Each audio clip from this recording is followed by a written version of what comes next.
I'm a never Trump guy. I'm a never Trump guy. I'm a never Trump guy. I never liked him.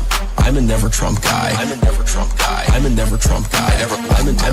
I'm a never Trump guy. I never. I'm a never Trump guy. I never. I'm a never. Oh, good morning, ladies and gentlemen. It's another glorious day in the world.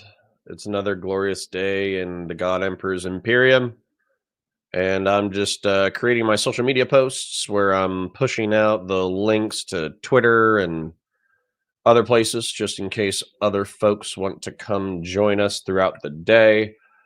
We will not be speaking about Destiny today, which I know is probably going to disappoint some of the DGGers. However, it's still going to be an exciting day because we got Jack Posobeic, who I hate with every fiber of my being, and we got Adam Mockler, who is probably like he says some soy things every now and then, but he's got to be one of the nicest, kindest, coolest dudes that I've met in alt media. Like just actually earnest. I'll probably tell you a story or two about him. But Adam is just, I don't know. He seems to me like a genuinely earnest person who's trying to make his way in the world. At least that's the way that he was when I met him. So I'm excited to cover him and see how he's doing in the defense space. I know he's always good at pre-recorded content, but I want to see him. I want to defense space. The debate space is what I was trying to say. Sorry, still early. Still early. Let us copy the links, post them to the locations. Let us paste one more time.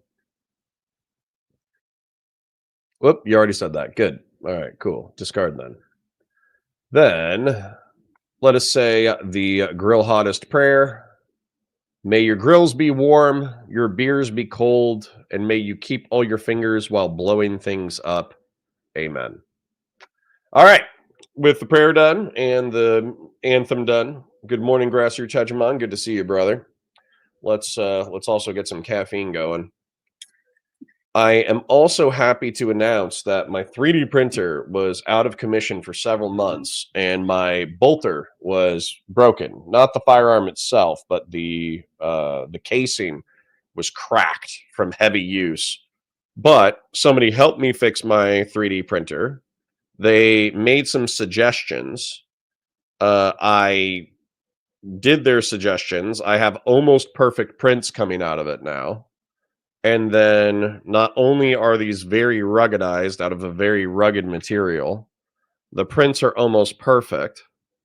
And I just need some more filament, and I'll have a fixed bolter. And then I need a little bit more filament after that. And then I'll have a Halo Magnum.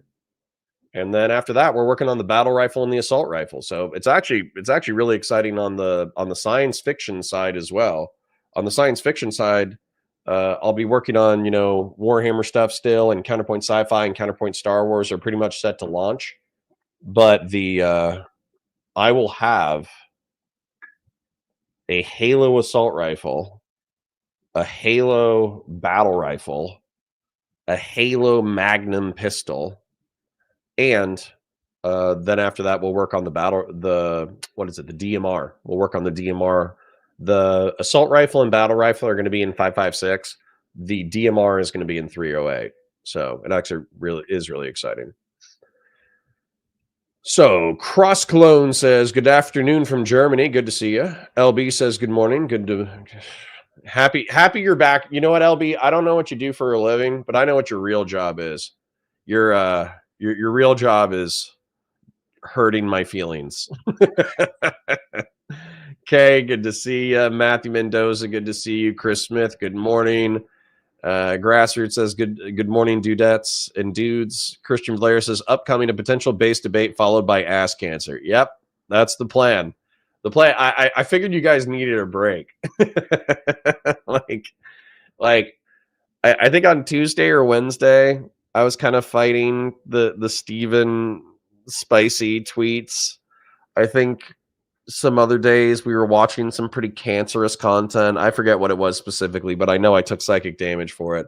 So I figured we would actually listen to a relatively intelligent, nice human being do a debate for once. Like, I figured I'd take it easy on you guys. LB says, making you smarter. I whoop you because I love you. Yeah, that's what my parents said too. All right, let me drink some water so I'm not totally dehydrated. Let me take a sip of caffeine and then we'll get cracking. The beatings will continue until morale improves. All right, let me pull up Mr. Mockler. I am excited about this, although weirdly enough, I think that I was watching the first like 10 or 20 minutes of Steven's Epstein coverage, and he was basically debunking the suicide, which to me is the least interesting part. Like, for me, whether or not there was like this grand conspiracy to let people into Jeffrey Epstein's cell so they could strangle him, and then, you know, what that actually is the least interesting part. The most interesting part is whether or not he was doing blackmail against other large figures. That's the most interesting part. So that's the part that I want debunked by officials with evidence. Ira Lane says, good morning. Good morning, Ira Lane. Good to see you. All right, I'm going to pull this up.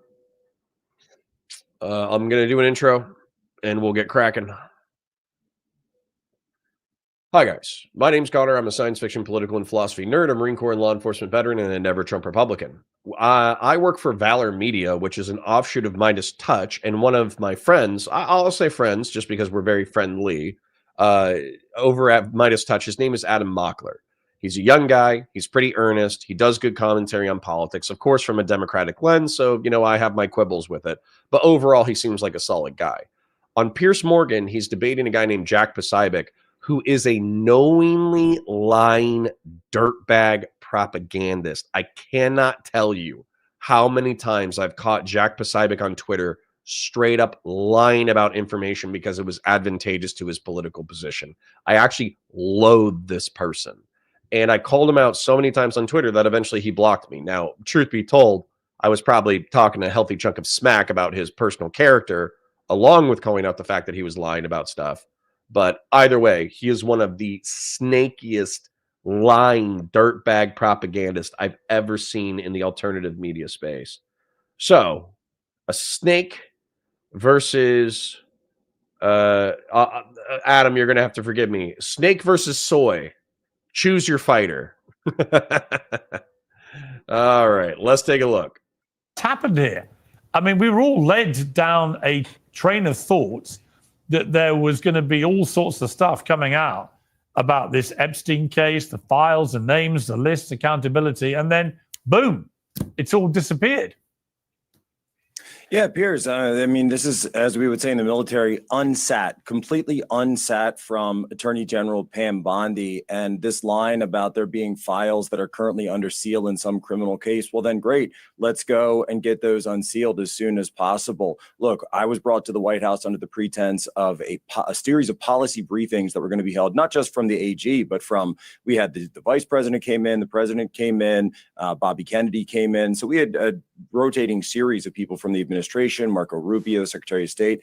And then nobody told us prior to this that the Epstein files would be anywhere even on the agenda for that day. And it was really sprung as a surprise to all of us. We get handed these binders, and then before we even have a chance to look into them, we're hauled out actually in front of the cameras that were all there because Prime Minister Keir Starmer was visiting the White House that day. And it just so happened that they were all in front of the West Wing. And by the time that we have the ability to actually go through them, well, lo and behold, we find out that it's all information that was completely already in the public domain. In fact, some of the information that was in the public domain was more extensive than what was given to us on that day. So the whole thing, obviously, I think, as you say, is a cock up. I hope I'm using that phrase correctly. I'm not entirely familiar with it, but that certainly feels like what happened here. And we don't have the accountability that was spoken of. We don't have the releases that were spoken of. And it's indefensible. It's indefensible that the answers aren't there when so much was promised.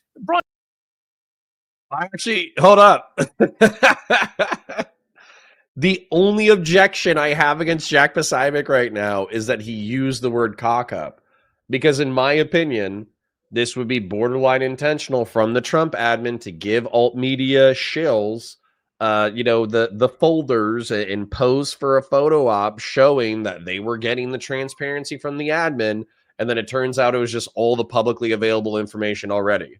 So I don't think that's a cock up. I don't think that's a mistake. I think that's probably intentional from the admin to help self-sweep the incident.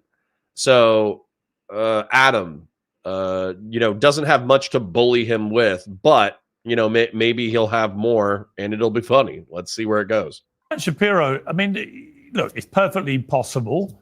Indeed, it looks increasingly likely that Epstein did indeed just commit suicide. What is not perfectly possible, which I think only the most schizo of conspiracy theorists are going to focus on that part of it. Even if he was murdered, that is the least interesting part of the Epstein conspiracy. To my cynical eye about this, is that he was the only person other than Ghislaine Maxwell who's been imprisoned. Sorry, Gen X is one of my favorites, and she has an important question. I thought you bailed today. Is this the normal time? I'm in a different time zone, so I'm confused. Yeah, I run from 9:30 EST to 2:30 EST every single day, and unless my clocks are wrong, it's 9:42 a.m. So yeah, 9:30 EST to 2:30 EST, Monday through Friday is my normal streaming schedule. On Tuesdays, I'm on Counterpoints, and then I try to post VODs every single day on Counterpoints at 3 p.m. The truth is we're generating so much content that we're actually like 2 weeks behind at this point.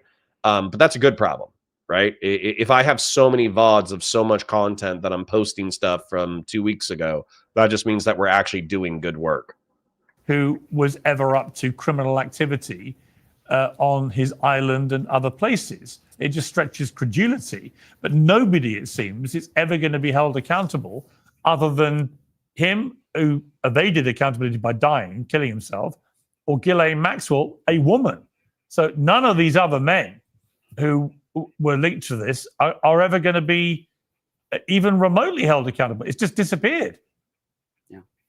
Well, what I would say, Pierce, first of all, when Haba did your show, where did she get that information from? Where did that come from back in February? I would also say to Pam Bondi, she lied on Fox News, or maybe she was telling the truth. She said she had a list that was on her desk, Pierce. Where did that list go? Was she lying? Was that made up? And I'd also say, thirdly, and I know this is something that Jack probably doesn't want to bring up, but the fact of the matter is that Jeffrey Epstein's on audio saying at one point Donald Trump was his best friend. We also know that Donald Trump was on the Epstein flight log 7 times. We learned that in the Maxwell case. So I don't think it's a stretch to say maybe Donald Trump might be somewhere in these files. Maybe. We don't know that for sure. But I know if it was the other way around, and if it was Joe Biden that was best friends with Jeffrey Epstein at one point, that's all Jack and MAGA Republicans would be talking about. I think Donald Trump is on this list, and I think Donald Trump is in these files, and I think the Trump administration is hiding something. I mean, what is extraordinary, I think, Brian, is that it all seems to have gone incredibly quiet from the moment Elon Musk started dragging Trump's name into the Epstein case when they fell out in posts on his X platform. And he's carried on overnight doing more posts, not directly linking the president, but saying what the hell has happened here effectively. But he was the one that ignited the Trump link again. You do wonder, is that involved here? Is Trump basically thought this is just going to be a lot of bad publicity here? Let's just get rid of it. Yeah, well, I'll say this, Pierce. Anytime somebody says something about Donald Trump that might not be true, Trump always threatens a lawsuit. Why is it that Donald Trump didn't threaten to sue Elon Musk? I'm going to make the screen small so we don't get copyright struck. When Elon Musk said that Trump was all over the Epstein files, I find that to be very, very interesting. Bill Maher could call Donald Trump the son of an orangutan, and then Trump will file a lawsuit about that. Why wouldn't he file a lawsuit against Elon? Maybe Elon is telling the truth, and maybe Elon knows some things that the general public does not know. I tend to believe Elon on this one. It's certainly intriguing. John Kiriakou, what do you think has happened here? I mean, Epstein, one of the most infamous cases of the last 20 years, of the century, arguably. So many famous, powerful, rich people whose names were dragged into this and were clearly in attendance at his parties and on his island and so on. And then here, now suddenly, having led the media around the world into a lava of excitement about it's all going to come out and you're going to get all the details. Now, bang, it's just been shelved. What do you make of it? Right. You probably. I'm going to fast forward the commercial. This guy, somebody mentioned, somebody said it could have been Christian Blaris, but basically this guy in the middle is a former CIA officer. According to the chatter, they said that he actually lost his career because he was a whistleblower on the torture program for the global war on terror. I would not be surprised by that. I've seen interviews with him in reference to the Israeli Mossad, and some of those I found like a little bit like it seemed like he was overly critical. But according to this guy, the Mossad is a bunch of assholes. That's what he was saying. He was saying that the Israelis would treat any diplomatic staff in Tel Aviv effectively as like rivals or enemies. And so the Mossad would burglarize U.S. diplomatic staff and ransack their house basically as like a greeting tradition whenever somebody came to Israel. And one time they broke into diplomatic staff's building and they docked the tail of the dog, which is just the craziest shit I've ever heard in my life. So like, think about this. Somebody shows up with effectively, I don't know, like a yard clipper and breaks into your house, takes your dog's tail, cuts the tail, bandages it, and then puts the dog back in the thing. Like that sounds almost like too crazy to be true. But again, this guy swears by it that diplomatic staff were repeatedly harassed by Israeli Mossad, and the Mossad basically did at-home surgery to screw with their dog. I have no idea. You know, it could be true, could be false. Maybe the diplomatic staff was exaggerating about stuff. Maybe this guy's exaggerating about stuff. I have no idea. But apparently Mossad is a bunch of dicks. Going through chat, because I parasocially love you. Sycamore says, when you talked to Tom Foolery about Epstein, I suggested he discuss this with you late last night. Yeah, I mean, I'll talk to Tom about anything. I'm just wondering where the contention would come from. I have no problem doing one-on-one conversations. As a matter of fact, I probably have a few emails that I need to check in order to go on podcasts and one-on-one conversations. But effectively, like, I want there to be a contention or a topic so we know what's going on, so we don't just meander. I find that meandering conversations don't do well algorithmically. Sycamore says, it is indeed a happy Friday. I'm about to see the Pixies live. That's awesome. Obviously, I love Where Is My Mind, but I think there's probably another 2 or 3 Pixie songs that I like, but I couldn't name them off the top of my head. Liz Falling Up says, we know Trump is on the list. One of the major accusers was known to be trafficked through Mar-a-Lago. Trump was inner circle on this stuff. Right. So I want to see that substantiated, or I want to see that debunked. I want the information as maximally as possible. I pretty much want, except for the actual photos of sex abuse and the actual videos of sex abuse, I pretty much want the rest of the evidence. Because if it's exonerating, then sure, whatever. Like I'll try to eat crow on it. Excuse me. But if you're not presenting the exonerating evidence and you're just saying it's not a big deal, it's a nothing burger, shut up. Yeah, I'll say my spidey sense is going off for sure. So Liz says Trump wouldn't sue Elon because he knows Elon doesn't have any liquid cash. It's all tied up with the Saudis who already own Trump. Yeah, / Elon would just start blabbing left, right, and center. Like Elon also said that Bannon was like 2 days ago, 3 days ago. You know, Elon's like, I'll play nice. And then he's like, well, Bannon's in the files too. It's like, all right. Sycamore says, amen, LB. I'm taking a rest day before I get back up at the cottage with the family, up way too late and drunk. Lol, I'm going to ride it out and get back on track. Based.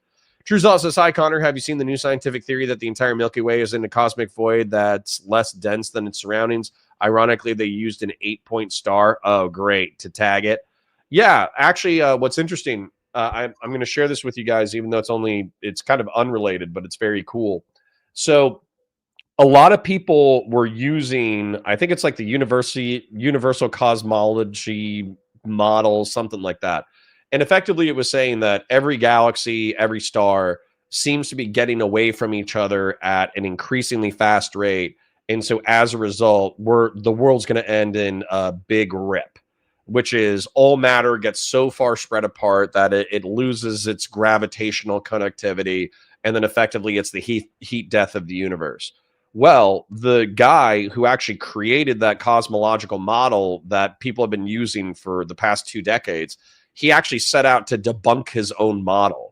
And he started observing different planets, different stars, different galaxies, and basically saying that the math actually contradicts his original findings. So really nobody knows what the hell is going on. But the suspicion is now the inverse, is that eventually we're going to do the big crunch, which was another competing cosmological theory, where all of matter is going to collapse back in on itself. And then as a result of that, all matter in the universe is going to be reunified, which is going to basically set the stage for the singularity that pre-exists the Big Bang. And so we're actually kind of building, none of this is confirmed, of course, it's all speculative, but I would view the Big Rip as like a really almost like sad way for the universe to die, and then kind of like just hope that whatever spontaneity sparked the Big Bang would do it again. But if it's the big crunch, I'm not going to lie, I feel like that kind of fulfills like a lot of religious conceptions about death, rebirth, the singularity, God, and all that stuff. Like I feel like, okay, then the universe is cyclical, which is dope. The universe could be cyclical and perpetual, which would be awesome. I would love to be having this conversation with you guys 36 billion years from now. LB says, Cash, Bongino, and Bondi said there is no incriminating information in the Epstein list, hence the list exists. Yeah. Well, and the list might not be like an official list. It might not be a black book. It could just be the flight logs. But anyways. Slater says, all ex-CIA and presidents hate the Israelis. That's why the special allied talking point is dumb. Interesting. All right. I'm going to get back into the content for the sake of flow, but don't worry. I'll be checking in with chat. Daylight between the CIA and the FBI. You know, the CIA said there was no torture program. That was a lie. No international renditions. That was a lie. No secret prisons. That was a lie. MK Ultra documents were all released. That was a lie. The CIA didn't try to recruit Oswald. That's a lie. These organizations that make up the so-called deep state, and we can have that debate whether or not you want to call it the deep state, but they all lie. They're trained to lie. And so I don't even think that we should blame the likes of Kash Patel and Dan Bongino. I think people probably at a lower level destroyed whatever they could destroy and let the lie go up to the very top and hope that this whole thing just goes away. If there are no documents to implicate famous people, then it'll eventually go quiet. And my guess is in 30 years or 50 years or whenever it's going to be, at least some of the truth will probably be released. Adam Mockler, I mean, it does stick in the gullet, doesn't it, that the only person to go to prison and the whole Epstein scandal is a woman.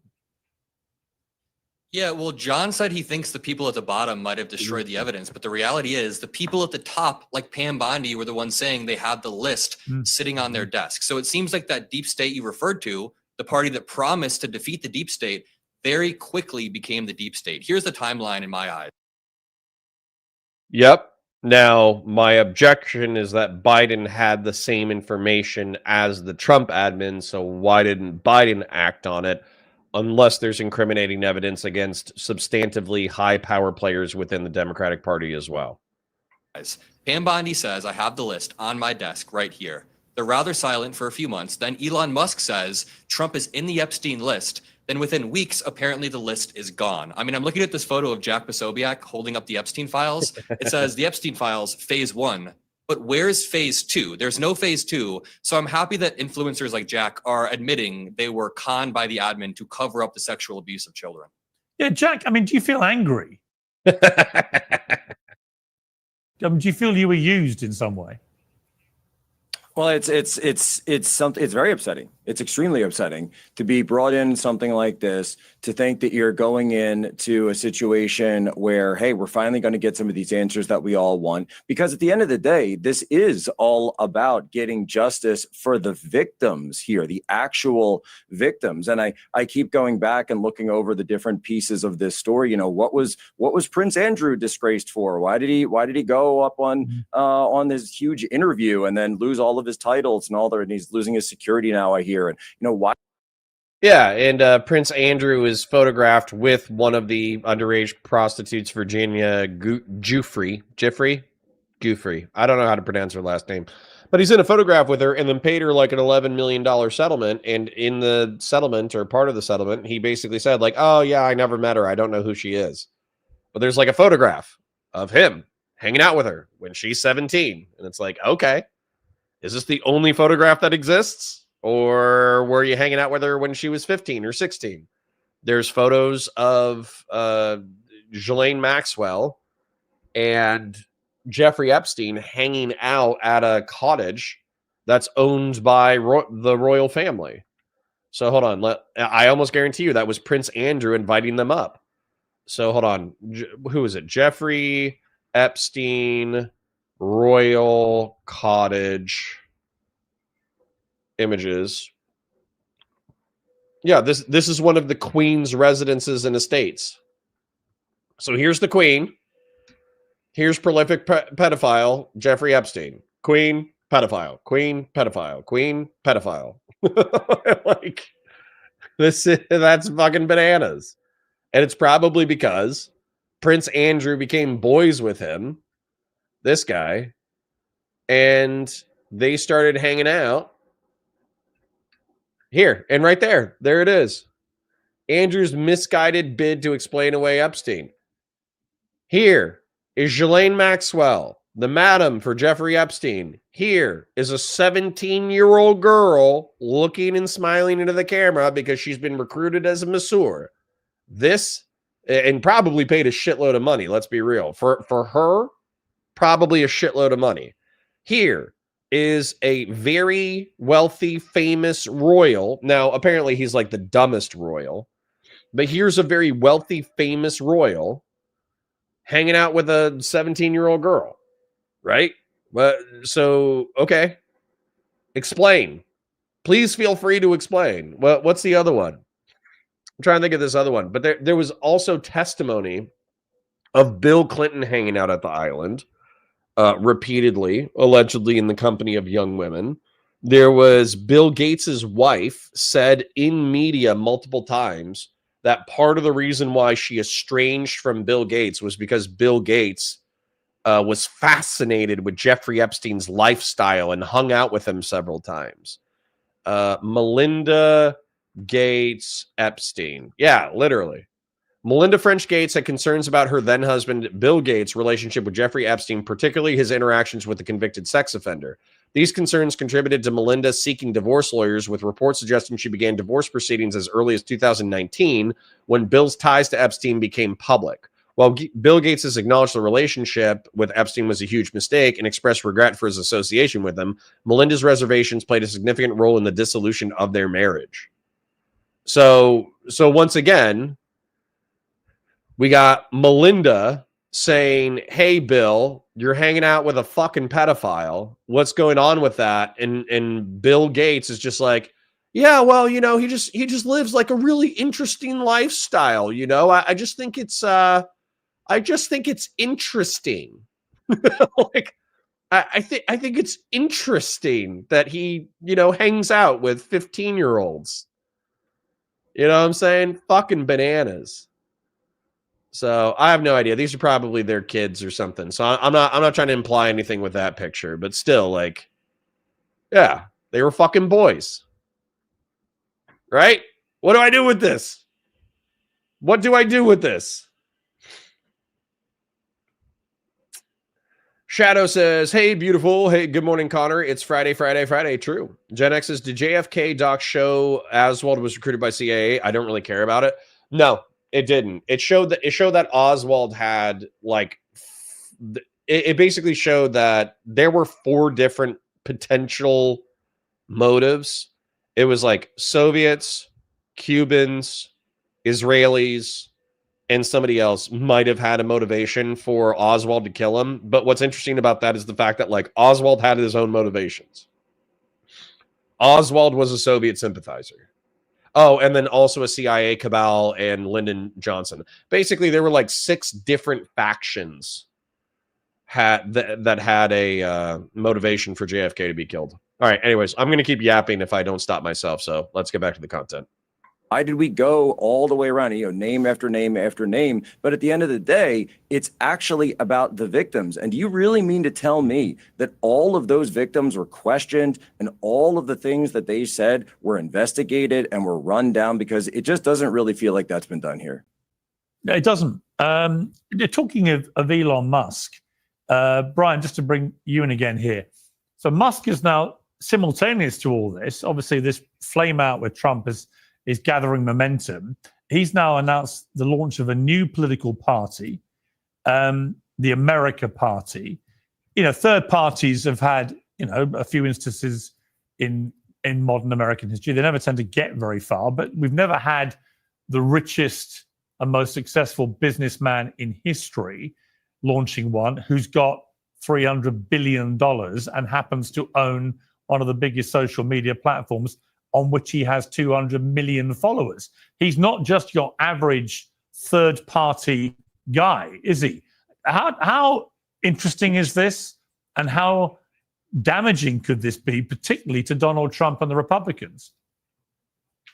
I think it certainly hurts Republicans and Donald Trump more than Democrats. But I would also say what you mentioned, this is the richest man in the world. With money comes a lot of power. This has been tried in the past many a times, but it hasn't been tried with someone with the money and the power that Elon Musk has. But I think the question we need to ask ourselves now is this just another phase that Elon Musk is going through? And then when this blows over, if it ever does, between him and Donald Trump, will he just move on? Or is he really, truly serious about this? There are a lot of people that didn't think that he was ever going to buy Twitter, now X, and he ended up doing that. So, will he do this? Will he continue this? And in 6 months from now, will we still be talking about this? I would venture to guess probably so. It sounds to me like Elon Musk is serious, and this will be very damning, in my opinion, to plenty of MAGA Republicans out there. Yeah, and Adam, what this all seems to center around is he was brought in, obviously, to run Doge, to reduce government overspending and waste. And at the same time, Trump was launching the big, beautiful bill, which many people think is going to add trillions to the debt. The two were clearly incompatible bedfellows. And that's led to Musk going. Now, Trump talks about EV car mandates being one of the catalysts for the falling out or whatever. But it's probably as simple as one person wanted to slash government spending and the other one wanted to bring in policies which are highly likely, certainly in the short to midterm, to increase the national spending and debt. So there's the clash. How serious do you think this is going to get? Here's the thing, too. With the OBBB, the one big beautiful bill, they did cut $9 billion. It was all USAID and it was all PEPFAR. So effectively, at least according to my knowledge, PEPFAR is still defunded at this point. Projections are estimated between malaria, dengue, and AIDS that we effectively, in order to save $35 per taxpayer and $18 per American citizen per year, you wouldn't even notice that in your tax refund. That's how little money we've saved. We have condemned 14 million people to death over the next 5 years. It's unconscionable to me. And whenever I bring that up, people are like, well, it's not the same as if you walk up behind them and shoot them in the back of the head. And I'm like, okay, you're a fucking asshole. No offense. I know there's a few of those people in my chat, but holy shit. I can't believe we killed 14 million people in order to save $35 per year for a tax return. That's actually like so absurd to me. And I can't believe that Marco Rubio can sleep at night, frankly. I hope there's a hell. I hope there's a God. I hope there's judgment. I hope there's hell. And I hope Marco Rubio, as much as I like him, I think he's good when he's off teleprompter. His complicity in that, I think, is actually fucking evil. Liz Falling Up says, the parents of the girls are being protected for selling their kids, and they more so than the big names are still in the inner workings of the current admin. I don't know about the story behind the parents. However, it would not be surprising to me. My understanding is that they actually, Ghislaine Maxwell and Jeffrey Epstein were effectively like driving around, literally driving around, because this was before the internet and cell phones, driving around in South Florida, recruiting like middle school and high school girls with job opportunities of being a masseur. Then they would hire them as masseur and pay them exorbitant rates in order to give Jeffrey Epstein massages multiple times per day. And from there, they would move into like the sex abuse and the sex recruitment. And then they would sell the girls from there. And that's why the plane was called the Lolita Express, was effectively because they were set, you know, Lolita, correct me if I'm wrong. Is Lolita the Lolita movie? This movie is actually about, I think she's supposed to be 13 or 14. And he's like a live-in teacher or something like that. And so he starts hanging out with her when she's 13 or 14. And so she's an adolescent. And he's supposed to be like her tutor or a housemate or something like that. And then the mom dies under suspicious circumstances. And there's this like weird tension between them where at times their relationship is sexual, at times their relationship is paternal. But it becomes like a weird sex obsession, like right there. That's like the opening scene where she's chilling, reading in sprinklers, and he becomes like sexually obsessed with her. And so this was a movie that came out in the, I don't know, when did it come out? Year release. But it was called the Lolita Express, Jeffrey Epstein's plane, 1998. So, and then the original film, I guess, came out in 62. So there's one in 98, one in 62. And yeah, so this was like a cultural phenomena that Jeffrey Epstein bought into. And like memes, the memes were that like he played into that on purpose. Like vile, absolutely fucking vile. And members of our government participated. Sycamore says, know the Hemingway KGB story, pretty funny. I actually don't, but you should remind me of it later. I'll Google it later. Liz says, Oswald had been to Russia, so he's interviewed. My favorite is second bullet hits Texas senator was from Mafia, and Jack Ruby kills Oswald because he botched the hit. Yeah, there's all sorts of bullshit around it. Oh, okay. Sycamore just gave us a story. Hemingway lived in Spain during the Spanish Civil War and was sympathetic to the USSR since they were fighting against the fascists. He got recruited to the KGB and was LARPing as James Bond. That sounds about right for an alcoholic. I don't think you should understate the extent to which Jared Isaacman, the NASA candidate, being slashed, also pissed Elon Musk off. Right. He was really mad about Jared Isaacman. What I find funny about all of this is that Elon Musk is now leveraging the same mechanisms that he used to get Trump elected, but just a few months ago, to now start a third party designed to undermine Trump's coalition. So the attention economy that he has with Twitter, he's going to leverage that. The vast wealth, he's going to leverage that. As to the question of how serious this is, I actually disagree with Brian. I think in 6 months, Elon will be on to the next thing. He doesn't seem to have the steady hand needed in politics to carry through a long-term agenda, and we saw that with Doge. Well, there might be another reason, which is that shares in Tesla are tanking, down 7%, I think, at the start of regular trading today. Now, that might just be a market reaction. It may recover, but certainly recent numbers for Okay, old school. Yep, you're the guy who's pissing me off. PEPFAR, malaria, HIV, has been moved into the State Department. And yes, this is not our responsibility, Connor. We did not cause these people to be sick. Okay, so if it costs $6.5 billion per year, which is fucking nothing, then come up with a plan with the Asians and Bill Gates. Apparently, we got pedophile fucking blackmail on Bill Gates. So go to Bill Gates and say, hey, you're worth what, like $100 billion? How much is Bill Gates worth? $117 billion. So go to fucking Bill Gates, go to the African countries themselves, go to Europe and say the United States is no longer interested in these social programs, but we don't want 14 million people to die. So as a result, we would like it if you guys took over these programs. Let's do a 4-year drawdown where effectively we turn over this infrastructure to you and we stop paying for it by the 4th year. That would be the humane thing to fucking do, old school. And the fact that I have to explain this shit to you pisses me the fuck off. It actually does. Like if we were at a bar, I would be yelling at you right now because it's fucking retarded. Sorry, ableist slur. Sorry, Ken. Sorry, Jesus. Sorry, Mom. Sorry, Commander Haircut. Haircut Commander. Sorry for using the R slur. But it's very, very, very, very, very, very, very, very, very, very, very, very, very, very, very fucking dumb. Okay?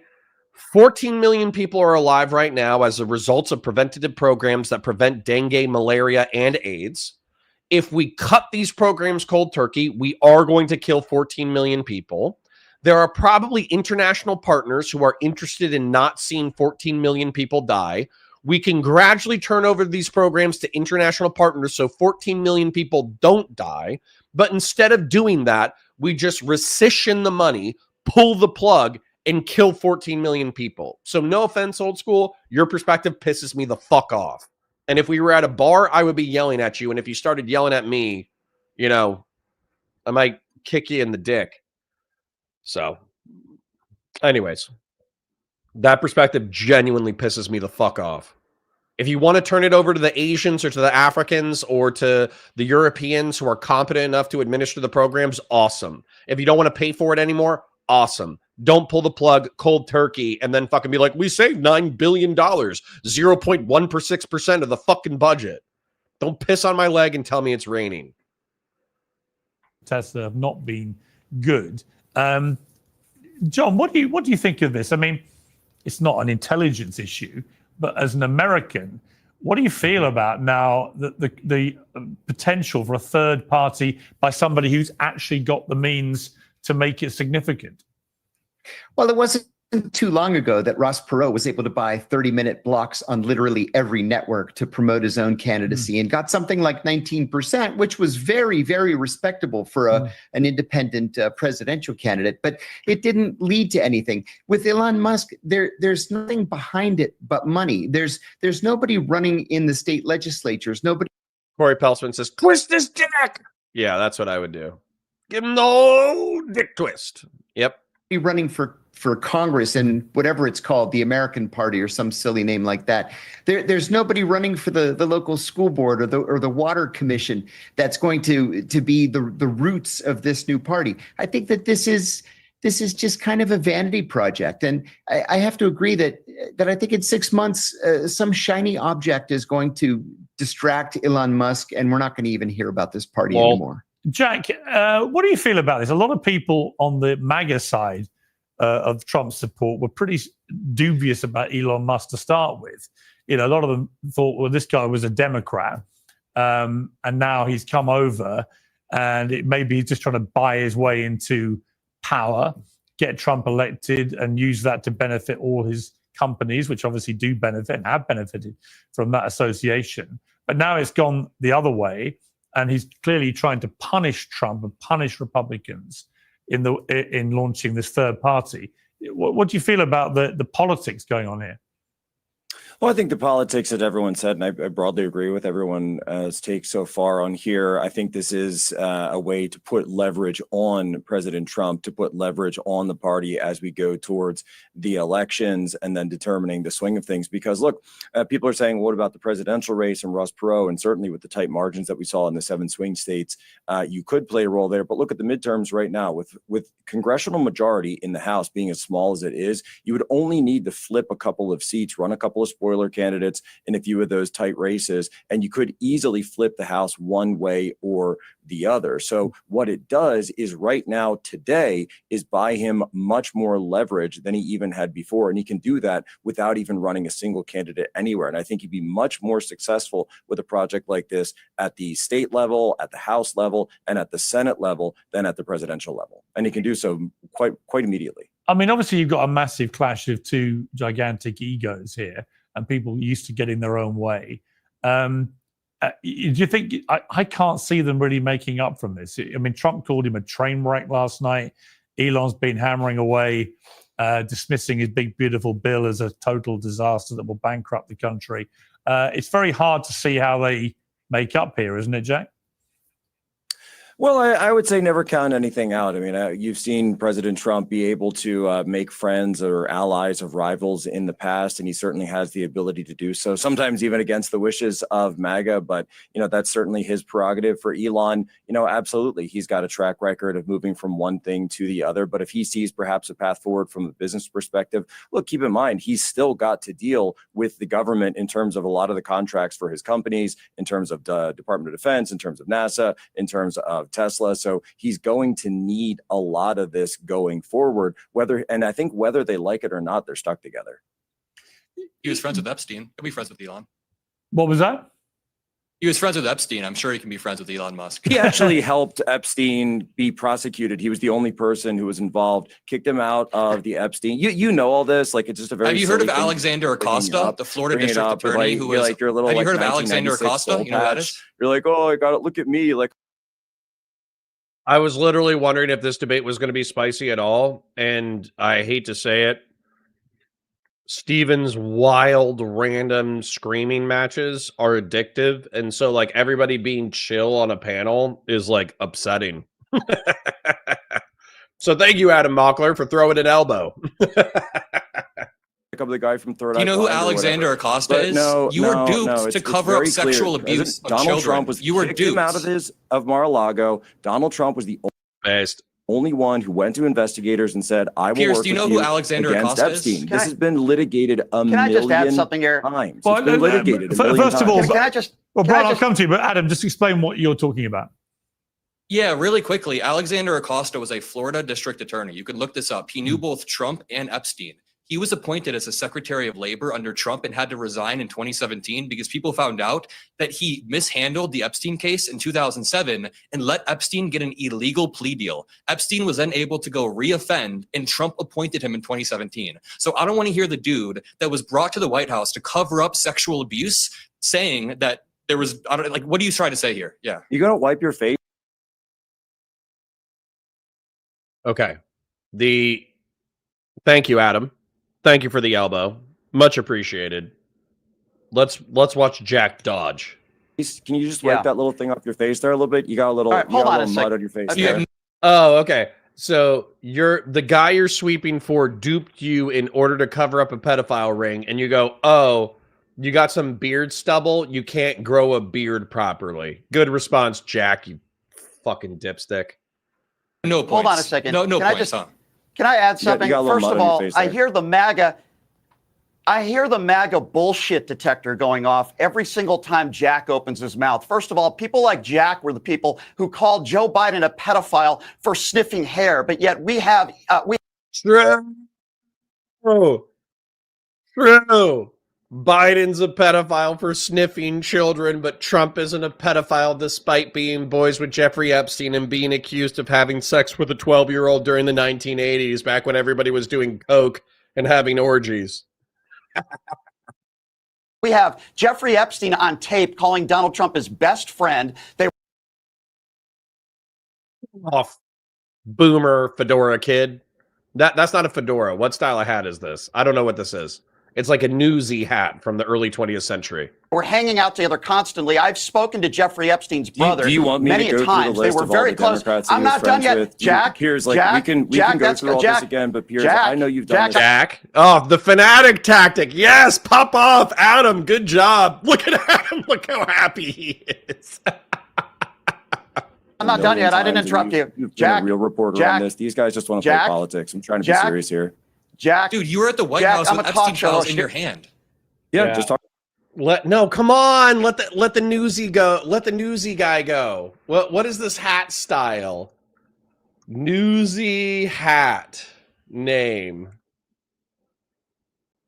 Gatsby cap, paperboy cap, 8-panel cap, or a cabbie cap? I don't know. Which one do you like for that? I like newsy. Because if you guys haven't seen there was this newsy movie. There was some I think it's a musical. I forget. But it's effectively about like street kids who sold newspapers. And I can't remember. Look, it's like a 18-year-old Christian Bale.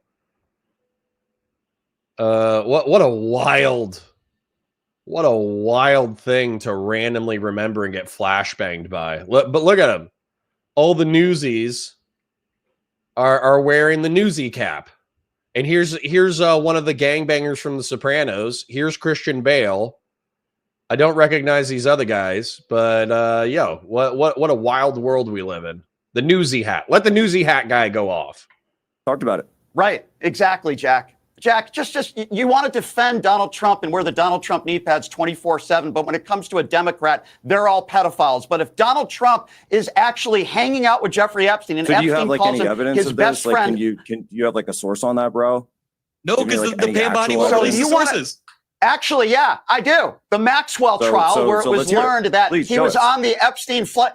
Why don't you listen? It was in the trial, in the Maxwell trial, that he was on the flight log 7 times. We have Jeffrey Epstein on Bill Clinton was on audio there 26 calling times. him his best friend. So here's my question to Jack. Jack, Well, hold on. He said somebody was on the flight 26 times. Let me rewind that a second. Because he's not denying that Trump was on the flight 7 times. So who was on it 26? where it was let's hear it. learned that Please, he show was us. on the Epstein flight. Why don't you listen? It was in the trial, in the Maxwell trial, that he was on the flight log 7 times. We have Jeffrey Epstein on Bill Clinton was on audio there 26 calling times. him his best friend. Who? On the flight log 7 times. We have Jeffrey Epstein on Bill Clinton was audio on there 26 call- times. Bill Clinton was on there 26 times. No shit. That's part of the fucking complaint. Yes. Yes, Jack. You're almost there. You're almost there. It's almost like the reason why it isn't coming out is because that would be similar to like, you look good, baby. It's almost like there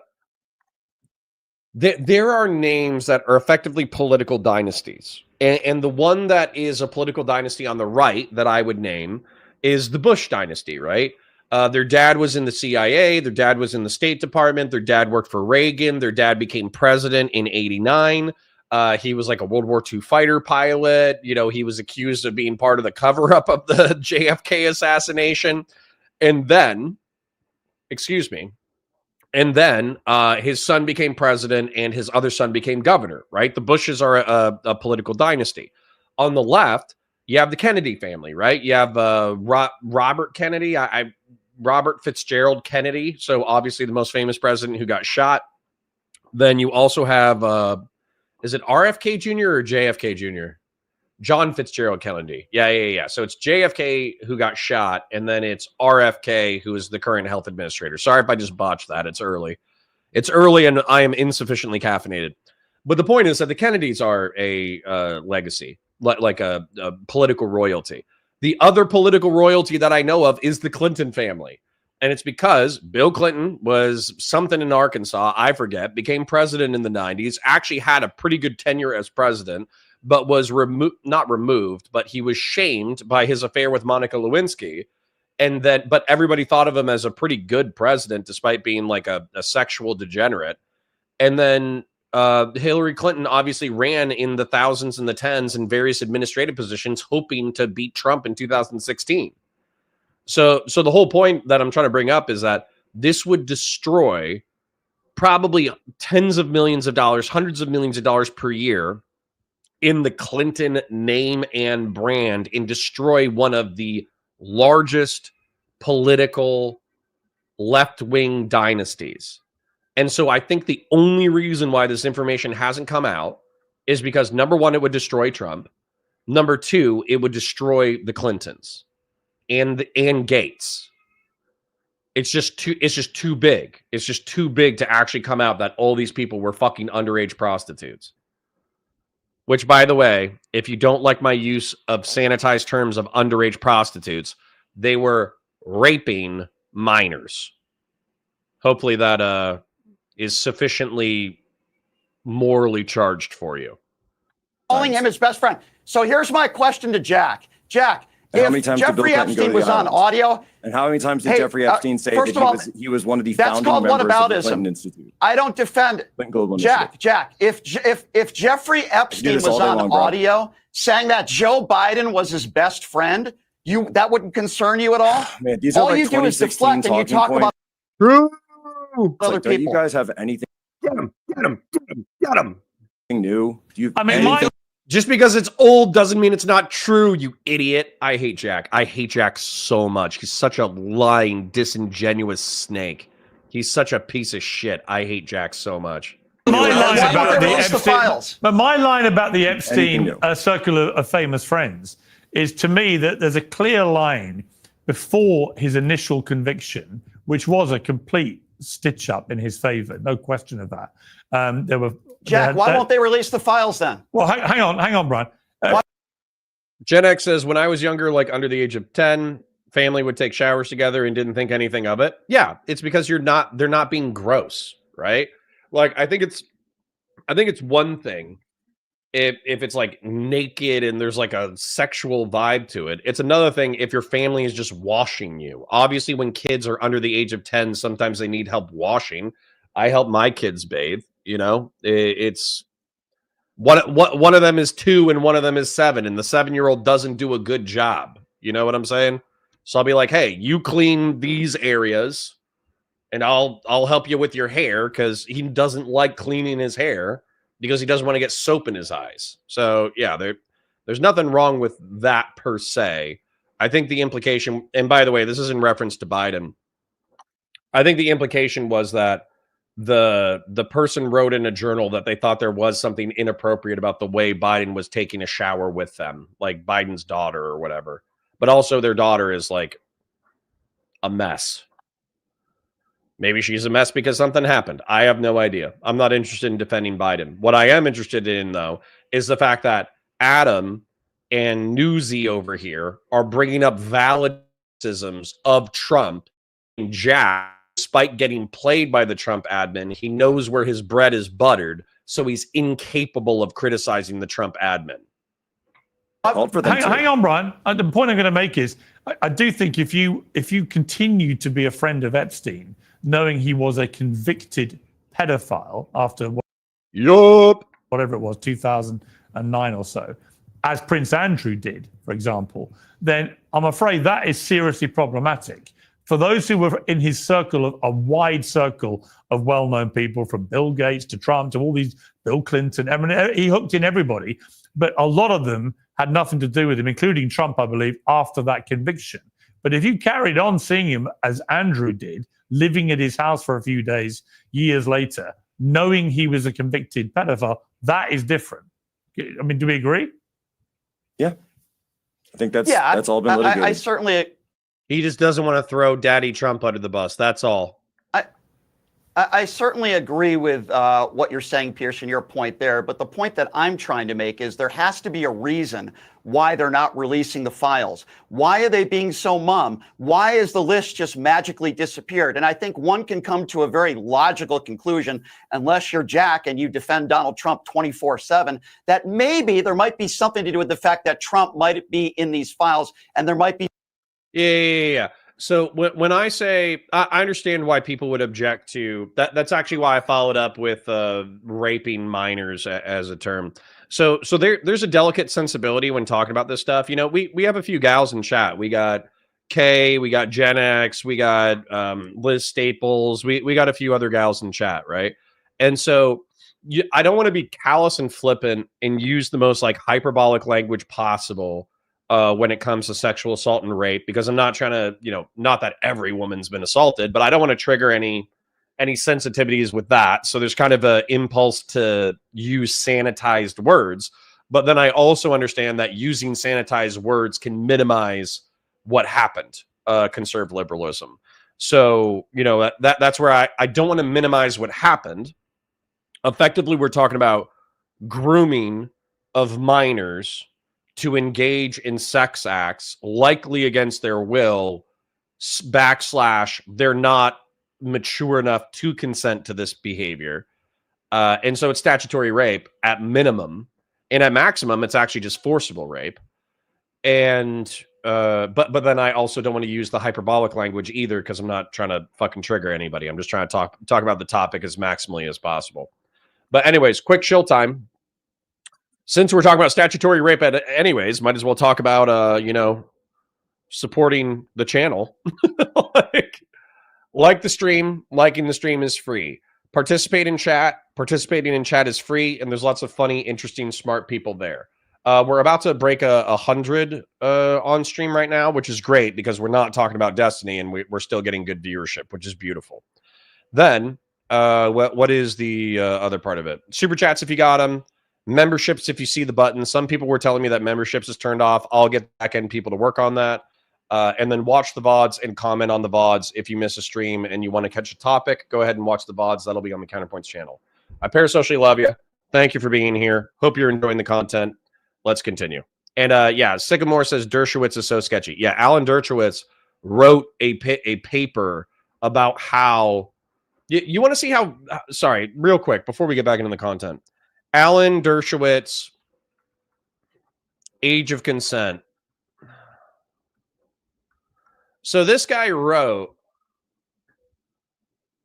a paper in 1997, which coincides with the release of Lolita. He defended Jeffrey Epstein. And then he wrote an op-ed effectively saying that, like, statutory rape, or not statutory, excuse me, the age of consent is too high. And realistically, there are teenagers that are mature enough to start having sex with adults. Like, you could read this shit on your own. Did I see Irons? Jeremy Irons? No shit. They're actually referencing it. Reveal of Fortune sold poorly, but Elon, who was involved in the film business, thought it might find a larger audience as a movie. In 1990, it was released as a major Hollywood film with Elon as a co-producer. Dershowitz, played by Ron Silvers, portrayed on screen as a committed fighter for principle. I'm not a hired gun, he tells Von Berlew. Played by Jeremy Irons. I've got to feel there's some moral or constitutional issue at stake. What? What? Dude, sorry, there's a reference to Jeremy Irons who went on to do Lolita.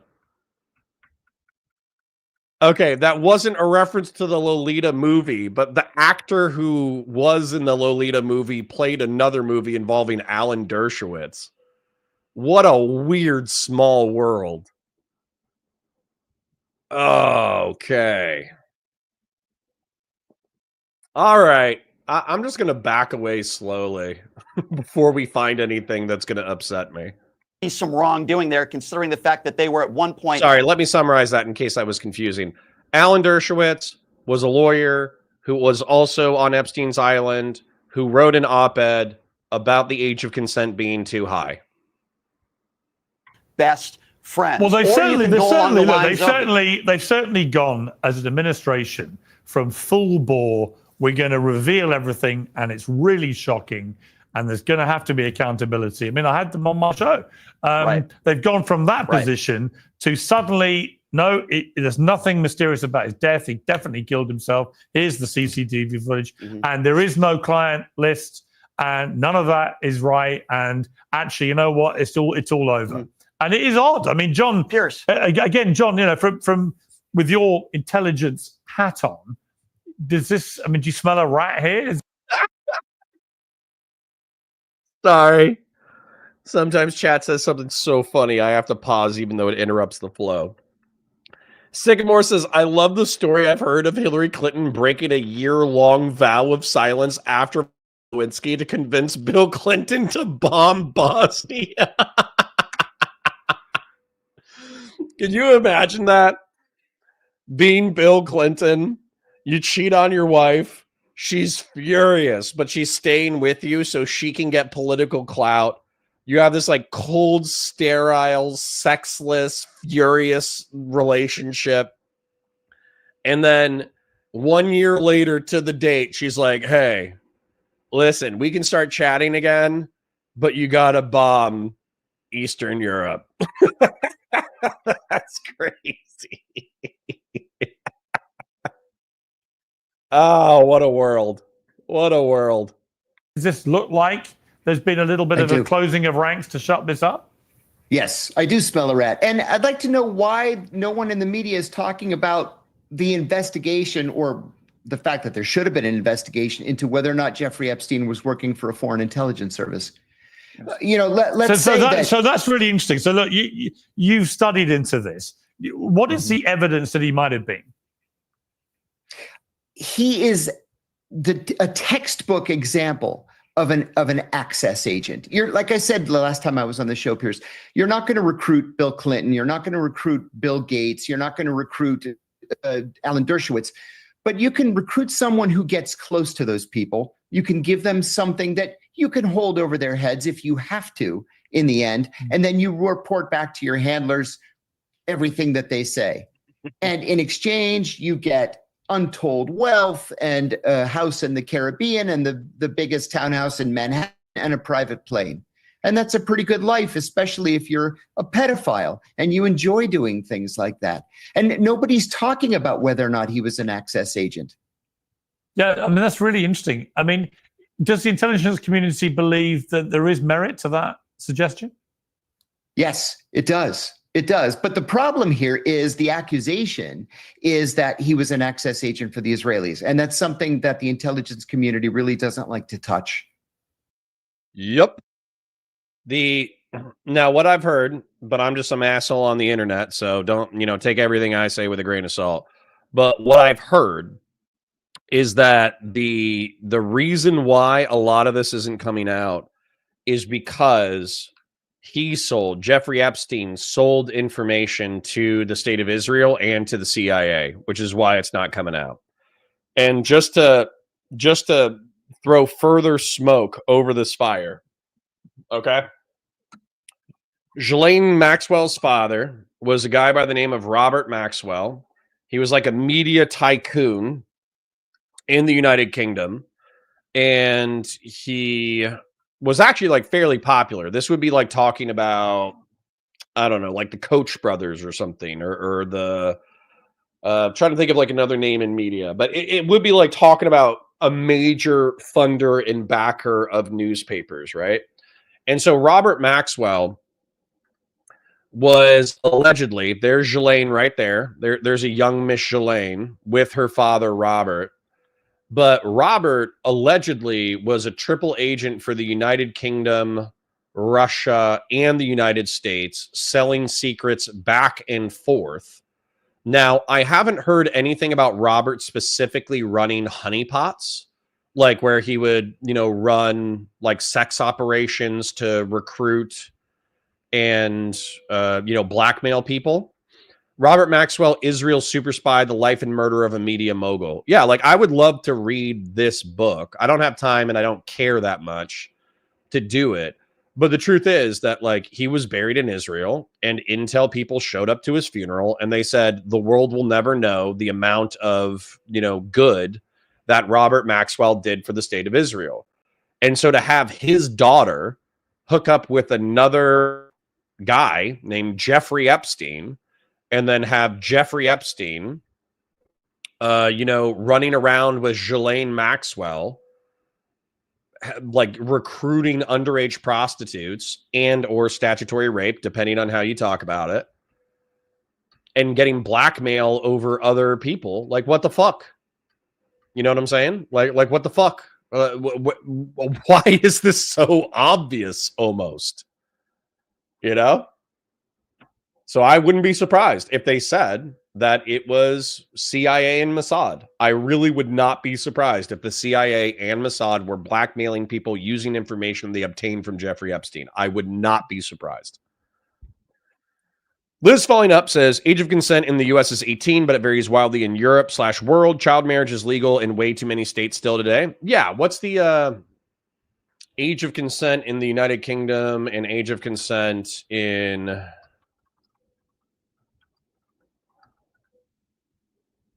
In the United Kingdom, the age of consent is 16. This means that any individual age 16 or older can legally consent to sexual activity. It applies to equally to genders and sexual orientations. Yeah, so I'm sure there's to a degree that, Prince Andrew or whatever, as soon as that girl was 16, he was like, oh, well, it's legal in my home state, so who gives a shit, right? That's probably the way that Prince Andrew thought about it. And then what was, I heard age of consent in Germany is crazy low. Age of consent in Germany. In Germany, the age of consent is 14. This means that sexual activity between individuals 14 years of age or older is generally not illegal, provided no exploitation or lack of sexual self-determination by an older person is involved. That's fucking crazy. Okay? That's fucking crazy. Matter of fact, look at this. 14, 14, 14, 14, 15, 15, 15, 14, 16, 15, 16, 16, 16, 17, 16, 15. Wow. Didn't know all of Europe was filled with pedophiles. Okay. In Europe's defense, it's not pedophilia. It's a phebophilia. Oh, that's fucking crazy. Yep, I get it. Alan Dershowitz hung out with Jeffrey Epstein one too many times, and then hung out in Europe one too many times, and then as a result, they they were like, oh yeah, it's normal. It's normal as a 30 or 40-year-old powerful man to sleep with minors in an American context. Awesome, guys. Good job, everyone. Holy shit, I hate this so much. Why? Because we have this special relationship with Israel, not like a Five Eyes relationship like we have with the UK, Canada, Australia, New Zealand, but this special relationship where we share so much, we provide so much, we work with the Israelis on issues all around the region, at least around the world, and on a handful of issues. Why upset the balance over one dead pedophile? Isn't it easier just to cover it up? Brian, what do you think? Yup. Think of that. I believe that Jeffrey Epstein surrounded himself with a lot of powerful people. It is very, very possible that he could have been working for a government agency. Very, very possible as well. I would tend to agree with the fact that this needs to be investigated more. The media needs to talk about it more. And I don't think this is just a situation where Jeffrey Epstein was getting people to come on his island and sadly do horrible things to young girls. I think there's a lot more to this story. I think there's a lot of people hiding a lot of information. So I certainly agree with what he just said. I mean, Jack, one of the conspiracy theories I've seen online a lot in the last few days is it's not a coincidence that Netanyahu is coming to the White House, that he's been there, I think, 3 times in the last few months. He has a much better relationship with Trump now than they did when he pissed Trump off by going to see Biden and so on. And that suddenly the Epstein files disappear. If you were working as a conspiracy theorist and you bought into the idea that he was some kind of agent for the Israelis, which is not completely implausible, given all the connections he had, and no, has there been some tacit agreement with Netanyahu to get rid of this problem? I mean, stranger things have happened. I think the perception is horrible. I think the perception is absolutely horrible, and puts a huge onus on the entire administration, and certainly coming from Pam Bondi for her mismanagement of this. I want to go back to something that John was saying as well, but Ghislaine Maxwell's father. This is good Tsar, bad boyars. I really wish I could popularize this term. It's effectively a term from Russia, where if you wanted to criticize the government, you would never criticize the emperor himself, because that could actually carry, like legal penalties and death and treason and social ostracization and all that kind of stuff. So you would never criticize the actual czar, the emperor of, Russia. You would criticize the general class of nobles underneath him. And the Trump sycophants are filled with this. They will always criticize Kash Patel. They will always criticize Dan Bongino. They will always criticize Pam Bondi, despite the fact that Donald Trump is the person whose power actually matters.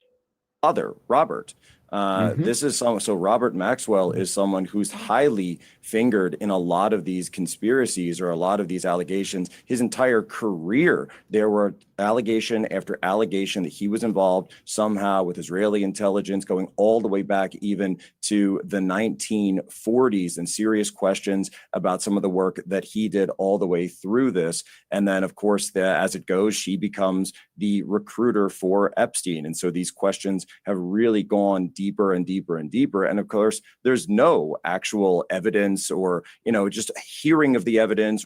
But that was your boy, though. Your boys was boys with that boy, right? What's the that was your man's. The sex assault charges. Hey, they got your mans. They got your mans on sex assault charges. Yeah, the nigga you be hanging with. The nigga you be hanging with. Always sex offender. And he was your mans. He was your boy. I heard you grew up with him. That's crazy, man. You ain't know what he was doing? You ain't feel bad at all? Like, no. Hey, they... Yo, if I was allowed in a room with Donald Trump, I would just play this on repeat until he kicked me out. I would be like, they got your mans. They got your mans on sex assault charges. I'd be playing that back to back to back to back. I'd be playing that in like, if they gave me a media seat in the White House, I would be playing that.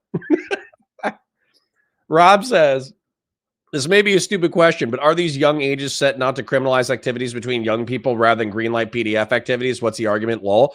Yeah, no, they are, but I guarantee you, like, so for instance, there's this band that I like a lot called the 1975. And they have a popular song called Girls. And effectively, it's a song. They're a UK pop band.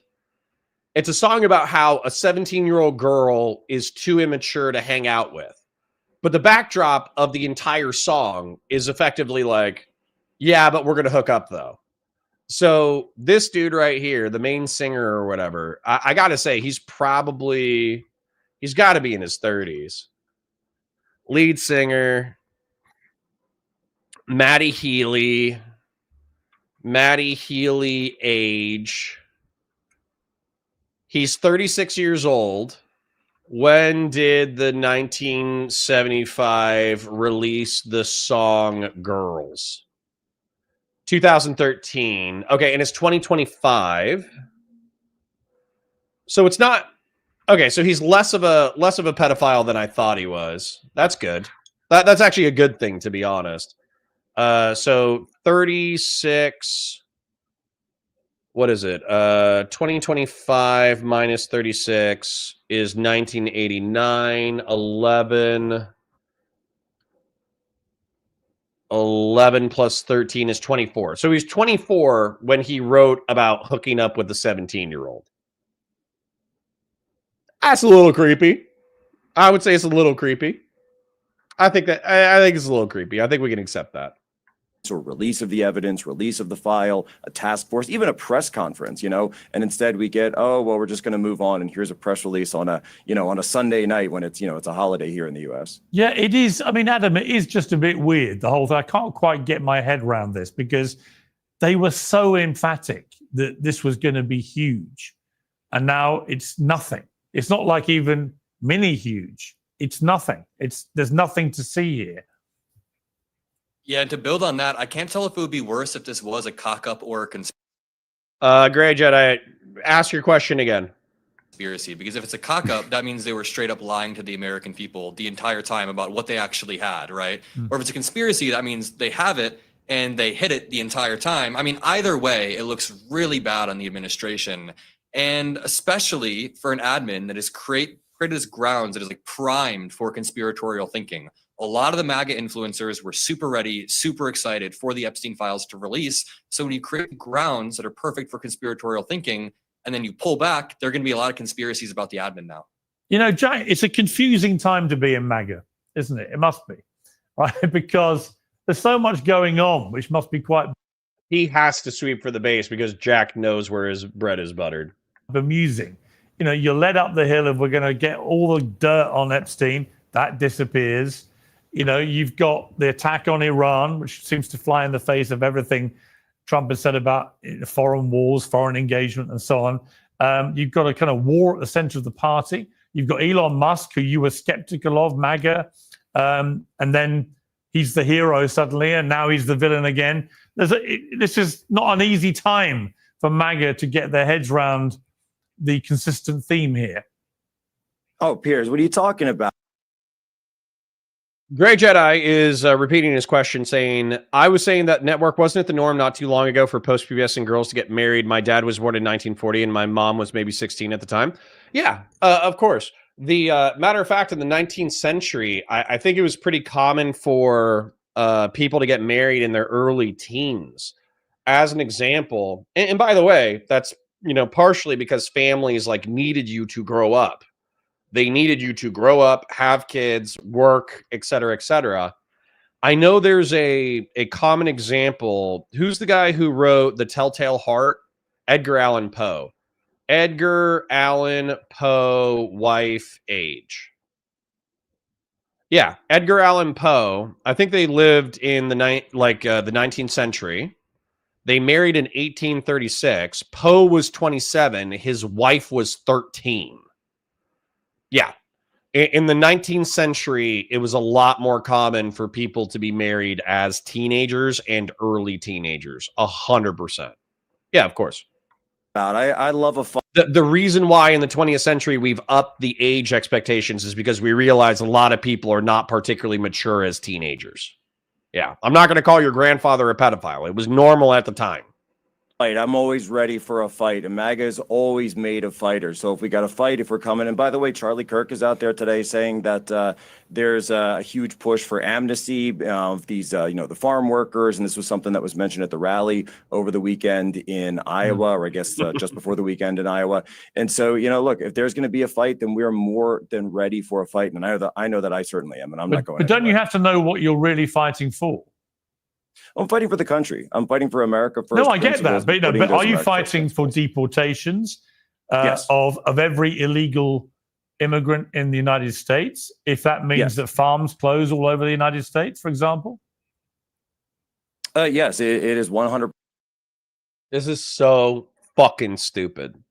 We were arguing about food prices and housing prices and the working class and how anemic the economy it was, leading up to the GD, election with Biden and frickin' Kamala, and now prices don't matter anymore because we have to kick out every brown person.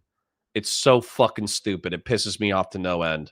It's economically illiterate. It makes me so mad. Oh. Percent across the board. When we were at the RNC in Milwaukee, we had mass deportations now signs. And by the way, that doesn't necessarily mean that they all need to be arrested. And I know that people have been crunching the numbers and saying, if you do this many arrests a day and that many, I think that self-deportations are something that really need to be worked on. I think the remittance tax that went through in the big, beautiful bill should have been higher. 1% is too low in my estimation. I think that should be 5%, 10%, or even 50%, because in some of these cases, that's exactly what's going on, is that they're here for economic reasons. Oh no, they're working for $7 an hour in fields and backbreaking labor 60 hours a week. And when they make, $2,000 a month, they end up sending it home. And so as a result, the government gets $200 of the $2,000 they're sending home. What a bunch of evil pieces of shit. God, I hate these people. I'm sorry. I'm sorry if that's rude. I know I got right-wing viewers. I know I got people who support deporting every single illegal person across the border. I want to secure the border, by the way. I want to secure the border. I would love to secure the border. I would love to have a secure border where you have to report to a port of entry, where if you try to cross illegally, you're going to get caught because the security is so good. And I want people to have to check in with the government before they come into the country. I want that, okay? However, I still think that it's perfectly acceptable for people from Central and South America to come into the United States to work their asses off for jobs that help subsidize the cost for the United States consumer. And I still think we can build a vibrant economy that supports the working class and the middle class of the United States with decent wages and benefits. I think all of this is possible in the United States. And so if you put that, but put doesn't those the United States economic economy reason need being a lot here, of them? then they'll go home. Isn't this the whole point about the farmer debate? Is that actually farmers have gone to Trump in big numbers? I know we're off of Epstein, but I'm actually going to let it roll into immigration and Netanyahu because I do find these topics interesting. And said, if you deport every illegal, undocumented worker in the country, we're out of business. Well, look, they're yeah, conservative liberalism says not even 1% remittance of 2008 200. It's 20. Yeah. What's the big beautiful bill remittance tax? I'm saying I would be cool with 10%. I feel like 10% would be a fair deal, actually.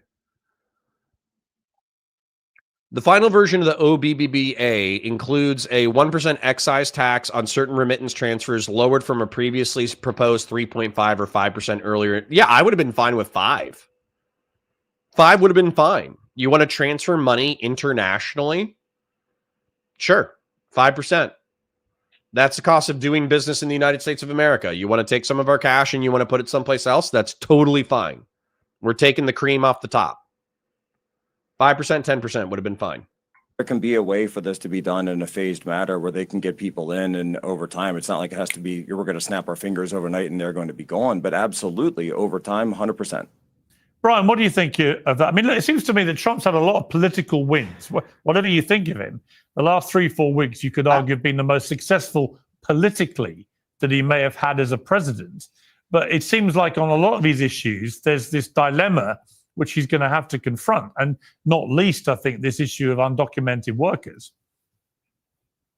Well, it's interesting because Jack says MAGA is fighting for the country. So is fighting for the country giving the biggest tax breaks to the top 1% in the history of the nation? Is fighting for the country not giving people due process and people that have been living in this country for decades and ICE agents coming up to them, not identifying themselves, ripping them from their families right outside of the courtroom? They're trying to do the right thing or sending people to El Salvador prisons with no criminal record. That's fighting for the country while Donald Trump is doing this weird masturbation dance on July 4th when dozens of kids are missing in Texas. That's fighting for the country, Jack? No, I'm sorry. That's the opposite of fighting for the country, okay? You know exactly what dance I'm talking about, Jack. I'm sure you do it every night before you go to sleep. Yeah, I think you do, Jack. I think you do, Jack. But the point that I was... go to sleep, man. Okay, well, the point that I was trying to make, Jack, is you said that MAGA Republicans are fighting for the country, deporting people and ripping up parts of the Constitution. Part of my country, and in short work, they won't be, because those aren't Americans; those are illegals. So they don't deserve due process. What does it say in the Constitution? It says every single person, not citizen, not non-citizen. The Constitution says subject every to the jurisdiction person. Okay, of. True. It says subject to the jurisdiction. Okay, so you think? Yeah, and they're subject to the jurisdiction. If there was an illegal immigrant who committed a crime within the United States, they would be subject to the jurisdiction thereof. Therefore, it stands to reason that they would still have due process. Legal aliens are not so someone should be deported to it. We actually went so through you're this last okay time with people being? You don't have any new. So you're okay with someone being Yeah, no, it's not a talking point. It's called reality, Jack. You don't live in reality. You live in MAGA world, and you take the Ben Shapiro talking points. They're all going home. No, you don't. No, you don't. No, you don't. Oh, they're all going home. So you're okay. Go ahead. Get in there, Adam. Get in there, Adam. Throw another elbow. Start off another spicy talk. Let's go. Let's go, Adam. Let's go. Adam. I was going to say, can I ask if we had studies proving, which we do, that these farm workers lead to increased economic output, would you still want to deport illegal farm workers? How is that putting America first when it hurts the economy? Wow, like Pierce said, Farm workers are coming to Trump. Democrats say, "Oh, you're just going on the side of big ag and big corporations." Like here, I'm the MAGA guy, and I'm the one who's saying, "You're not answering my question. How is that answer the question, dumbass? Helping the economy?" MAGA Mockler. Yeah, there you go. Sycamore, it says Mocker Mockler. I like Mog them Mockler. That's pretty solid. Afro Juices Connor, really, you're okay with remittance tax getting prioritized and reducing income of the lower end while the rest of the bill is super regressive and continue to sink us into debt? I'm not good with the rest of the bill, brother. I'm not good with the rest of the bill. I'm just saying. So in my opinion, okay, there are a ton of people who are in the United States specifically for economic benefit. And that's great. You know, it helps with the economy. They work for, you know, reduced wages. They might be willing to accept a pay deal where, for instance, in Central America, money goes further, right? Just because of disparity in currency, right? So if there is somebody who, if you needed to hire an American in order to do a job, and that would cost $30 an hour plus benefits, but there's these industries that are actually pretty tough, like construction and agriculture, where even if you had $30 an hour plus benefits, you would have you wouldn't have sufficient employment in order to actually run the industry at the level that we need. Then I am perfectly okay with doing seasonal and worker visas for people who are interested in doing that work and are coming from a bad socioeconomic background to come here and work. But what I would say is, number one, they should probably be documented. So they should probably be doing a payroll tax. And then number two, if they're sending money home, then they should have to skim a little bit off the top, 3%, 5%, whatever people think is appropriate. And the government should just get a little bit off the top, just to say, hey, you're here for purely economic reasons. You're sending $100 home. We're going to take $3 off of the top. That way, you know, basically you're paying for the privilege of being in the United States of America. I'm perfectly okay with that. I think that's a fair deal. That sounds fair to me. The rest of the big beautiful bill can suck a egg through a garden hose. I don't give a shit about the rest of the deal. I think the rest of the deal is probably sucks. Gen X says, who is this guy? Adam, the guy who said you don't live in reality. I love him. The newsy guy, I don't know who this guy is. I genuinely don't. But this is Adam Mockler over here. This is the guy that I like from Midas Touch. MAGA Mockler. MAGA Mockler is going after him. True Zealot says, when a foreigner resides among you in your land, do not mistreat them. The foreigner residing among you must be treated as your native born. Love them as you love yourself. Exactly. Exactly. Mog them Mockler. All right, I'm actually going to go use the restroom, but I want to sit here for a minute just so I can hear Adam Mockler mog them. Let's do something for the middle class. But man, you guys just love kissing the boots of big corporate America, huh? Sometimes when they make a lot of money and when they put food on the table and when they give us the energy necessary to run civilization, you're right. I do appreciate corporations doing the jobs necessary in order to support the United States of America, you traitorous piece of shit. Yeah, I do. No, I like the economy. I like having more economic output. And yeah, he's a liberal, not a communist. All right, I'll be right back. I'm a MAGA, Adam. Get him, Adam.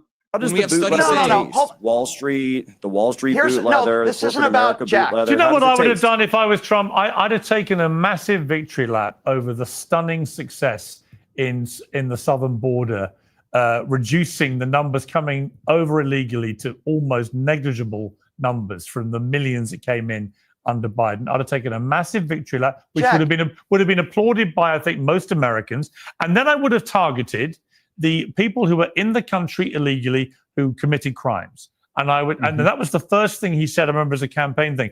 When you get to a wider category of people and you simply say, we're going to deport everyone who's undocumented in America, I mean, you could potentially be looking at 100 million people. Nobody really knows, right? Wouldn't that be something? But the idea that won't rip the heart out of America's economy in industries like farming, I think is for the birds. So I just felt like Trump's got a big win. He's got a couple of big wins on immigration, right? Take the southern border win, deport the ones who commit crimes, and then move to a new reform of the whole immigration system, but not at the expense of industries like farming. John, you're nodding there. Yeah, Pierce, there's a middle ground here.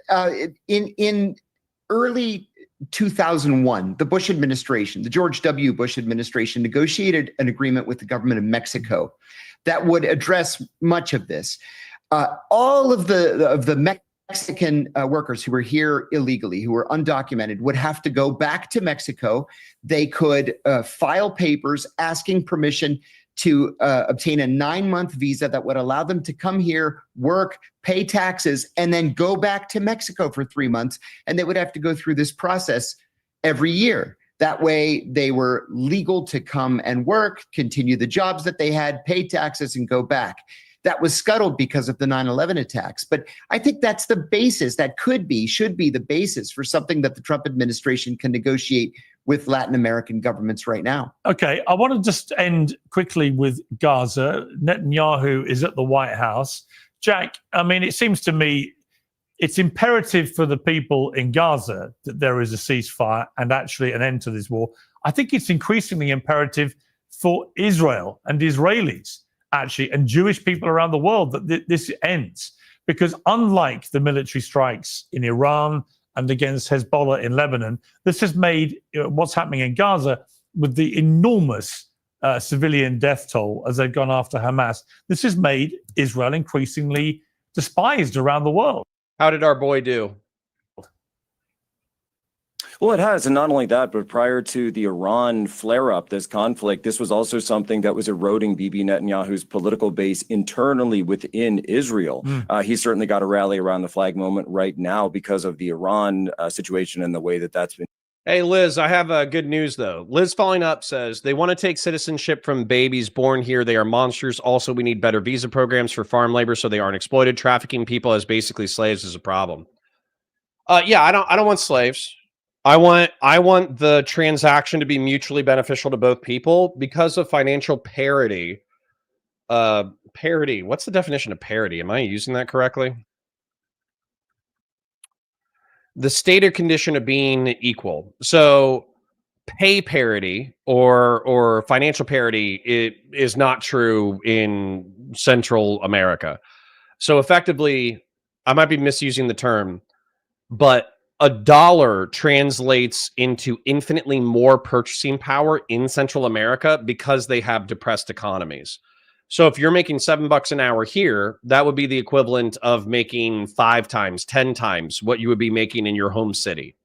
And so as a result, people coming here and working what's like quote unquote slave labor can make like decent livings and pay for a decent living back in Central America and effectively provide for their families a middle-class life. Compared to what's going on in their home states. And so as a result, I have no problems with those people coming here. I still think they should make at least minimum wage, like the federal minimum wage. I still think that they should have worker protections. They should have OSHA. They should have all that kind of stuff in order to make sure that they're working in good places. But I don't have a problem with people coming in, especially into agriculture and construction, where these are like vital to the economic interest of the United States of America. I have no problem with people from other countries coming here and working for a reduced wage, particularly even if we increase the wages and benefits for these industries, we would not be able to employ people sufficiently within the state. I'm going to check in with chat real quick before we move on. Good news on the birthright citizenship front. Class action birthright citizenship. I think this just came down is that a class action lawsuit has actually already been hit by a federal judge. They've already blocked the Trump admin from ending birthright citizenship in a class action lawsuit, which effectively means that they have to appeal it to an appeals court, and then it has to go to the Supreme Court. So right now, the law of the land is and remains birthright citizenship is appropriate. Melody says, would the seasonal work visas have a path towards a green card? Yeah, sure. I don't give a shit. Dude, seriously, don't commit felonies, pay your bills, take care of your family, pay your taxes. And I don't give 2 shits. Like seriously, I'm not kidding. 2/3 of my class of law enforcement were Hispanic people who didn't speak Spanish. Do you understand how integrated you have to be as a Hispanic person in Central Florida to not speak Spanish? They were basically, I hate to say this, it's kind of racist, but it's just true. They were just brown white people, bro. They listened to Taylor Swift. They listened to Z88.3, the Christian radio channel. You know, they they like Joe Rogan. You know, they're very boring, very normie people. So the fact that people act like Hispanic immigrants are this other species that we are incapable of socially or culturally understanding is complete cope in complete contradiction to every single one of my lived experiences with Hispanics. In the military, I served with Mexicans who spoke Spanish and English. I spoke with I served with people who barely spoke English, but they got better as time went on, and they were fucking great. I love my buddy Salas is still one of my best friends, and we barely talk. We haven't talked in like 3 years. And if that guy texted me and said, "Hey, Connor, I need to do this," I would help him. Same thing with my buddy Via. I haven't talked to Via since probably 2010. And Via is one of the best human beings I've met in my entire life. Again, if he asked me to do anything, I would help him. He's my brother. So yeah, like people acting like Central American immigrants are incapable of integrating into the United States is very R-slurred. Anyways, Dr. Zai says Mockler was on one of the episodes of the aborted Destiny Pisco show. RIP. Yep. RIP. Destiny needs to continue to not be a sexual degenerate. And if he's going to do spicy tweets, he needs to send out like the same way that Texas needs a flash flood warning system. Destiny friends and orbiters need a Destiny spicy tweet warning system. LB says they didn't come illegally. That's a lie. Oh my God, LB, we get it. They overstayed their visa. They've already been vetted. Blah, blah, blah, blah. The point is that they should have a legal status in the country. Sycamore says, highly recommend the Destiny Mockler vid. It's got great highlights. Cool. Gen X says, wait, is that a guy in a hat saying good stuff? Yeah, hat guy's pretty good. Liz Falling Up says those numbers are manipulated wildly, and also people not wanting to come here to the Golden City of the Hill is actually a bad sign. Yeah. Sycamore says, wait 1 second. I know him. He has a Nevada or Las Vegas radio show and debates maggots. 1 second, Jen. I'm subscribed. Okay, cool. Afro Jew says, isn't the privilege to work here as a foreigner already established with being denied Social Security, Medicare, not getting to vote, etc.? Yeah, I would say so. Sycamore says, pushing the limit is the Yet channel, I think. Pushing the limit is this guy, apparently. Eric Suman says, and the Brian guy from PTL radio show has some good clips to review of him yelling at MAGA at rallies on his show. Cool. Cool. I'm going to get back into the content, but I'm going to shill again. Like the stream. It's free and it helps me out the algorithm. Participate in chat. There's lots of beautiful souls in there that are very funny. Comment on the VODs and watch the VODs. That gives me that sweet, sweet AdSense revenue. If you have a super chat that you're willing to give me, that's very much appreciated, never required. If you want to gift a membership or become a member, I think the button's turned off right now, but in general, once we get that turned back on, become a member. And I parasocially love you. Thank you for being here. Been viewed, but prior to that, he narrowly survived a leadership vote just a week before the initial strikes were taken in that operation. And by the way, all of that was predicated on him breaking the ceasefire deal originally with Gaza. So if he does not agree, and I know that there's been a ceasefire that's I've seen in media headlines, but I would love to see him standing there with President Trump agreeing to that ceasefire there at the White House. Yeah, and Adam, I just feel like I'm somebody who, for many months after October the 7th, given the scale of what happened, I continued to defend Israel's right to defend itself against Hamas, because Hamas were wedded publicly to continue doing this as many times as they could do it. They were wedded to getting rid of every Israeli if they could. So I supported the right to defend themselves. But in recent months, it's become almost impossible to defend what Israel's been doing. The 3-month blockade of already impoverished and starving people, the relentless bombardment killing so many civilians without any hostages getting released through this period. And then the people like Smodrich, the finance minister, publicly stating that his goal is to cleanse Gaza of all Palestinians, which is actually his ethnic cleansing, which is a war crime. You put all that together, and it's become almost impossible to defend Israel continuing to prosecute the war in Gaza the way they're doing it. So I just feel, as somebody who likes Israel and Israelis and feels for Jewish people around the world who've had a very traumatic 2 years, as the people of Gaza have had, the innocent people in Gaza, I feel this has to end. What do you feel? Yeah, I think I've gone through the same journey that a lot of people have, including you, where initially after October 7th, I was fully supportive of Israel's right to respond and root out Hamas. I would even argue with people in my generation, because I'm 22 and they have some wacky opinions. I'd be like, listen, if the power imbalance were reversed and Hamas had the power over Israel that Israel has over Hamas, there would be no Jews in the Middle East. So you just have to understand the power imbalance. But I can't put an exact pinpoint on the date. At some day, I feel like they're just beginning to cross a line over and over and over. And when we're heading into like a year and a half or 2 years of a war with no end goal, no specific end goal, like I know they say they want to root out Hamas, but at some point it feels like they're just killing people who are getting flour and way overstepping. So I've talked to a lot of people who seem to have gone through the same journey where they're like, oh, of course, root out Hamas, of course. But at some point it seems to be too far. Yeah. Brian, your thoughts? Yeah, I just want to make a Love me some Adam Mockler. But effectively, if they just kind of circle the wagons on this, then I think we'll move into the next segment. Effectively, like, yeah, generally speaking, I support the existence of the state of Israel. I do think that effectively at this point, the operations in Gaza are revenge against the Gazan people. If it was now about they destroyed 80% of buildings, if they moved everybody out of a territory, rebuilt the water infrastructure, rebuilt the housing, moved the Gazans back in slowly but surely, vetted all the people they were moving back into the neighborhood, and then moved slowly but surely through Gaza, spending multi-billion dollars of international aid in order to rebuild Gaza to the point that Gaza is like a decent place to live with schools, water, food, commercial districts, all that stuff, so Gazans could live decent lives, and Israel could still do security operations in order to root out anti-Israeli terrorist orgs, then I wouldn't have a problem. The problem right now, though, is it seems like Israel destroyed 80% of the infrastructure, is not rebuilding any of it, is allowing 2 million people to live in squalor.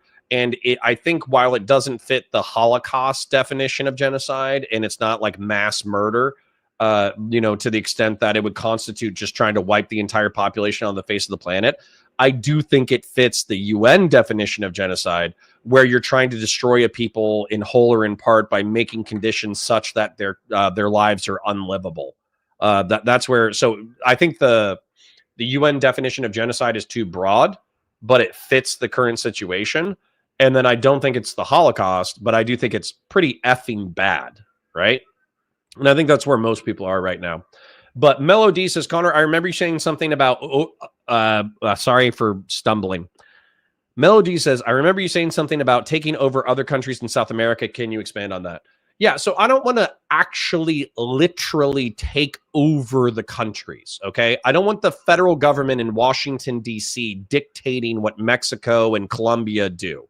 However, what I would do is the EU, the European Union, is a largely Western European Union where they have unified trade policy and coordinated security policy between all these different nations, and they've liberalized free travel. So if you're a German who wants to work in France, or if you're a French person who wants to work in Spain, or you're a Spanish person who wants to work in Italy, you can, relatively speaking, with minimal restriction, travel to these other countries and work and live there.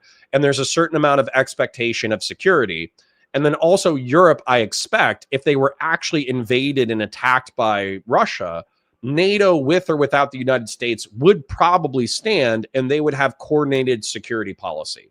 So these countries are still independent governments that are sovereign over their own domains, but they have coordinated fiscal, coordinated monetary, and coordinated security policy. So what I would want to do is I would want to do the same thing in the United States, but for the sake of expediency and also acknowledging like regional pride, I would want to do a northern, central, and southern United States of the Americas. And so the northern United States of the Americas would be Greenland, Canada, and the United States, and we would coordinate fiscal, monetary, and security policy. If they want to keep their own currency, like Canada wants to keep their own currency, that's fine. Greenland wants to keep their own currency, that's fine.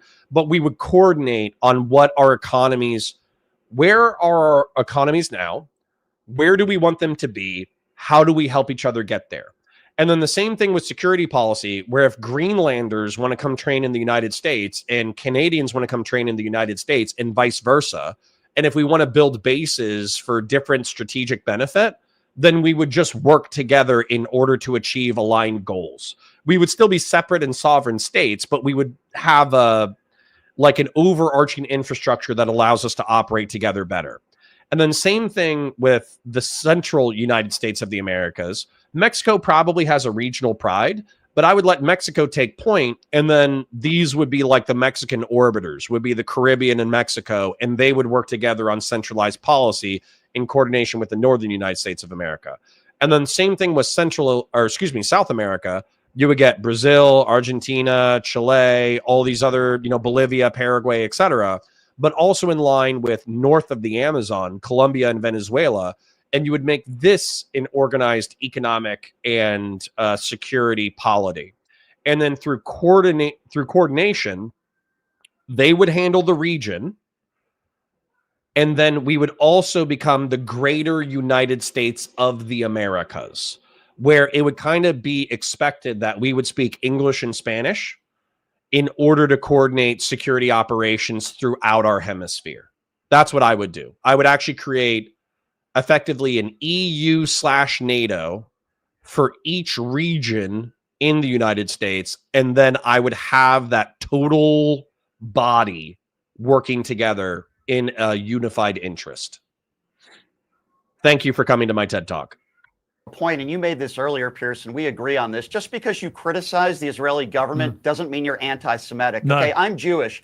I criticize the Israeli government and Benjamin Netanyahu, and Donald Trump took the Israeli intelligence over our own. Now we're involved in another war, this time with Iran. I thought Donald Trump was going to be the peace president and he wouldn't get us into any new wars. Listen, Israel has a right to defend themselves. I agree with you, Pierce, 150% on that.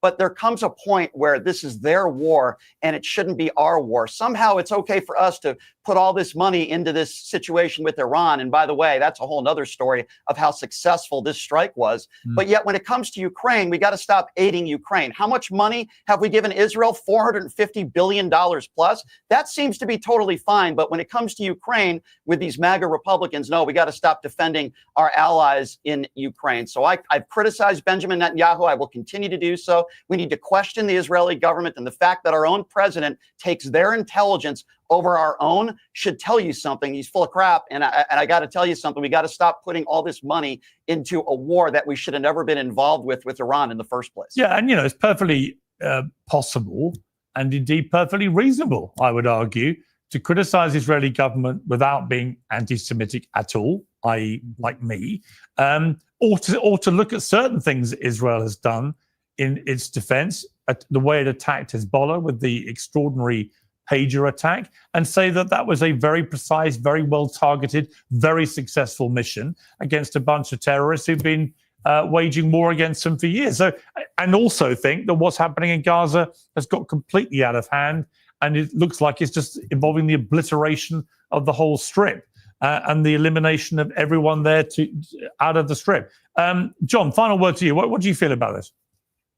I have to agree. When you look at the Hezbollah operation, that was absolutely brilliant from an intelligence perspective. Imagine the moving parts that are at play in an operation like that, where you go from the point of production to the point of delivery and everything in between, the supply chain. Absolutely incredible. But you can't just slaughter women, children, emergency workers, doctors, blow up hospitals every single day and say that you're fighting Hamas. Sure, Hamas is a terrorist group, but Hamas is minuscule compared to the population of Gaza. And these tens of thousands, hundreds of thousands of deaths are unacceptable. These are crimes against humanity, and they have to stop. I don't think we've ever discussed this topic where everyone on a panel has broadly agreed. So I'm gonna take the win on the broad agreement and hope that I got a feeling Donald Trump is going to get some movement on this with Netanyahu. I got a feeling we may hear that sooner rather than later. I think he, you know what? People who are cynical say he just wants the Nobel Peace Prize. Well, Obama got one after 8 months in office for saying some fancy speeches. If Trump was to actually get this sorted, this war ended, and could then move to try and do the same in Ukraine, as I know he definitely. Okay, Jesus Christ. With the Vaush versus CCP Mehdi Hasan thing, it's at the top of the docket. We'll do it early next week, Sycamore. Holy shit. Pretty wants to. That would be an amazing achievement. Gentlemen, thank you all very much. Thank you. All right, cool. We're going to wrap on that. I'm going to say that Adam Mockler successfully mogged. He mogged him. He did a great job. He mogged Jack Posobeic. Jack Posobeic is still a MAGA shill. And the truth is that all the Epstein stuff, even if it's exonerating, it should come out. Okay. If all of the videos, if all of the photos only show two participants and it's Ghislaine Maxwell and Jeffrey Epstein, then the law enforcement community, the intel community needs to come out and they need to say, we inventoried everything. Here's the list of the inventory. The only people involved are Ghislaine Maxwell and Jeffrey Epstein. Otherwise, I'm not going to believe them. I believe that Bill Gates is probably involved. I believe that Bill Clinton is probably involved. I believe that Donald Trump is probably involved. And so as a result, we're effectively looking at self-interested, powerful, rich parties sweeping for other self-interested, rich parties so they don't have to embarrass the intelligence community and so they don't have to embarrass some of the richest and most powerful people on the planet. That's my summary of it. I'm going to check in with chat before we move into the next thing. Quick shill time. Like the stream. That's free. Engage in chat. There's lots of cool, smart, funny, interesting people in there. Then also, what is it? Super chats if you got them. Memberships if you got them. I'm trying to think of what else. Oh, watch the VODs and comment on the VODs. This is happening. I'm going to move you guys over here so I can look at you. And then I'm going to go see if the Candace Owens versus Nick Fuentes episode dropped. They said they were dropping it on Friday. If they haven't done it, maybe we'll do the Mehdi Hasan CCP episode now. But let's take a look and see if the Candace Owens, Nick Fuentes. Where is it? Why isn't Candace Owens popping up as the top thing? Videos. That's Russell Brand. And then on the live thing, it was yesterday's stream. So she hasn't posted it yet. So maybe I'll change the title and we'll do the CCP thing now. Anyways, check in with chat. This is happening says, the EU has some serious bureaucracy problems. We would definitely want to vastly improve on that, but I like the idea of more coordination overall. Yup. Sycamore says Denmark signed a deal for Greenland mineral mining rights, I think. Yeah, but we could still work with Europeans. Europeans are allies. This is happening says Denmark, Greenland would totally coordinate with a hemispherical body like the EU and the Americas. Yep, and it could benefit everybody. Liz following up says the economic side was some of the original ideas for NAFTA, but the treaties ended up very exploitative. Yeah, we need to make sure it's good for everybody. Canada signed a deal for minerals with Greenland. Good. That'll make it easier. Sycamore says, I'm honestly very happy if it makes you less irritated. All right, it's on there, brother. It's on there. We might even watch it now. Vlad says, hi, Connor. Hi, chat. Hi, Vlad. And also, hi, DD22E. I saw him jump into chat earlier as well. Brandon Zero says, oh my God, there's a huge best behind Connor's head. Beast? There's a dog over here. His name is Bo, but also Indy likes to hang out back there. Fung Dark says, they see the price as worth it because they can make it back in a few months, busting ass all day. Exactly. Gray Jedi says, Owens does so much mental damage, you'd think he was a mind flayer based. Hedonic Treadmill says, lol, what are Candace and Nick going to do? Argue about who has better Nazi talking points? Yeah, unironically, yeah. Yep. What's the best? The Beast. The Beast are two dogs. One of them is named Indy. She's a 50-pound Sado from Puerto Rico. There was a hurricane in Puerto Rico a few years back. It wiped out everything. And so people actually did a coordinated effort to take some of the abandoned street dogs who were starving to death and move them over to Florida. She was a puppy that got saved in that operation. So we adopted her. She's probably like 5 years old, 6 years old now. I forget her exact age. She might even be older, but she's sweet, athletic, kind. Honestly, one of the best dogs I've ever had. And then Bo is a cantankerous 13-year-old douchebag. But, you know, what are you going to do? You pick them, you love them. They end up being grumpy old men, dickhead dogs. And what am I going to do? Am I going to kill him for being an asshole? Nope. I'm going to let him live in comfort in my household. Melody says, what is the CCP video? I heard not China's department issue is supposed to be the worse than ours recently. Somebody, Sycamore, I think has suggested this multiple times. It's Vosh debating or watching Mehdi Hasan and Mehdi Hasan glazing the CCP or something. We'll check it out. Fashion 40 says, your take on combined America is similar to what happens in Gundam 00, not canon to UC, but very poignant to the state of things. Cool. Don't let it Mossad around the dogs. Yeah, he'll dock the tail. Sycamore says, it's a mask-off CCP representative talking about Taiwan and shit on Mehdi Hasan. I watched Vaush reaction, which was solid but not necessary. I think it's good. Okay, we'll take a look at that. So I'm going to change the title then to, because Nick Fuentes versus Candace hasn't been released. That'll obviously probably get bumped to the top of the docket early next week.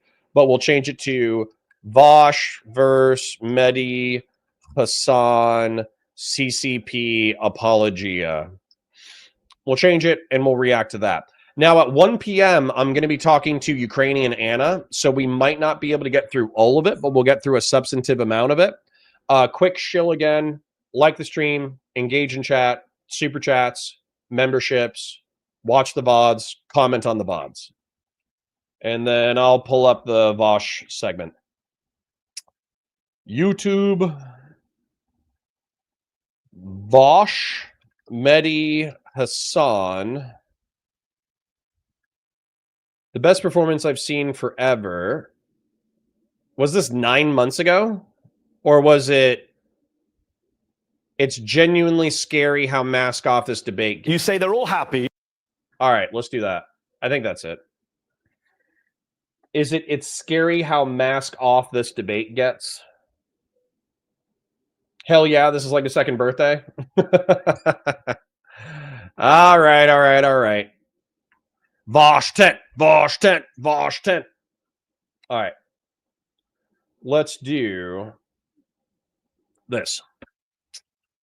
Hi guys, my name's Connor. I'm a science fiction, political, and philosophy nerd, a Marine Corps and law enforcement veteran, and I like breaking down the news and commentary and current events and debates of the day online. I'm a never Trump Republican, so basically I have capital L liberal philosophy until I say something very chuddy. So just deal with it, I guess. We're going to be watching Vaush, who is a libertarian. Oh no, I think he has the same brush I do. This is going to be funny.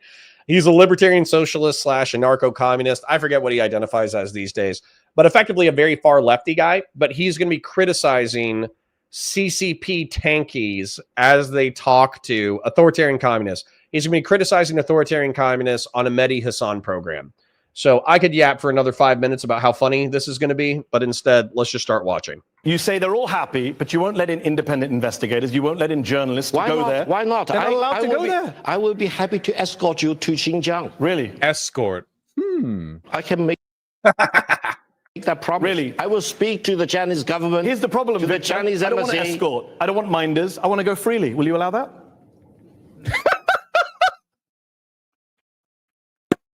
True. Well,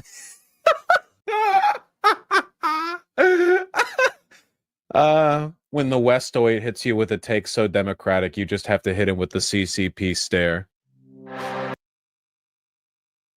Am I going to like Vosh in this segment? We shall see.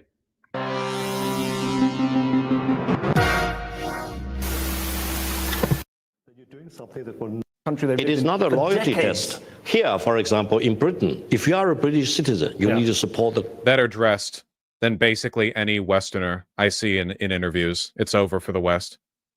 monarchy. You cannot say, No, I'm standing in Britain. I don't support the monarchy. I don't like King Charles. No, you cannot say, no. I just said it. Mehdi, I literally just said it. you cannot take any action to oppose the monarchy system. But I don't have to sign a pledge saying I support King Charles. Well, each country is different. Yeah, we are talking I can about assure you, China. China is very different. And China has one policy which is part of the constitution. Which involves threatening people in Taiwan who don't want to be part of your country. Let's bring in our panel who are waiting to come in and join. Let's see what they think. I'm joined by Stephen Chan, professor at the University of London School How does this of kick off? by 3 London. Thank you for having me.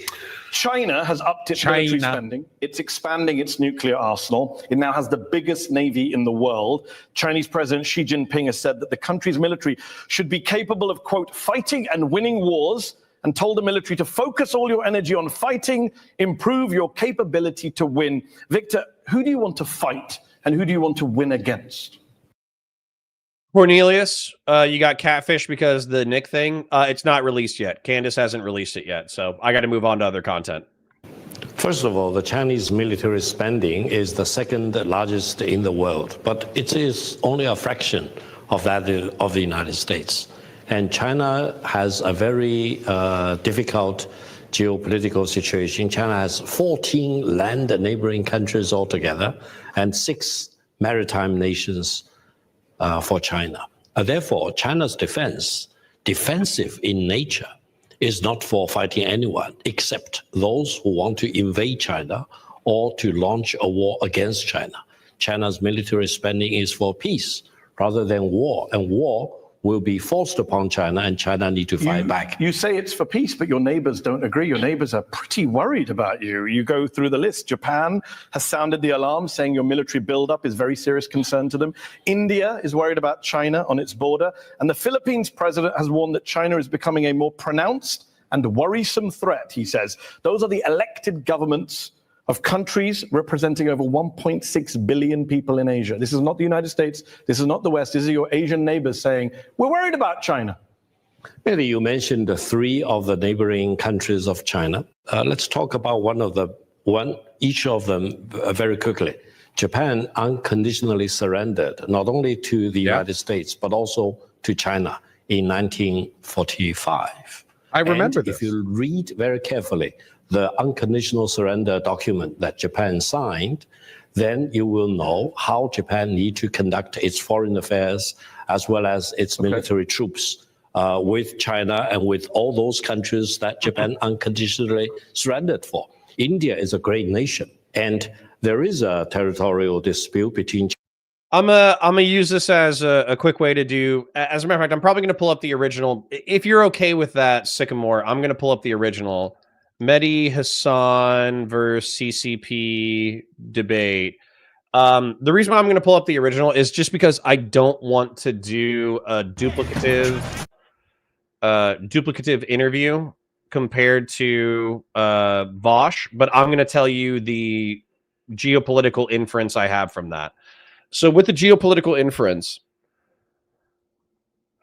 China, at least this is the way that it was said, but I feel like this can change at any point. China has an imperial history of having vassal states. I'm actually going to pull up a map as well, where China did engage in militarist conflicts, but it, at least according to the history book or the history class that I took, they never really conquered Southeast Asia. Southeast Asia just presumed that China was so powerful that they could conquer, and so they became tributary states. So Vietnam and Laos and Cambodia and Thailand and Burma and Bangladesh and all these different places, they didn't go to war with China. They just paid an imperial tributary tithe to China under the presumption that China was powerful enough to invade, right? And then same thing with Mongolia. Like, Chinese history is actually filled with northern aggression where, who is it? The Manchurians, the Manchu, or somewhere in here. Where's Manchuria? It should be right here. It might be within China. Where's Manchuria?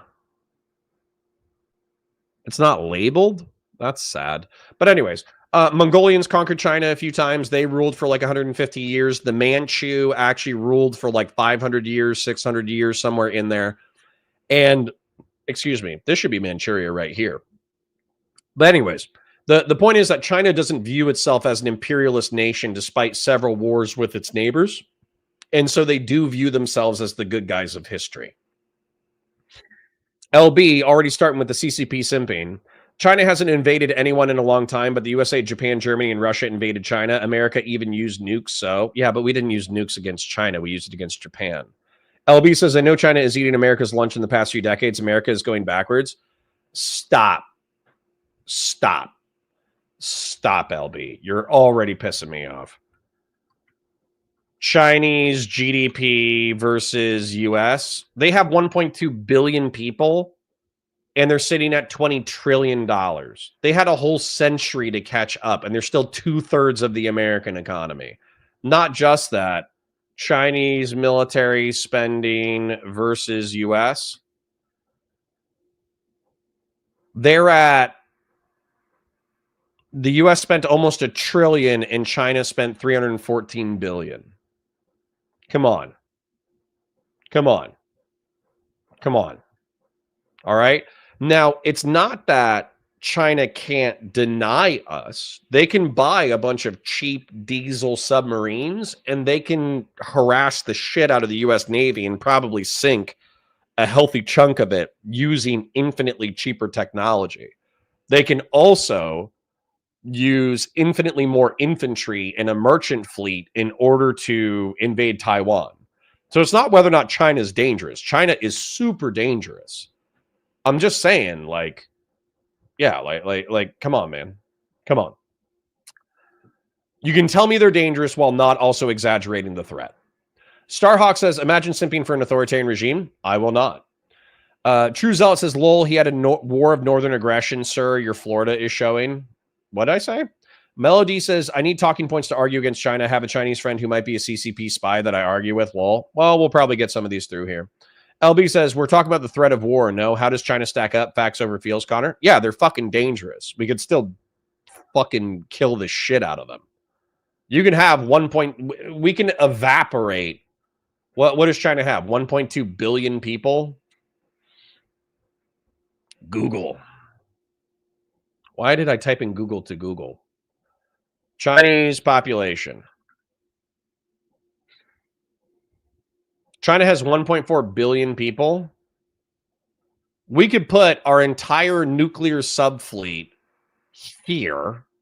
We could move nukes to Japan, and we could evaporate the entire Chinese population before they even have the ability to respond. Now, I'm not saying that's what we should do. I'm just saying that's what we could do. Okay? Hide your weenus. I will not. You can frame facts many different ways. True. You trust Trump and Hegseth against China? Absolutely not. Anyways, I'm going to leave the Chinese map on. But the whole point is China doesn't view itself as the bad guy. They don't view themselves as the aggressor. They did have the Sino-Vietnamese War, where after the Vietnam War with the United States, they tried to have increased influence in Vietnam, but Vietnam kicked the shit out of them. They also supported the Cambodian Khmer, and then the Vietnamese kicked the shit out of the Cambodian Khmer. So they actually just don't really have that big of a history of, like, conquest. The unconditional surrender document that Japan signed, then you will know how Japan needs to conduct its foreign affairs. Yes. Sycamore says China-Vietnam was late 70s, early 80s. Yes. As well as its military troops with China and with all those countries that Japan unconditionally surrendered for. India is a great nation, and there is a territorial dispute between China and India, but that dispute was not created by China. Neither was it created by India. It was created or left behind by the British Indian government. That's a great history lesson. But right now, China, in 2024, the defense spending is going up by 7%, the most for 5 years. You've had 29 consecutive years of military expenditure growth, the most of any country in the world. Since 2022, China has... They're poor and they're industrializing. It's a problem and it's scary, but it's not... It's perfectly rational within their self-interest. Increased military drills around Taiwan. It's escalated since the new Taiwanese president was inaugurated in May. China is not a fan of him. Since then, there's been almost daily activity involving China's warships, drones, cyber attacks against Taiwan. China is getting ready to... We're talking about the Sino-Vietnamese War, LB. Come on. You guys are just going to invade. You're just going to trigger a bunch of fucking geopolitical fucking rants from me. What are you doing? We got to get through the content. The Sino-Vietnamese War. was brief but fought in early 1979 between China and Vietnam. It stemmed from the complex relationships between the two communist nations, exacerbated by Vietnam's invasion of Cambodia and alignment with the Soviet Union. This is what we're talking about, LB. This is what we're talking about. Taiwan, isn't it?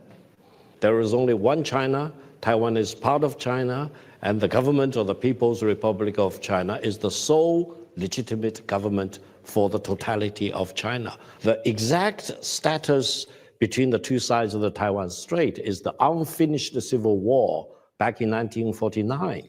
So ever since the beginning of the 1980s, China does not want to use a war to solve this unification problem. You don't want to use a war, but you're surrounding it with ships, drones, cyber attacks, and making lots of threats. Each time when the separatists in Taiwan want to push the edge of the envelope, they will come across more and more demonstration of the commitment of the Chinese nation to eventually achieve peaceful reunification or otherwise. That's the or otherwise. test. Your defense minister said anyone who dares to pursue independence for Taiwan will be crushed into pieces and face destruction. Sounds like a truly peaceful guy. That's a real statement, because if the separatists really want to push the edge of the envelope with the aid of some big country, for example, which wants to use the United States, he's saying that effectively if the United States backs Taiwan, then they will crush United States forces in Taiwan. That's what he's saying. Use Taiwan as a proxy in its own geopolitical rivalry against China, then wait until you see what will happen. Reunification will be achieved, and China is the only permanent member of the United Nations Security Council which has not yet achieved a complete reunification. Well, I'm always amused with this phrase reunification, because if it's one China, then clearly it's not one. Larry Hutchinson says, I was on your side until you said they might be able to sink a ship. As a former sailor, I find that laughable if they use crude technology. Well, maybe crude technology is where I lost you. So it's my understanding that the Chinese Navy is not pursuing parity with the United States. There's that word again, parity. They're not trying to achieve the same technological advantages of the United States. They're trying to use area denial technology. So the main ones that I know about are Chinese diesel submarines. The reason why diesel submarines are interesting is because they operate fairly loudly when they're using diesel, but they basically power an electric battery that then they can run silent on. And so diesel submarines are a really cheap counter to the U.S. Navy. Then the other thing, comparatively cheap. The other thing that I know of is Chinese hypersonic missiles. I think they're building hypersonic missiles specifically for area denial, the DFZF. So you'd have to Google it and research it, but they're medium-range ballistic missiles. What's their range? The DF is thought to reach speeds of 4,000 miles per hour, which is fucking bananas. And what's the DFZF range? DFZF range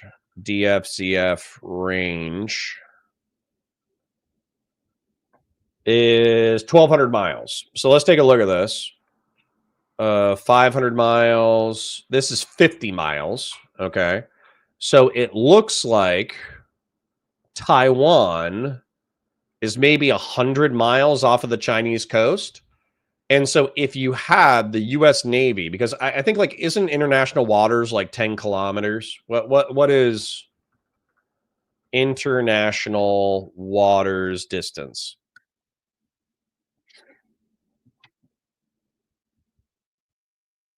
International waters, also known as the high seas, are generally considered to be any area of the ocean beyond an exclusive economic zone of coastal nations, which typically is beyond 200 nautical miles from the baseline of the coast. All right, so 200 nautical miles. So the truth is that if Taiwan is here, and then the United States Navy in a show of force comes into Taiwan, we're actually technically in Chinese waters. I don't know the laws of warfare, because I know Bill Clinton actually put our Navy between China and Taiwan when China was doing a bunch of saber rattling, which is kind of fucking bananas when you think about it. But the truth is, let's say that China is threatening to invade Taiwan and they're saber rattling about invasion. Let's say that the United States Navy deploys around the island of Taiwan to at least posture that we're going to support them militarily in case of invasion. The truth is that we would be well within hypersonic missile distance if all the missiles were deployed to the coastline. And then it also stands to reason that they would have a shitload of diesel subs running around in this area, and they could run quiet to the point that we couldn't find them. And so if they decided to attack our Navy deployed around the island of Taiwan, they could probably sink a few American ships. I think it stands to reason. I know that naval ships are, American naval ships compartmentalize where under like drills. Have you guys ever seen this? American naval ship bulkheads.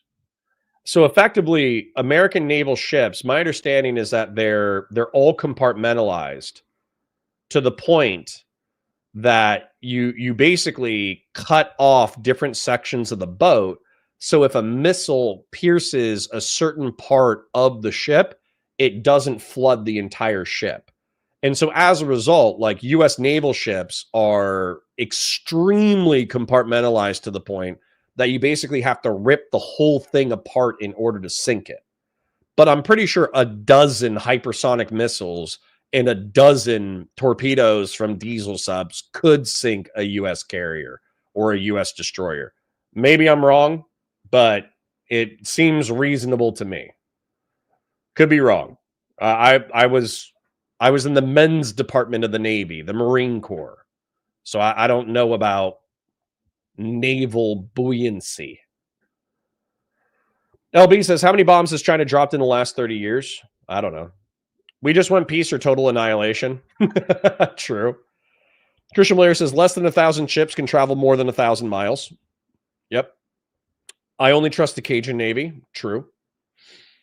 All right, back to it. China, clearly you're accepting by definition if you need to reunify it. They are doing their own thing. And why this obsession with Taiwan? You are a country of 3.7 million square miles, a population 60 times that of Taiwan, economy 20 times the size of Taiwan. Why are you obsessed with Taiwan? Why not just leave them be? In terms of defending China's sovereignty and territorial integrity, any inch of land is not 1 inch too much. Any one single person is not one person too many. So we need to achieve reunification. Even though they don't want to be part of your country. 12% of the people of Taiwan say they want to reunify with China. 12%. You can't get more unpopular than that in that. Mehdi, it's not up to the people in Taiwan to decide about the one China policy. You're very blunt in your disregard for people's views, freedoms, dignity. You say that you don't care about what they think. You also said in an interview with the French newspaper Le Monde, once we get the island back, we'll have to ask everyone's origins. Those who have Japanese ancestry, who you basically say constitute 10% of the population, will have to pledge loyalty to reunification in writing. Otherwise, we'll have to help them leave. You're basically calling for the ethnic cleansing of 2.3 million people in Taiwan. No, you remember back in 1945, when Japan unconditionally surrendered, a lot of people in Taiwan who originally came from Japan, they were the rulers of Taiwan at the time, they stayed behind because of the magnanimity of the Chinese nation. Now, several decades later, they account for about 10% of the local population in Taiwan. Now, if you really do your homework, you will realize that those die-hard Taiwanese separatists include many of these Japanese Chinese. But okay. Well, but you would get rid of them. You would get rid of 2.3 million people. No, after the reunification, everyone in Taiwan need to make a pledge whether they acknowledge there is only one China and Taiwan is part of China. And if they don't make that pledge, they're out. Those who pledge for the one China.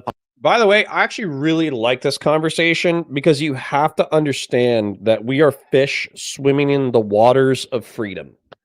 I can say, fuck Trump, fuck his admin, they're pieces of shit, I hope they rot in hell, and I will literally have nothing happen to me. Okay? Because I'm not specifically threatening these people. I'm not threatening to kill them. I'm not threatening to do anything illegal or extrajudicial or anything like that. But I can still say that I think what the government is doing in reference to this topic is evil, and they're pieces of shit, and they deserve to burn in hell. This guy is effectively saying, you don't have freedom of conscience. You don't have freedom of speech. I don't give a shit if you think that democracy is the right way to go. Effectively, if you're going to be a part of China and Taiwan is a part of China, you either pledge allegiance to us, or we're going to deport you, or we're going to kill you, which is fucking crazy. The dude's just saying it, which honestly, I appreciate. I appreciate his honesty. Honestly, I appreciate his honesty. And what's the other thing too? This just kind of tells me that from a pragmatic perspective, that 100% the cultural genocide, which I already believe to be happening in Xinjiang with the Uyghurs, 100% happened. Because basically this guy's saying like, yeah, if you don't agree with us, then fuck you. That's his perspective. Now I feel that way too, but I feel that way about liberalism, capital L. I feel that way about freedom of conscience, freedom of speech, right to self-defense, and limited government. So he's saying, if you don't agree with me, fuck you. I'm saying the same thing in reverse, but I think my ideology is better. I need to check on my 3D printer because it stopped. I want to see if the job's actually done or if I ran out of filament, and I need to use the restroom and get a water refill. So I'm just going to leave you with the sweet, soothing propaganda of the Chinese Communist Party. Policy. They are local. You didn't, by the way, you didn't citizens. say everyone. You said of Japanese descent. That is literally ethnic cleansing. You're picking people by their ethnic heritage, making them do a loyalty test. Otherwise, they have to get out of the country they've It lived is in not a for loyalty decades. test. Here, for example, in Britain, if you are a British citizen, you need to support the monarchy. You cannot say, I'm standing in Britain. I don't support the monarchy. I don't like King Charles. No, you cannot say. No, I just said it. Mehdi, I literally just said it. you cannot take any action to oppose the monarchy system. But I don't have to sign a pledge saying I support King Charles. Well, each country is different. Yeah, We are talking I can about assure you China. China is very and different. China has one policy which is part of the Which constitution. involves threatening people in Taiwan who don't want to be part of your country. Let's bring in our panel who are waiting to come in and join. Let's see what they think. I'm joined by Stephen. I am going to copy Mehdi, or I'm going to copy his Vaush, and I'm going to go to the head-to-head. I'll be right back. I'm going to grab some water.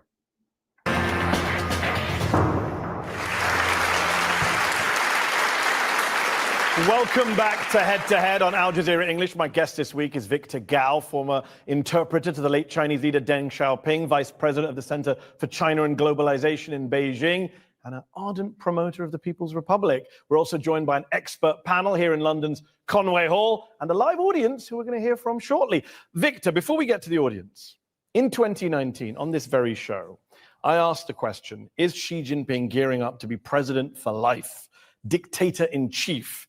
I mean, he's the most powerful leader of China since Mao. He's abolished presidential term limits. He's now in his third 5-year term as president. So I'll ask again tonight, is he now president for life, a true dictator?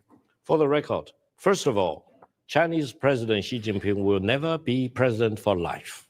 There will be a time limit. When it will be handled according to the Chinese legal system and constitution. Secondly, there is no dictator in China. Why? Because dictatorship simply doesn't work. Democracy means modernization. And how can you explain profound transformation of China over the past 45 years in China if you have dictatorship or authoritarian rule? No, every leader in China will be put into a team, and teamwork will be much more important than individualism. Victor. Maybe previous presidents did, maybe Jiang Zemin or Hu Jintao. Everyone knows Xi Jinping has centralized power, consolidated power, got rid of term limits. You say there's a way to get rid of him, but there isn't actually a legal way to get rid of him. He's in power for life, and he likes being a dictator. Why are we pretending? Mehdi, allow me to remind you, the Communist Party of China, which is the ruling party of China, has a membership of up to 100 million people. Yeah. It's well structured. Every province, every state-owned enterprise, etc., will have a party cell. There's no division or debate within the Chinese Communist Party. Listen to me. No single person in China can dictate to a population of 1.4 billion people and 100 million membership of the Communist Party of China. Okay, let's test That's that. a mission impossible. Let's test that proposition. The president won a vote last year. Won a vote. I'll put that in air quotes. Do you know the tally of last year's presidential vote in favor of Xi Jinping by the National People's Congress, part of that structure you just advertised to us? What was the vote? Can you tell our audience here? I think it's up to about 100%. That doesn't. 2,952 to 0. Yes, that's exactly what I said. Could you not find a few people just to make it look a little even? One or two? Mehdi, it's Five? not surprising. It's not surprising. 2,952 to 0. That's one man rule, my friend. In the Chinese system. Yeah, so the same thing that makes it Mehdi annoying to me, I think he can be quite smug, obnoxious, abrasive, whatever.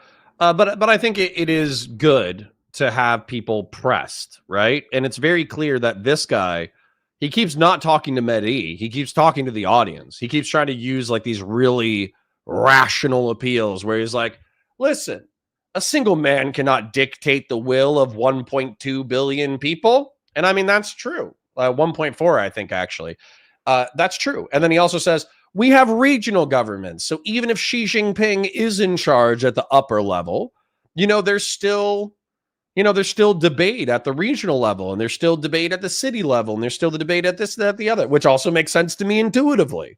This guy is a very skilled propagandist and apologist for the CCP regime, but it also kind of reinforces to me that the CCP does what I probably suspect it does, right? Everyone supports the Chinese president. You just told us 10 seconds ago there's this huge system, a big party, one guy, and then you're like, oh no, but everyone supports him. 0 votes against him. One person out of 3,000 couldn't say, Xi Jinping, not my guy. One. What if he's the guy for all the Communist Party of China? You never know. Well, if that's the case, then your entire first answer is redundant because it doesn't matter if there's 100 million people. It's okay to have your beliefs, but not their beliefs. Very hypocritical of you. LB, for the love of God, my belief system is that it's okay to have a plurality of beliefs.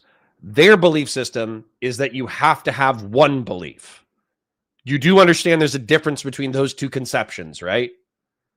It's the paradox of tolerance. It's the irony of liberty, is that in order for liberalism and freedom to work, everybody has to believe in liberalism and liberty.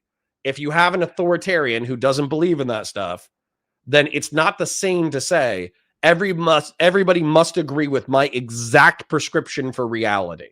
It is not the same. They all have to follow the leader. No, he does command huge respect among the Chinese people as well as you say respect, I say fear.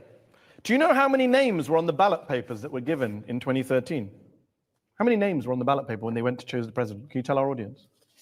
I think there is only one candidate. Yeah, there were no other names.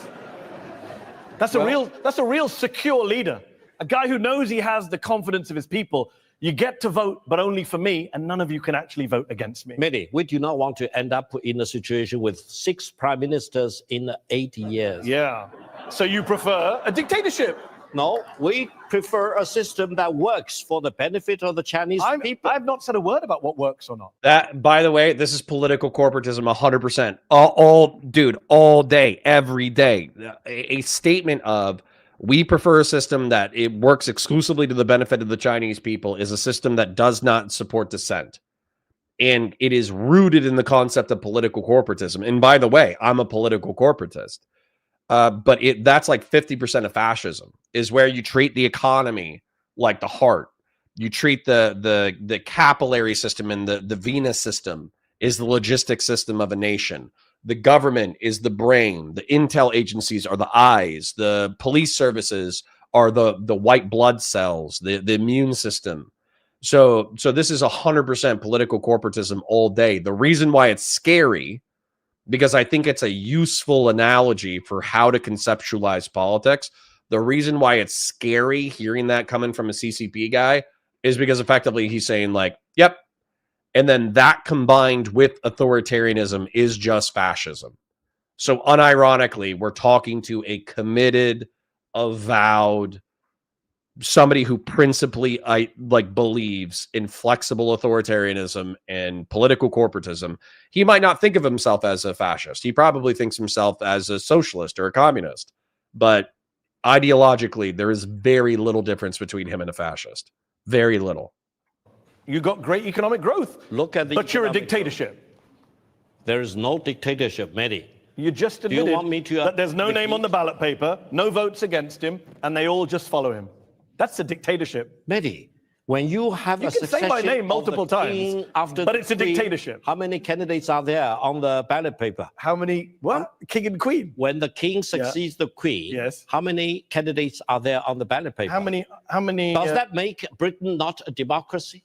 Well, you're asking the wrong guy. I'm a Republican, so I think we should be a full democracy and get rid of the monarchy. And I can say that. Based Mehdi Hasan. Republican Mehdi Hasan. Very based. Here, you can't say that in China. You cannot take any action against that. Yes, I can, actually. I can go out on the street. I can hold up a placard and say, let's get rid of King Charles. I can create a whole protest outside Buckingham Palace. You can't do that in China. You can't even put one other person's name on a ballot paper. That's how insecure your leader is. Mehdi, I'm a lawyer.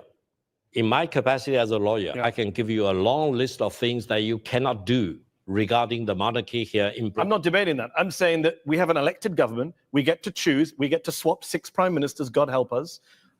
But we get to pick. Everyone in this room who's a citizen gets to pick. Listen, you end up with your mini budget, which bankrupt the whole country. But that's an honest answer, Victor. But Victor, I admire that because that's an honest answer. Your answer is, it's a dictatorship that works. At least say that. No. No, you can't. You keep dodging. One minute you say, it's not a dictatorship. Then I show you it is. You say, but it's working. We've got growth. Mehdi, pick one. Mehdi, if that is your point, I will seriously urge you to do more homework about how the Chinese system works. Okay, let's talk about the Chinese system because I did a little bit of homework. It's. Did you know that Xi Jinping put his name in the Constitution? That's weird. Well, the leader. Sycamore says, Connor, I'd love to hear your refutation to contemporary China not being state capitalist. It is state capitalist, but fascism has no preference on economics. Fascism prefers whatever economics work. If a command economy worked in a fascist system of government, they would go with a command economy. If a free market economy worked in a fascist government, they would do it. Now, of course, that becomes like nepotistic and crony, where you are engaged in a free market at the whim of the fascist government, but they don't care.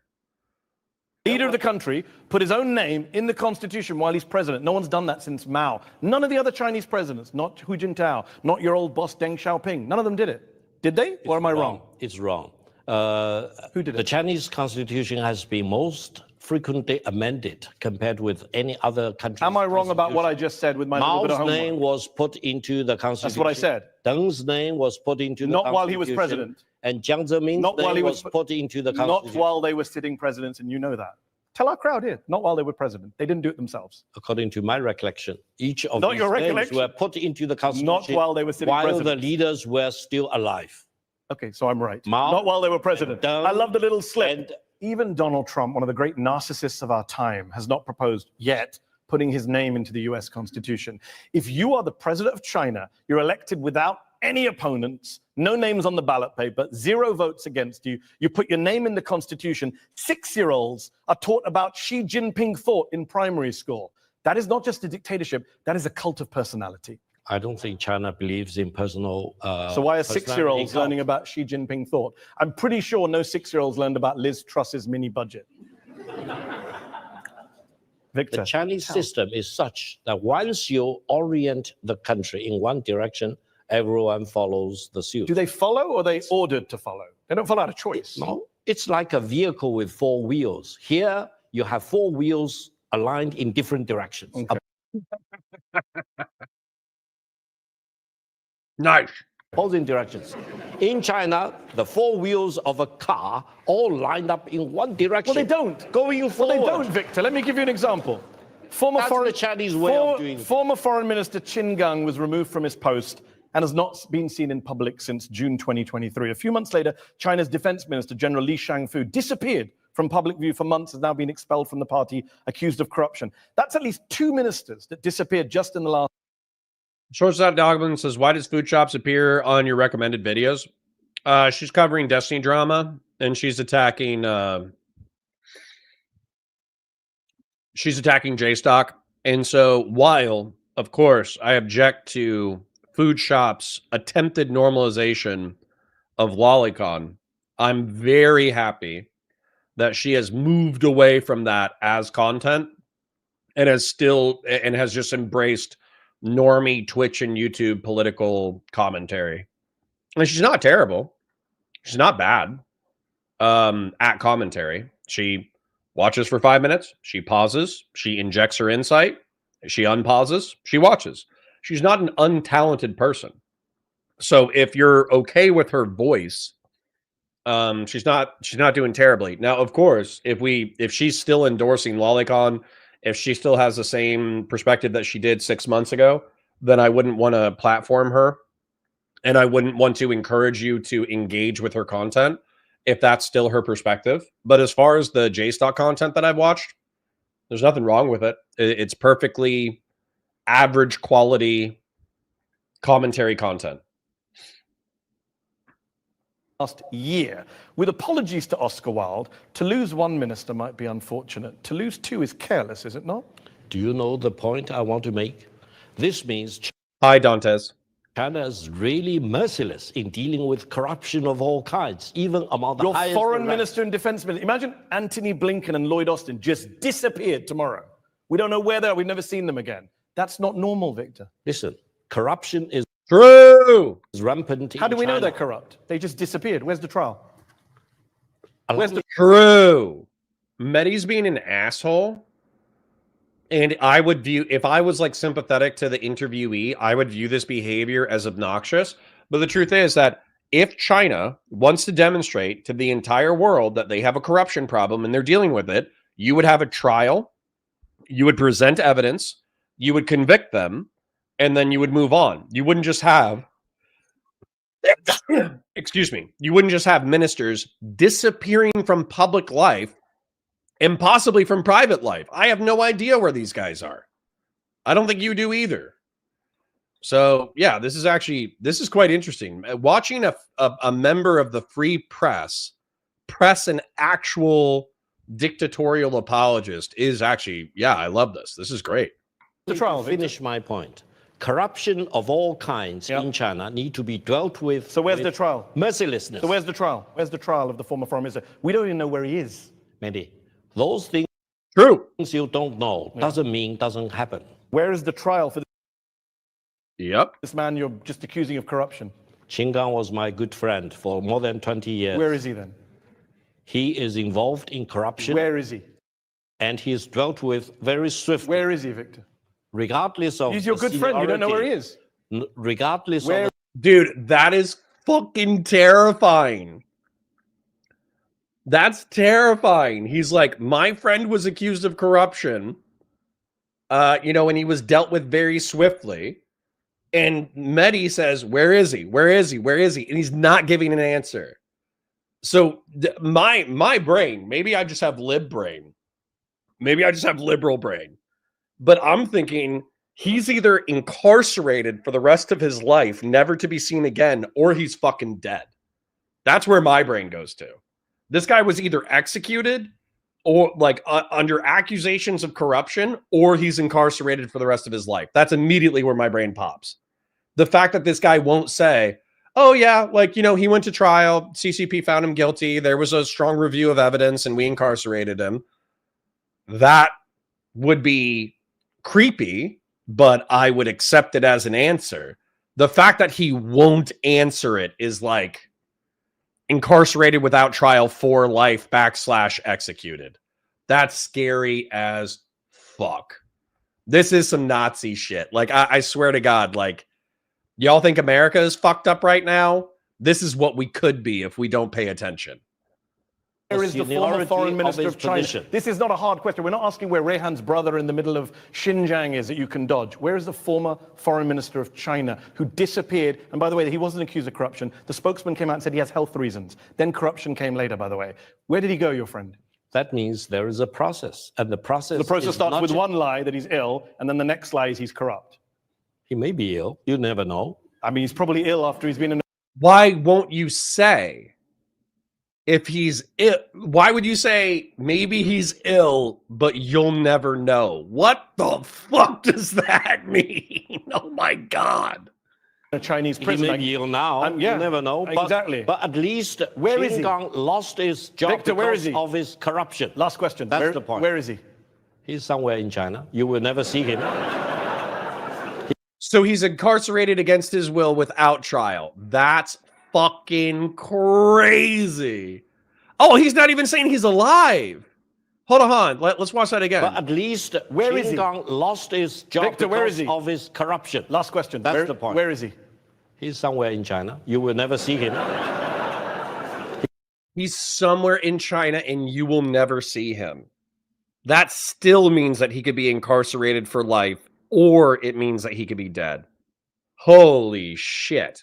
He's among the 1.4 Insane. billion people. And no, it's not just him. There's many other people who've disappeared. The previous defense minister disappeared. The Ministry of Industry and Technology disappeared. The former Interpol president disappeared. In China, you just disappear if they don't like you. That's the rule of law in China. I'm so in fact, happy they disappear, because if they keep doing their job, they will bring greater disaster. Victor, be to careful the what you nation. wish for, because everyone's watching this show. And if you get something wrong tonight, maybe you disappear.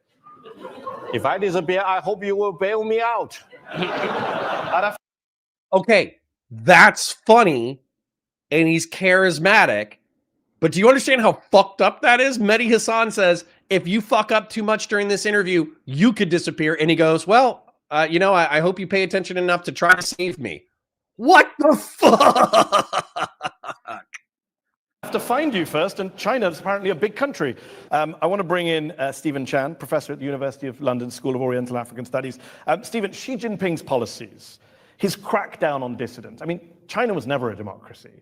Other presidents were also dictatorial. But can we agree that Xi Jinping is on a different level when it comes to repression at home, the consolidation of power? I assume you disagree with Victor's description of him as part of a, four-wheel car all driving in the same direction happily. He certainly consolidated his power. He is a very, very strong president. And I think that the real test of all of this is how China has treated Hong Kong, with the increasing clampdown on dissent and free expression of opinion, when they were meant to have a degree of freedom and a one country, two system way of approaching life. We can't see Randy Chang says, when is this from? This is wild. This was 11 months ago. any evidence of vibrant debate in China. And I'd note that one of the great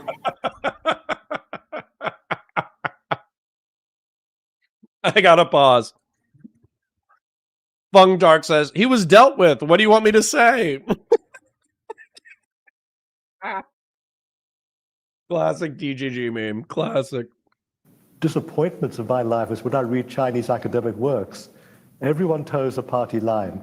No one does independent research to publish, as it were, anything critical of, for instance, not just Xi Jinping, anything critical about Chinese foreign policy. Well, they might disappear. They might not get promoted in any case. Rehan Assad is a senior fellow at the Atlantic Council International Human Rights Law. Rehan, in part one, we talked in depth about the repression against the Uyghurs and your own personal situation. In 2014, Xi Jinping privately called for an all-out struggle, quote, against terrorism and to show absolutely no mercy after a visit to Xinjiang. How much do you believe Xi Jinping is driving what's happening in Xinjiang? How much do you think he's responsible for the repression in China? Well, the matter of the fact is that all of which happened under current administration, right? So many scholars are attributing to him. It happened under his reign. He's the one who said absolutely no mercy, stamping out roots and branches of the Uyghurs, breaking out their connection. And these are the policies implemented under his leadership. So it's very hard to separate Xi Jinping from the current policy, Xinjiang. Martin Jakes, author of the best-selling book, When China Rules the World. You heard Victor talk about, well, we can't be a dictatorship because we're doing so well, the economy is doing amazing, we don't have Liz Truss mini budgets, etc. But then you get into the debate about, can dictatorship and growth coexist? Do you need to have democracy to go alongside that? And I think about one of the So this is a crazy talking point. Sorry, I'm fucking with my 3D printed stuff, so I don't, sorry. I'm getting distracted, but I'm very excited that my 3D printer is kind of working. It's still fucked up. I might have to buy a new printer. But anyways, Nazi Germany, industrialization, Times Magazine. So, Man of the Year 1938. So, Adolf Hitler, Man of the Year 1938. The 1,500 miles of magnificent highways built, schemes for cheap cars and simple workers' benefits, grandiose plans for rebuilding German cities made by Germans.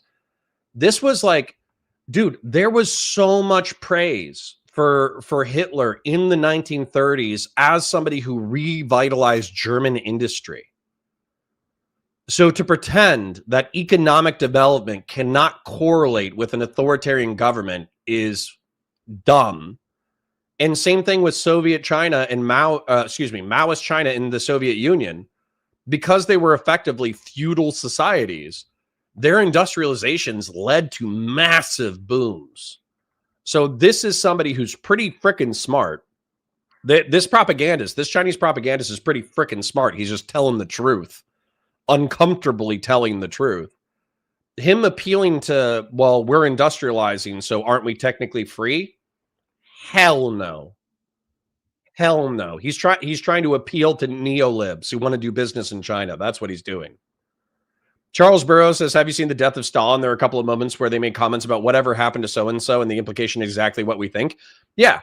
And I love, so I haven't watched The Death of Stalin, but the part where the general is fucking with Khrushchev, I think it's Khrushchev. I forget if it's Brezhnev or Khrushchev, but there's effectively like one of the guys who has a name that you recognize. He's plotting to kill the secret police guy, and he wants to, once Stalin is dead, he wants to overthrow the secret police guy, and he wants the military to back him doing it. And the military guy, as a matter of fact, I'm just going to show you. It's so fucking funny. They all have like British accents too. It's awesome. Death of Stalin. Ooh, I like that. That looks cool. Death of Stalin, Khrushchev, Zhukov. This is one of the funniest fucking scenes in it. It's Goebbels, punk. Not Hitler's, as you well fucking know. I was the one who put the trains back on, I know. Comrade. Fuck off. I'll punch you into a sticky pulp. Thank you. What the fuck were you thinking? Oh, I don't know, okay? But I did it. And I really need your help. To do what? His body's fucking piling up in the streets. A bit late, isn't it? Well, what if we blame this on someone who's out of control? Nicky, be very careful what you say next. Who? Beria. I'm going to have to report this conversation. Threatening to do harm or obstruct any member of the Presidium in the process of looking at your fucking face. Nikita Khrushchev, you balls like Kremlin domes, right? Stop. Be serious. Are you in? I'm in. That fucker thinks he can take on the Red Army. I fuck Germany. I think I can take a flesh lump in a fucking waistcoat. No, it's got to be tomorrow. Tomorrow? Sorry, you busy washing your hair or what? So it's a comedic reinterpretation. For those of you who don't know, Stalin had a fucking stroke, and his troops were his guards were so scared to check on him because if they found him dead, they knew that they would be blamed and killed, that they basically left him there for 48 hours and reported it to like party higher ups. And so as a result of reporting it to party higher ups, everybody was fighting over the power structure, once Stalin was dead. And there was like this massive purge after Stalin was gone. Yeah, I'm 100% going to have to break this down. This is dope. It's only 1 minute, which is unfortunate, but I'll go ahead and save this to watch later. But the point is that like the communist disappearing thing is a meme for a reason. The reason why it's a meme is because if you fuck up in communist politics, you are disappeared. You are fucking killed. So yeah, this guy making a joke of like, hey, if I get disappeared, I hope you remember me and push for my release. That's scary as shit.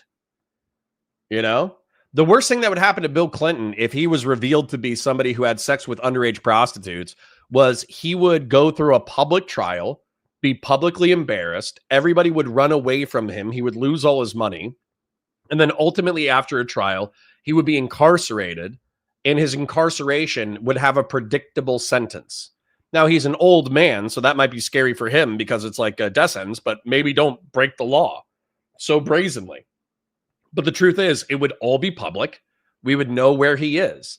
So as much as the corruption of the United States sucks, and we effectively know that our intel agencies backstabbed us in order to blackmail powerful people for their own ends, at least we know that, and talking about it in public isn't going to get you killed. So, yeah, I prefer our system infinitely over what this guy is representing. The pandemic, Martin, and I think about China's reaction to the pandemic. Is that where the dictatorship, the lack of transparency, the disappearances caught up with China? Because, of course, there was a black hole in China in terms of China's censorship methods, its draconian policies, the zero COVID policy, the crackdown, which led, some people say, to over 1 million, 2 million deaths. Conservative liberalism says, what 3D printer are you working? I have a Refurb Anycubic Viper, but it's been a pain in my ass, and it's still...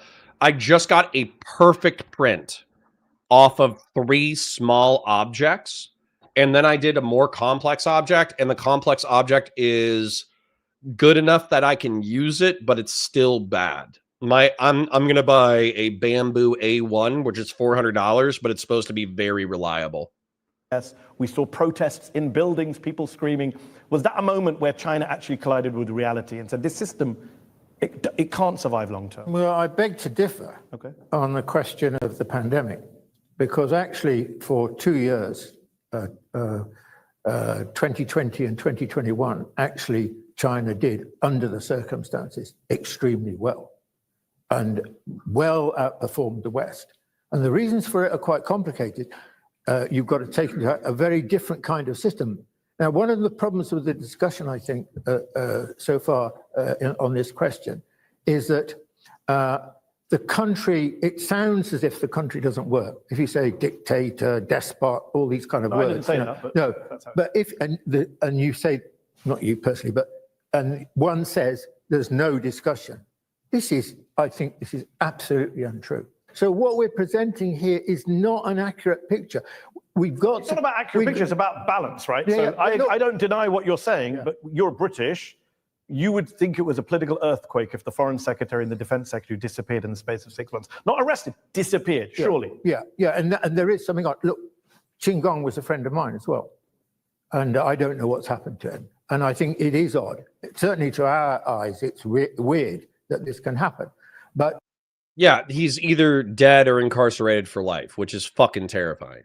But I think that the thing is that we've got to try and get beyond. Grassroots says, I am yet again being a dick who had to miss half the stream for a meeting. You do you, brother. Do you. Cardboard cutouts when we're talking about China and understand how it really works.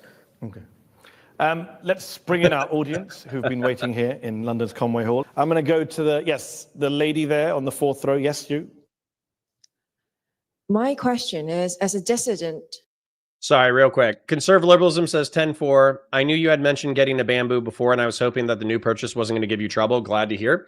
Yeah, so the cool thing is the guy who's potentially backing, I need to text him later today, but the guy who's backing me for the Counterpoint Star Wars and the Counterpoints Sci-Fi channel is a huge gun nut.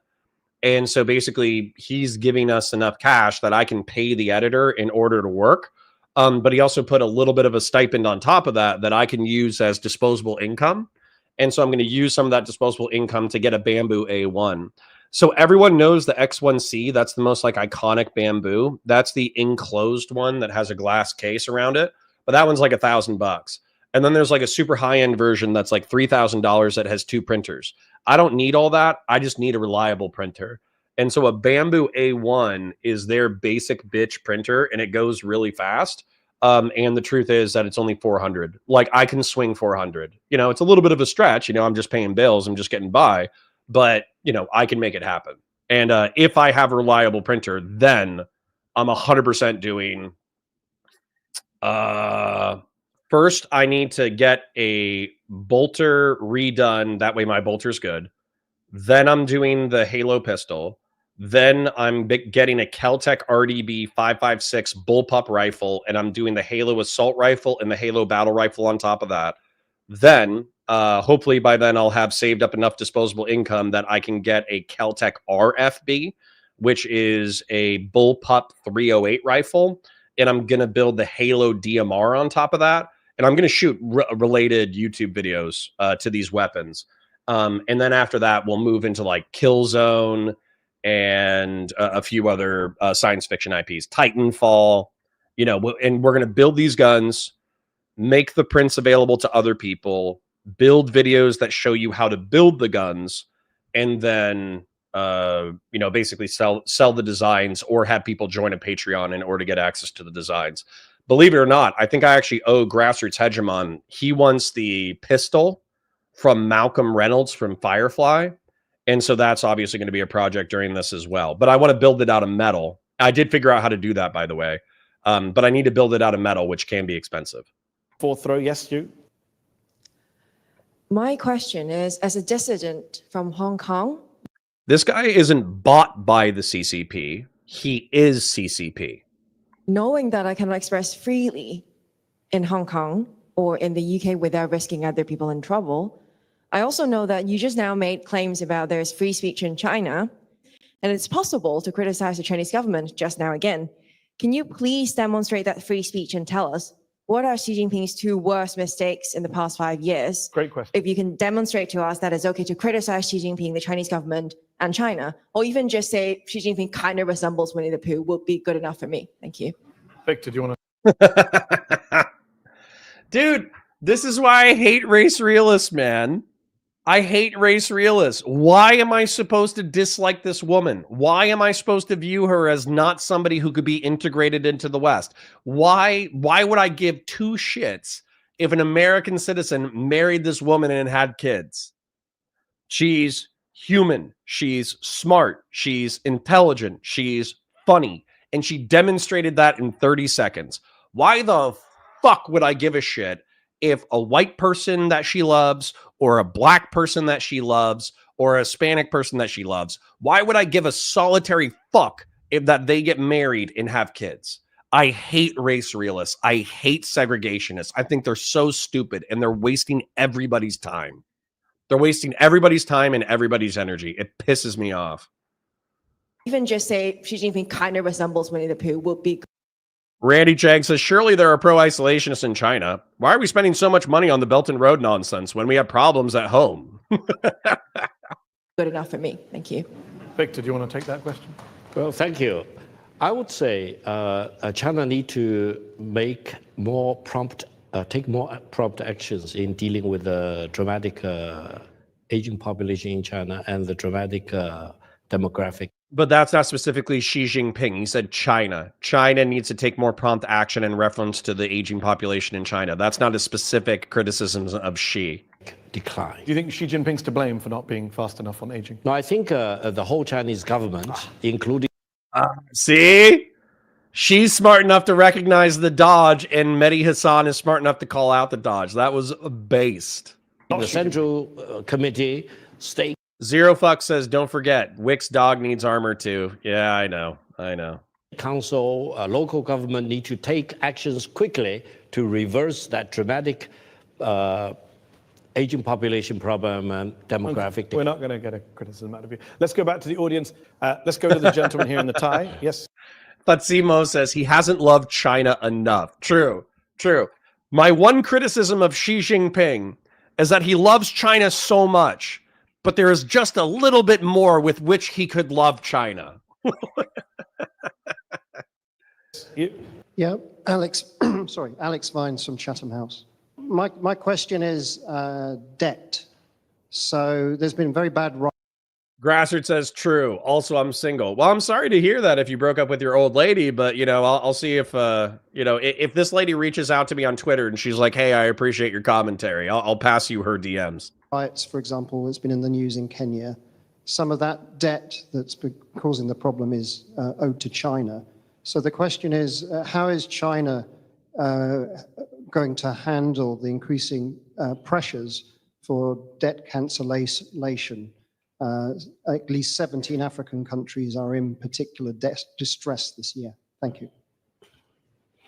I understand the Chinese debt in these large-scale connectivity projects is only a small portion of the overall national debt because they own debt to the United States, to Britain, to the international financing institutions, etc.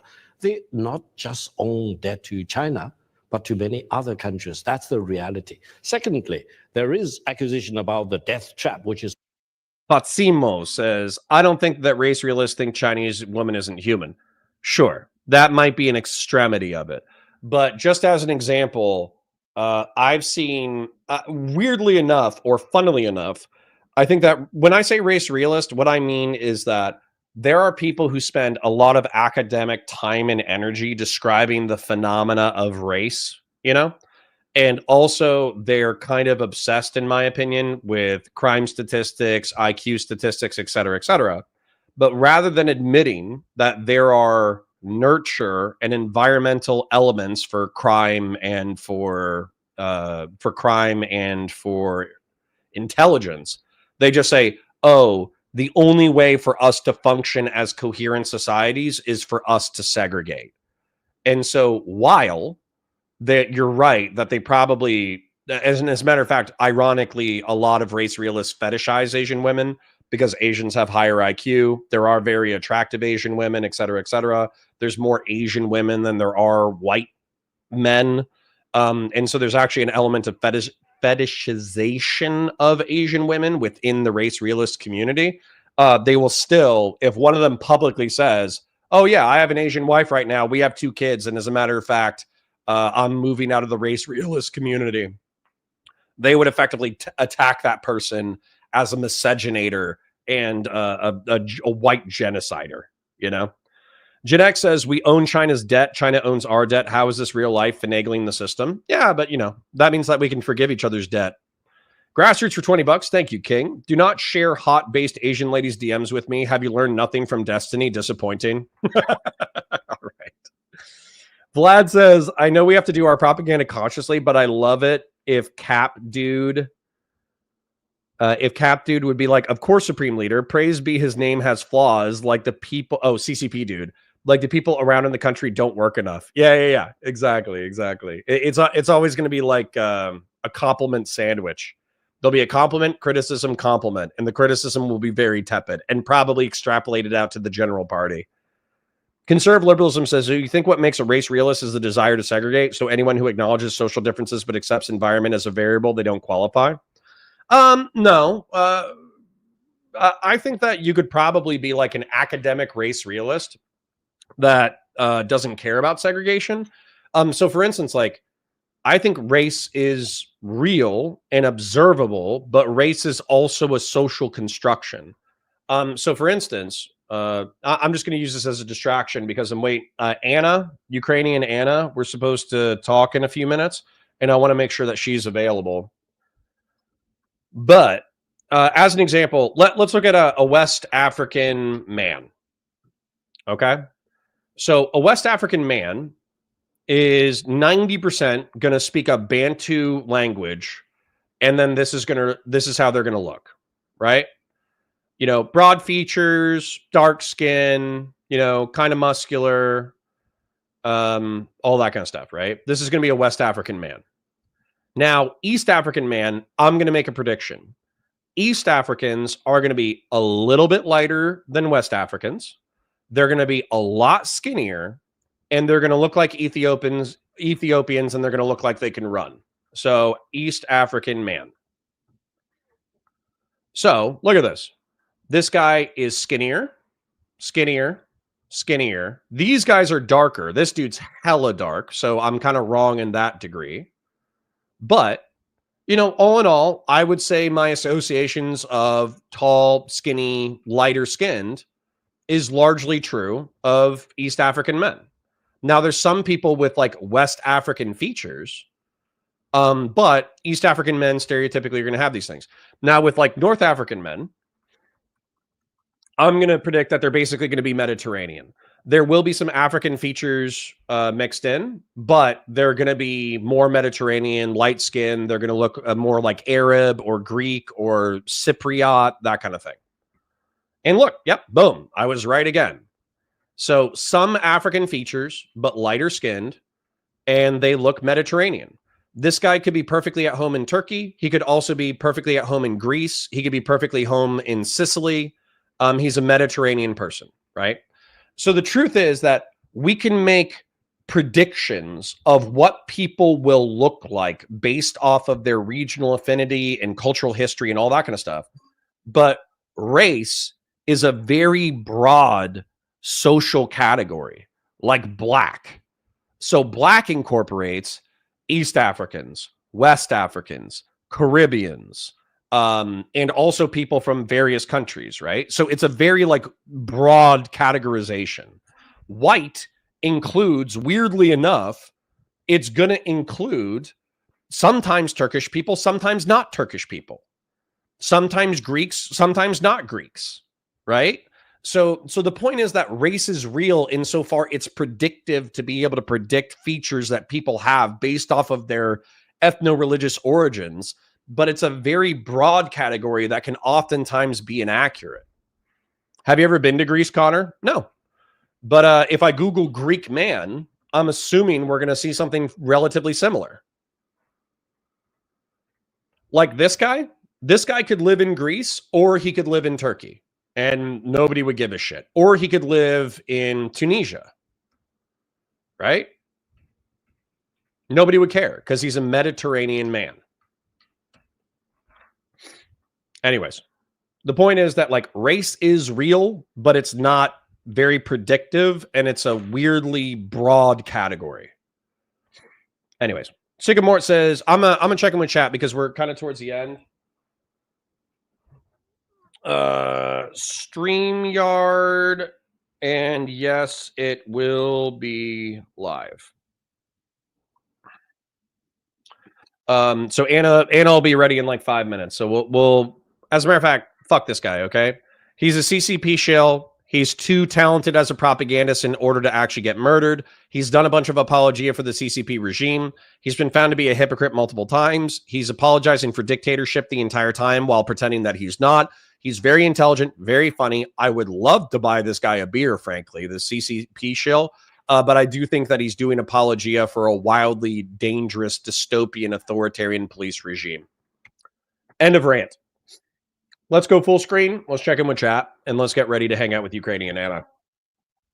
And thank you, by the way, Grassroots, for the $20, which was do not share hot-based Asian ladies' DMs with me, and also not helping the every libertarian marries an Asian woman stereotype. It might be genetic. Also tell Ukrainian Anna she's the GOAT. I may lose service soon. All right. Well, thanks for dropping by, and thank you for the donos, gang. Very much appreciated. Seraph says, this is just a pheno versus geno type argument. Sure.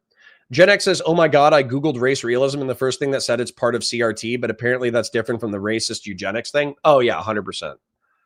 Marcia says, laugh my ass off. None of these would look at home in Greece.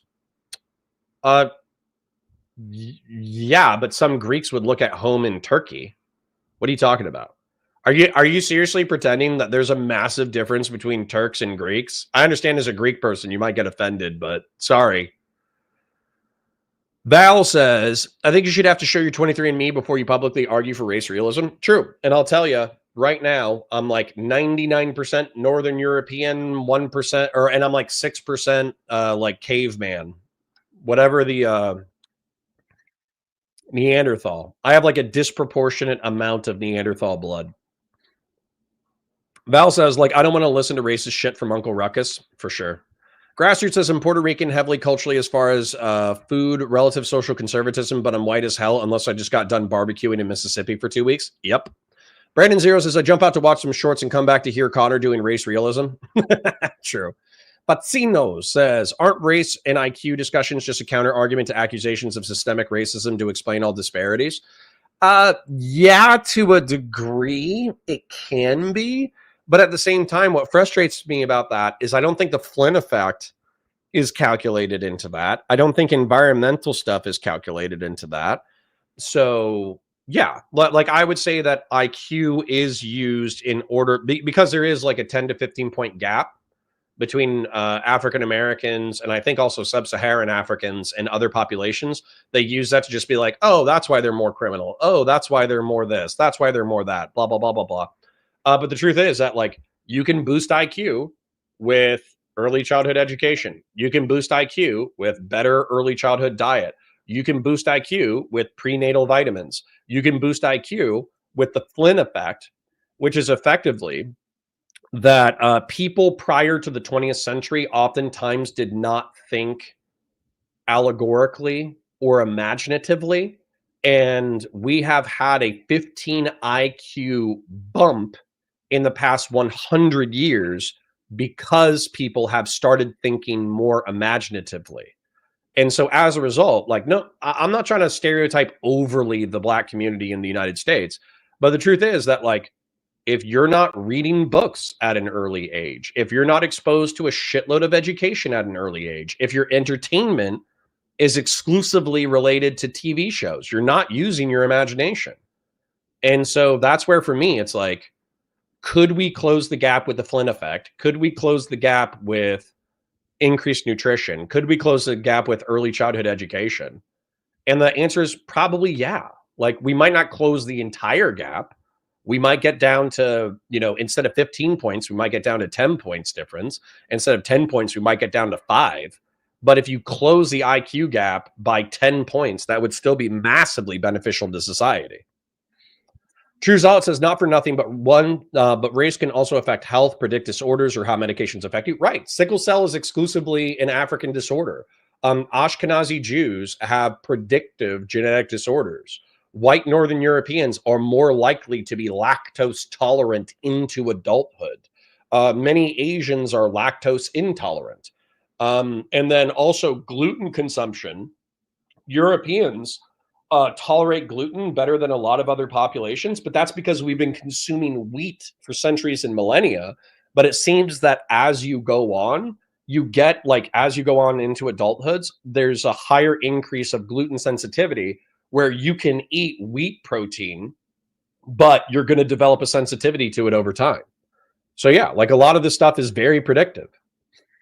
It's not exclusively predictive, but it can help. It can help diagnose problems. But the question is, like, are you trying to diagnose the problem in order to come up with dog shit solutions that actually hurt more than they help? Or are you trying to describe these issues in order to come up with solutions that actually help everybody, including Black folk, Hispanic folk, gay folk, trans folk, Jewish folk, etc.? Because we're all ultimately human. So that's where it's like, I can acknowledge difference and even be rude about it and funny about it sometimes. Yeah, Seraph says, my DNA test came back. I'm 100% Terran. Exactly. We're all human. We should all be on the same team. Wowman says, did you see the response that Dean Withers made to the callouts for threatening CPS to that one dad on his stream? I just saw him, like, apologize, but then still say that, you know, approximately he does have legitimate concerns. Sycamore says, isn't 23andMe dead now? Yeah, I think they bankrupted and sold all the information to other people. Fatsimo says, the Flynn effect plateaued in the 90s. It did, but the thing is, the Flynn effect is an environmental pressure relating to imagination. And so if different communities experience the economy and culture differently, then could you still maximize the environment within impoverished communities and increase average IQ? I think you probably could. True Zealot says, adding on to my last, for example, sarcoidosis only hits African Americans and extremely Northern Europeans. Several doctors thought I was Black before arriving at my appointments. Razzle says, I would never be a simp. Ukrainian Anna has entered the chat. At your service, my queen. Yep, let's go ahead and send her an invite. Oh, let me get... Absolutely. I'm going to try to, like, we're going to talk about Ukraine, obviously, but I'm going to try to get her to talk about, like, the drama in Mr. Girl and all that kind of stuff, because frankly, like, what do you guys care about? Ukraine getting bombed again, or, you know, Destiny's sex life? What do you really care about? Be real. I'm half joking. Gen X says, my IQ is pretty high, so I'm not going to be a hater, but the IQ test is just not good for measuring natural intelligence. The not reading books as a kid goes beyond the imagination stuff. Sure. I think people overemphasize IQ, but I think people who deny IQ as a factor are stupid. So, I watch Destiny. How could I not? True. Pachydermis says sickle cell is not exclusively African. It happens in populations with high occurrence of malaria. I believe it also occurs in some Italian and South Asian populations. Okay. Overwhelmingly African. Connor claiming to be human again. Didn't learn yesterday. What, that I'm a Marine, so I'm an abhuman or a subhuman? Sure. Gen X's whole vocabulary section where you have to explain the relationship of words, fence, and anchor is one of the questions in there. Yeah, for sure. For sure. If your vocabulary sucks, you're going to fucking not do well, of course. Dr. Zaya says, from what I remember, it's almost impossible to substantially raise an individual's IQ within a lifetime, but it's very possible through generations. Yes. Val says the biggest thing that will help kids is having parents that actually care about education. Granted, that's hard with work schedules. Yeah. And that's why I'm thinking, like, if you're working the working class to death and you're having them work 60 to 80 hours a week, dad works 60 hours, mom works 40, when's their opportunity to have enough energy in order to read their kids? Now, good parents make it happen no matter what, but I'm just saying it shouldn't be that difficult to read to your kids. And yet we say working class people need to work themselves to death to the point that they're exhausted and then not have any time or energy for their kids, which is fucking evil, in my opinion. Then Wowman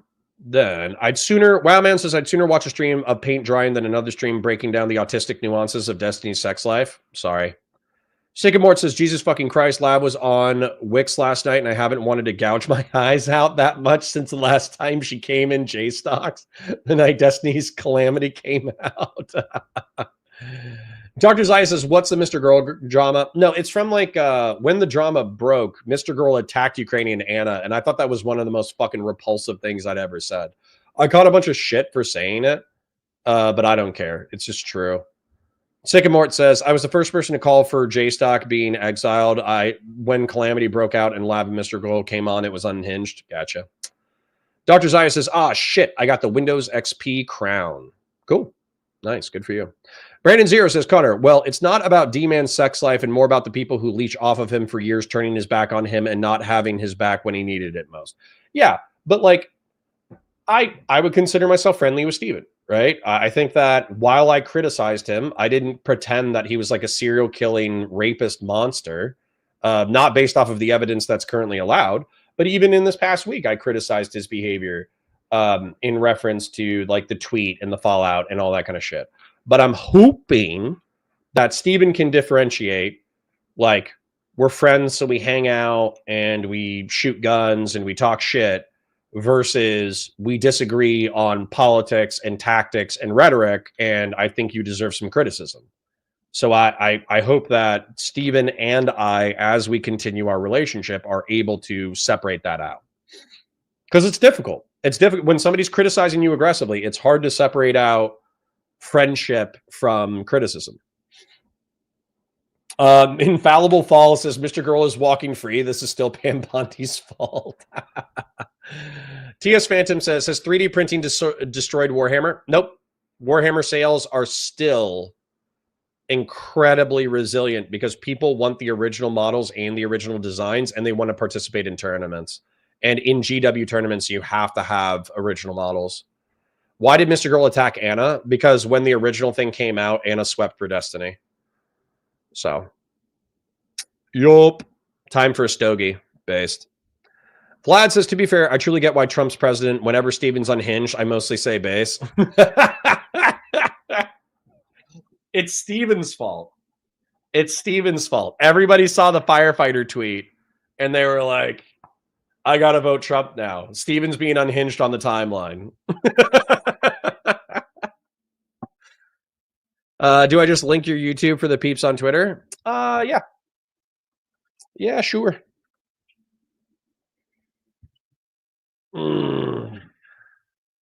Whatever works. Anna's probably going to join in a moment, but she's trying to figure out how to share it on her Twitter.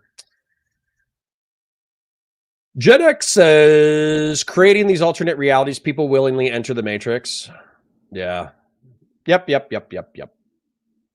J-Stock is still my homie, but I can't watch his Destiny grape slop content. Well, yeah, and that's the thing is like, so Ryle Kittenhouse posts VODs of J-Stock stuff, But oftentimes I find that now, and this is no criticism of J Stock. It's the nature of the beast. But the truth is, his most popular content that pops on my feed is almost exclusively criticism of Steven. And so as a result, like I'll watch it and then I'll be like, okay, this is like a rehashing of the same points. They don't feel like Steven's being honest about the court case. They feel like he's being a bully to the people who are critical of him. He's being mean to Kelly and being mean to J Stock. And J Stock and Kelly are calling him fat and stupid and an e-rapist. And I swear to God, I've tried to watch J Stock Destiny coverage multiple times, but I swear to God, I just summarized 80% of it right there. There's not the analysis does not go much deeper than that. Quote unquote, Steven is an e-rapist. Steven is fat. Steven is mean. Steven is bullying people. Steven tried to murder J Stock and Queeman. Just that ad nauseum. And after a while, it just gets boring. Biggin says J Stock and Queeman think they know more than they know. Yeah, probably. Also, there was also this coverage with Queeman. He was bullying, I think, like the gamer guy, the gaming for hope person. And it went from like, oh, hey, there's this boomer who thinks he's going to be a video game professional and he's screwed and he's not going to. Lol, isn't this funny? To he was just like, this guy sucks. This guy should kill himself. And it's like, what the fuck, man? Like, why is being cringe on the internet like worth a death sentence? Like, what the fuck? Like, why is being cringe on the internet by wanting to play video games at a level that you are not capable of playing video games? Why does that mean that you're like a fucking piece of shit who needs to kill himself? Like, what the fuck is that coverage? Groovy McCrout says, good morning. How is everyone's lovely Friday morning? It's pretty good. It's pretty good. We're kind of wrapping up. We're going to chat with Ukrainian Anna momentarily. Let me know when you join. I don't see you so far. Okay. So we're going to chat with Ukrainian Anna, probably about Ukraine a little bit, but realistically, we'll also talk about, come on, why can't I think of it? Steven DGG orbiter dynamics. Melody says, Kelly said J-Stock is dumb and also mentally ill, lol, so no point in listening to any of them. Yeah, and they're all incredibly mean to each other as well. Sherry was mean to him, and then Sherry and J-Stock hooked up. Kelly Jean has been mean to both of them. Both of them have been super mean to Kelly Jean. It's like, good God. They're brutal to each other. Gen X says, bye, y'all. Going to get sunburned on the beach. So weird being on Ocean Beach. I usually only go to Gulf beaches. So different. Yeah. I think you said that you're in Fort Lauderdale. So yeah, enjoy the Atlantic. I'm assuming you're going to be gone by the 27th. I'm going to be down in South Florida on the 27th. But if you're staying for a month, I would come say hi. But if you're just on a business trip and you're dipping out, oh God, new Destiny tweet drops. Uh-oh. Hold on. Is it the one where he's turning kids' lungs into water balloons, or is it another one? Because now he's just being mean. now he's just being crazy. That is beautiful. The Expanse Osiris Reborn, I hope, is a really good video game because the concept art for it is phenomenal. Let me take a look. Oh, God. Why? My 12-year-old daughter's crush is in my driveway power washing our camper. I just pulled up to the house and she came outside to welcome me. I can't remember the last time she's actually done that, lol. What a weird life. And then Steven asked, so did he smash? What the fuck, man? What the fuck?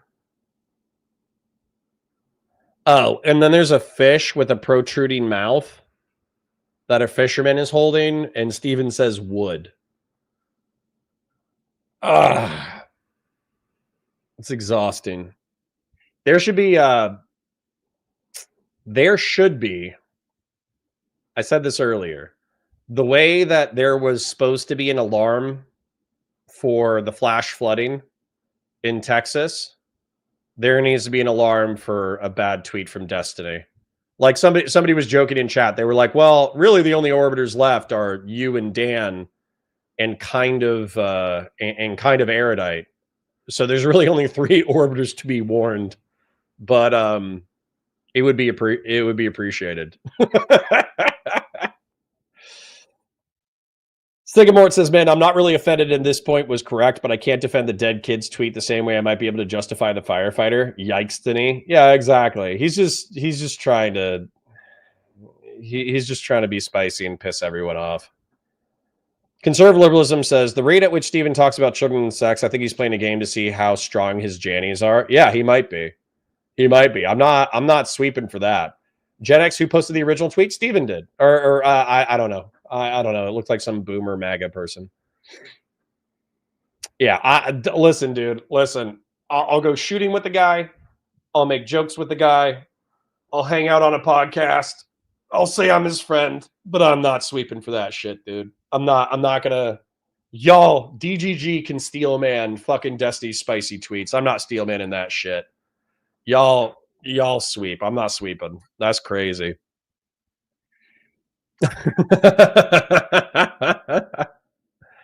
What's the deal with Nathan, Tony's kid, being called a Nazi recently? Yeah, Nathan, if you're talking about Tiny's kid. Yeah, he Groiper posted and did an interview where he was talking about like how Hitler was good and shit. So yeah, he's just being spicy for bullshit. My friend says, no one, it's one subscriber in your feed. Trump is wrong. The GOP is dead. And your white Christian God is not real. Jesus is a grift. And the whites that know are horrible. Start gathering stones. Okay. Fun. Connor isn't sweeping for fish fucking. Yeah. All right. Anna's here. So we're going to bring her on. Oh my God. Yep. Let's Anna on. Thank you for the dono, Grassroots. Sorry, 1 second. Hello. Grassroots for $20 has yanked his name from a Sitch and Adam view. I actually did too. I stole my name from Grassroots Dictator. Babe. All right. Hi, Anna. How are you? Can you hear me okay? Yeah, hello. Can you hear me? Yes, I can hear you actually quite well. So thank you for hanging out with us. I know that your country is at war right now, which kind of sucks. True. Would you mind, just because there's a healthy chunk of people in chat, they probably know who you are because there is some DGG overlap. However, some people might not. So would you mind telling us about who you are, what you're about? Yeah, sure. I'm sorry if I'm a bit late, but I had like a woman problem, which is technical difficulty. So No problem. sorry about that one. But as far as like who I am, my name is Anastasia. I'm from Kharkiv, Ukraine, which is where I'm at right now. Which is the infamous eastern parts of the country that are currently on fire. And I do volunteer work, which is delivering stuff to soldiers and helping them out with things they need, like drones, protective gear, cars, all sorts of things. And I also do sort of like I guess you could say like a spokesperson kind of thing for Ukraine sometimes, speak with people like this right now with Connor. And yeah, I'm also DGG, Destiny's community, helps out quite a bit with my fundraising. I would say like good 90% of stuff I fundraise is them. Recently, though, I had Jake Bro helping out, and yeah, there's also Laserpig, like a lot of other people who help out as well. But I would say like mostly Destiny's community, and I came on his radar because of Dylan Burns, which you guys which is great. because... Dylan, a lot of people in online politics won't call each other friends because we all have online relationships.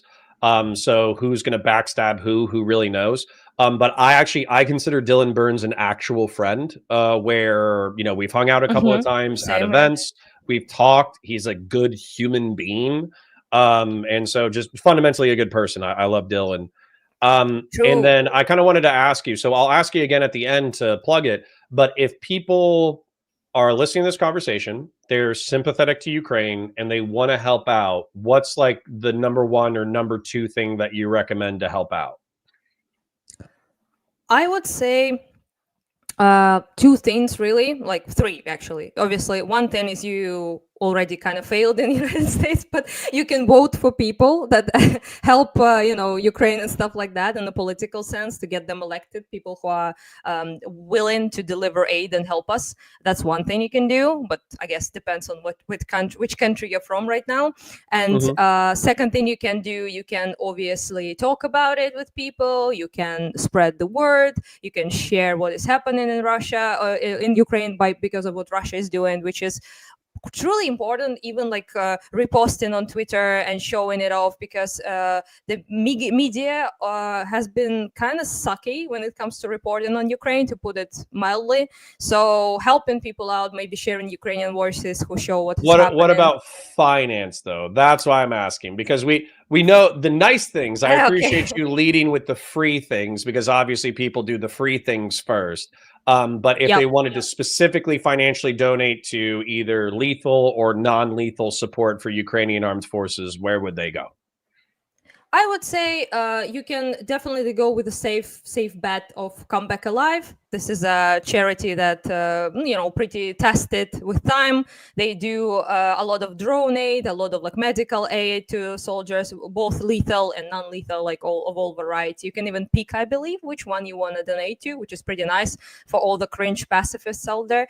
But anyway, point is that you can also, of course, donate to volunteer people like myself, the ones you trust, and you can who show you receipts, who show you everything they're doing and all that sort of thing. That would be basically the way to do it. And past your government is also a thing, of course, about like bigger donations, because you can't donate unfortunately Patriots or like Heimers or something of that sort. But you can help in smaller ways, which do save people's lives. So I would say that it's a good help. Yeah. I do want to talk about like the serious stuff, but I also want to talk about the silly stuff as well. And one of the things that I would say is that, we're all experiencing this. Most of people, you said that you're an active component of DGG. DGG has done a lot of fundraising for it. And I think we all experienced this with the Destiny drama in November, stretching through January 20th. There was the big sex drama. A lot of friends, fell out of orbit. A lot of people were super critical. But one of the things that I criticized at the time, which I thought was messed up, and I kind of want to talk to you about it because I think it's kind of funny, is Mr. Girl came after you for being a supporter of Destiny.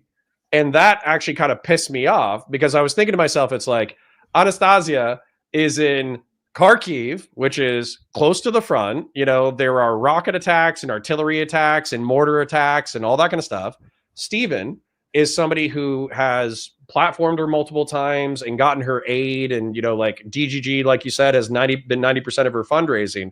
And you're attacking her because her friend did something allegedly sexually inappropriate. Where the fuck are your priorities? So that's kind of where that pissed me off. So, I mean, if it's not funny, you don't have to be funny about it. But how did you feel when like people were attacking you for being friends with Steven, even though obviously he's been, I would say, like pretty generous to Ukraine and your mission and what you're trying to do? Yeah, like I don't remember, if I'm honest, like what he said. I never saw it. So I know he said something, but I never read it. So I have no idea what was there, because I don't have time for that shit. Like, I apologize to all the haters out there, but I just don't read it. I just block it, or like that's it pretty much. No, good. That's a perfectly viable response. I think I responded on your behalf. I was like, dude, if my city was getting blown the fuck up, on a routine basis, and Shahed drones and random drones were flying through my city and attacking military and civilian infrastructure, and some dude who allegedly leaked some sex tapes was helping me get, hundreds of thousands or millions of dollars. I don't know how much he's donated or DGG has donated, but if they were getting money to the soldiers and to the people fighting for my city, then my priority list is not going to be sex drama in the United States. It's going to be getting weapons and vehicles and drones and support for the people who are fighting and dying for my country. And I feel like it's such an obvious misplaced priority, where in the United States, we can spend months arguing about sex drama, Whereas in Ukraine, you're kind of like, I wonder if this ballistic missile is going to hit my apartment complex. Yeah, to add like a little bit, I guess, of funny bits to it, is I obviously got a lot of stuff sent to me, which was, at first I didn't even know that it was real. I thought it was like AI with like Steven, sexual content with him. And I even posted it on Twitter because I didn't understand it was real. Like, I apologize. I deleted it. You thought it was a joke?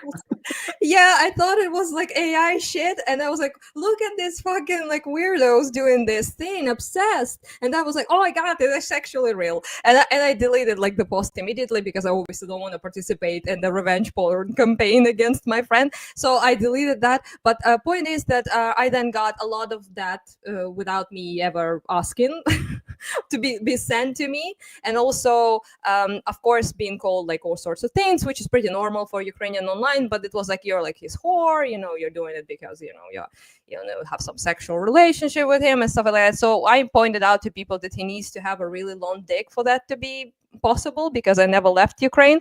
But point is that really not of nobody's business, although never had any sort of like sexual conversation with him ever. But even if I did, again, nobody's business. But point is that it was pretty disgusting, because it's a very Western degeneracy sort of thing, to be quite honest. Like, I really like don't care. It's people's business if they want to share like sexual content with each other, but it's like kind of like a weird shit that I don't want to be involved with, and people like involved me in it. And of course it's very ridiculous to explain sometimes to people. I told you in a personal message that I had a conversation with my sort of like substitute father figure, who is a pretty old gent, and I had to explain to him this whole situation. My whole face was red. I was just, oh my god, I'm going to the earth, please swallow me whole, so I don't have to explain sex scandals to Ukrainian old men. But point is that of course all of them said like, we're supposed to give a fuck about that, like because and I have to assume, I don't know what Eastern European sex culture is like. I don't know what the Ukrainian sex culture is like. But my general impression of, I lived in Europe for a few years and I have European friends. My general impression is, I don't know what the East is like. But my general impression is that because Europe is more secular, it has more lax attitudes when it comes to sex. And then Eastern Europe is kind of like it's a conundrum because simultaneously, and I'm not saying specific to Ukraine, I'm more talking about like Estonia, Latvia, Lithuania, Romania, all that kind of stuff. That like brothels, like sex trafficking, or not sex trafficking, but maybe sex trafficking. But brothels and prostitution is more normal. That basically sex culture is a little bit more loose. And then also there's an honor culture as well, where like casual sex might be a little bit more loose, but then if you have sex with the wrong guy's girlfriend, he's going to beat the shit out of you as well. So I don't know. Not inaccurate, but it's just that it's a bit complicated. In I would say like Nordic, like Balkans, a little bit different than Eastern Europe, like in the sense of like Romania, Ukraine, Moldova, all that sort of thing is a little bit different, and in the sense that we aren't particularly religious due to Soviet Union destroying religion and Christianity in particular, communism and all of that. So it was, technically prohibited to be practicing religious anything really. So because of that, there's been a big hit, and people used to do it still. But in Ukraine, people like before Soviet Union were pretty religious in the sense of like Orthodox Christians, right? So it was practiced kind of like under the table, so to speak, like something that you don't want to be caught doing. And after the dissolvement of the Soviet Union, people kind of like returned a little bit to the more like Christian stuff, but not in a way that southern religious countries are, or not in the way that America even is, which is so surprised to me. I didn't know that before I started speaking with Americans. So people are not like that. They don't really, they may say I believe in God, but they're not really like super practicing, or they're like super Bible thumping usually. But at the same time, Americans than Western Europe. We're both talkers, so excuse me if I interrupt you sometimes. But no problem. when it comes to finally a yapper. Yeah, yapper. Sorry. I'm a yapper too. So it is kind of ironic in the United States, where United States I actually think is quite degenerate in a lot of ways, where we drink a lot, we have a lot of premarital sex, we do all this crazy stuff. But then also it is like oddly hyper religious sometimes, where even party people will be hyper religious, but then there also is like a subsect of people who look out at the degeneracy and then they avoid it totally because they believe it's not in line with their religious beliefs. So it's kind of like a clash of hypocrisy with religiosity and degeneracy. Then there's a religious group over here, and then there's an atheist or agnostic degenerate group over here, and they kind of all bounce off of each other. I do want to answer Adieu in chat saying, what the fuck is a destiny and why do y'all keep talking about him? I'll answer that. So in Twitch and YouTube politics, in Twitch and YouTube politics, which is the space that we participate in, there's really, I would say, 3 or 4 big characters who actually do debates and react content. And that would be Hassan Piker, Vosh, and Destiny. And so these are like the 3 biggest political commentators in Twitch and YouTube politics. Destiny is more liberal, so he's kind of like center left in the American context, but he's a very big streamer. So I'm friends with Destiny, I think. And then we participate in content together. And then DGG. Yeah, well, I don't know what he calls us, you know, like I might say, oh yeah, I'm Destiny's friend. And then he's like, oh, that's just a guy that I went shooting with. Fuck Cotter. He's a fucking loser. Like, I don't know. I don't know what he's going to say. I think he likes you. So yeah, I hope so. I hope so. I try to be nice while still being critical. But yeah, then the question, I guess, following up on that, is, correct me if I'm wrong, isn't Kharkiv like a city that's been in contest multiple times, and isn't the military border effectively like where the Russians are? Hasn't it been pretty close to Kharkiv multiple times / it's close right now? So contested is a bit strong, I think, because there was like initial invasion where Russians were actually in the city. That happened in 22. But since they have been repelled by the territorial defense mostly, which I don't know if you guys know, but that's like just civilians with guns, basically. It's the militia. It's sort of, So that happened, and then there was like fucking corpse. Oh, sorry, I can swear, right? On your channel. No, you can swear. I don't care. Yeah, oh, good.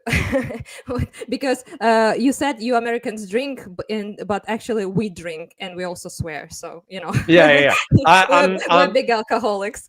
The Valor Media Network is a military-based channel. Most of the creators are military veterans, and they cuss a lot, and so do I. Understandable. Yeah, understandable that. Yeah. But point is that they were there. I remember the tank columns and all of that. They would like people shoot out at them from the windows, all sorts of shit like that. So people repelled them. Then the actual army dropped by finally, and also tried to push them further and further. And then we have been under artillery shelling nonstop for like a good year because of the proximity. If they close, they just blast it with artillery, basically. That's kind of like the modus operandi. That's how they destroyed Pivnichno-Saltivka region in Kharkiv, which is the residential area where 500,000 people lived. So 500,000 population is no longer there. But that's a whole other situation. So after they repelled, actually, if you don't mind digging into it, if you don't mind digging into it momentarily, I think that's one of the things that's difficult for us to imagine. So effectively, if I heard you correct, it's not 500,000 civilians dead, but what happened was the Russians walked in artillery into the residential area to destroy it in order to displace, Ukrainian civilians, and then effectively have that pressure move the civilian population someplace else, so it stresses out the logistics system. Or do you have any estimates? Do you know how many people were killed destroying that sector of Kharkiv?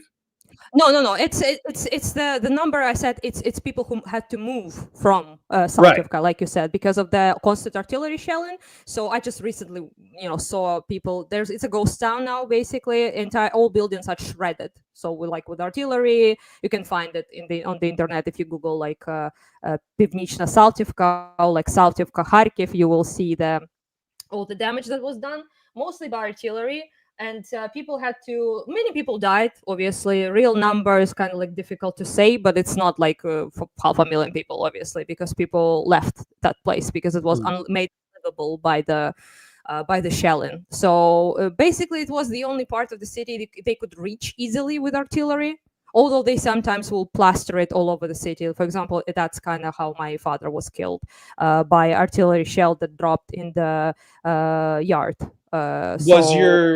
Was your father how old was he when he passed? 65.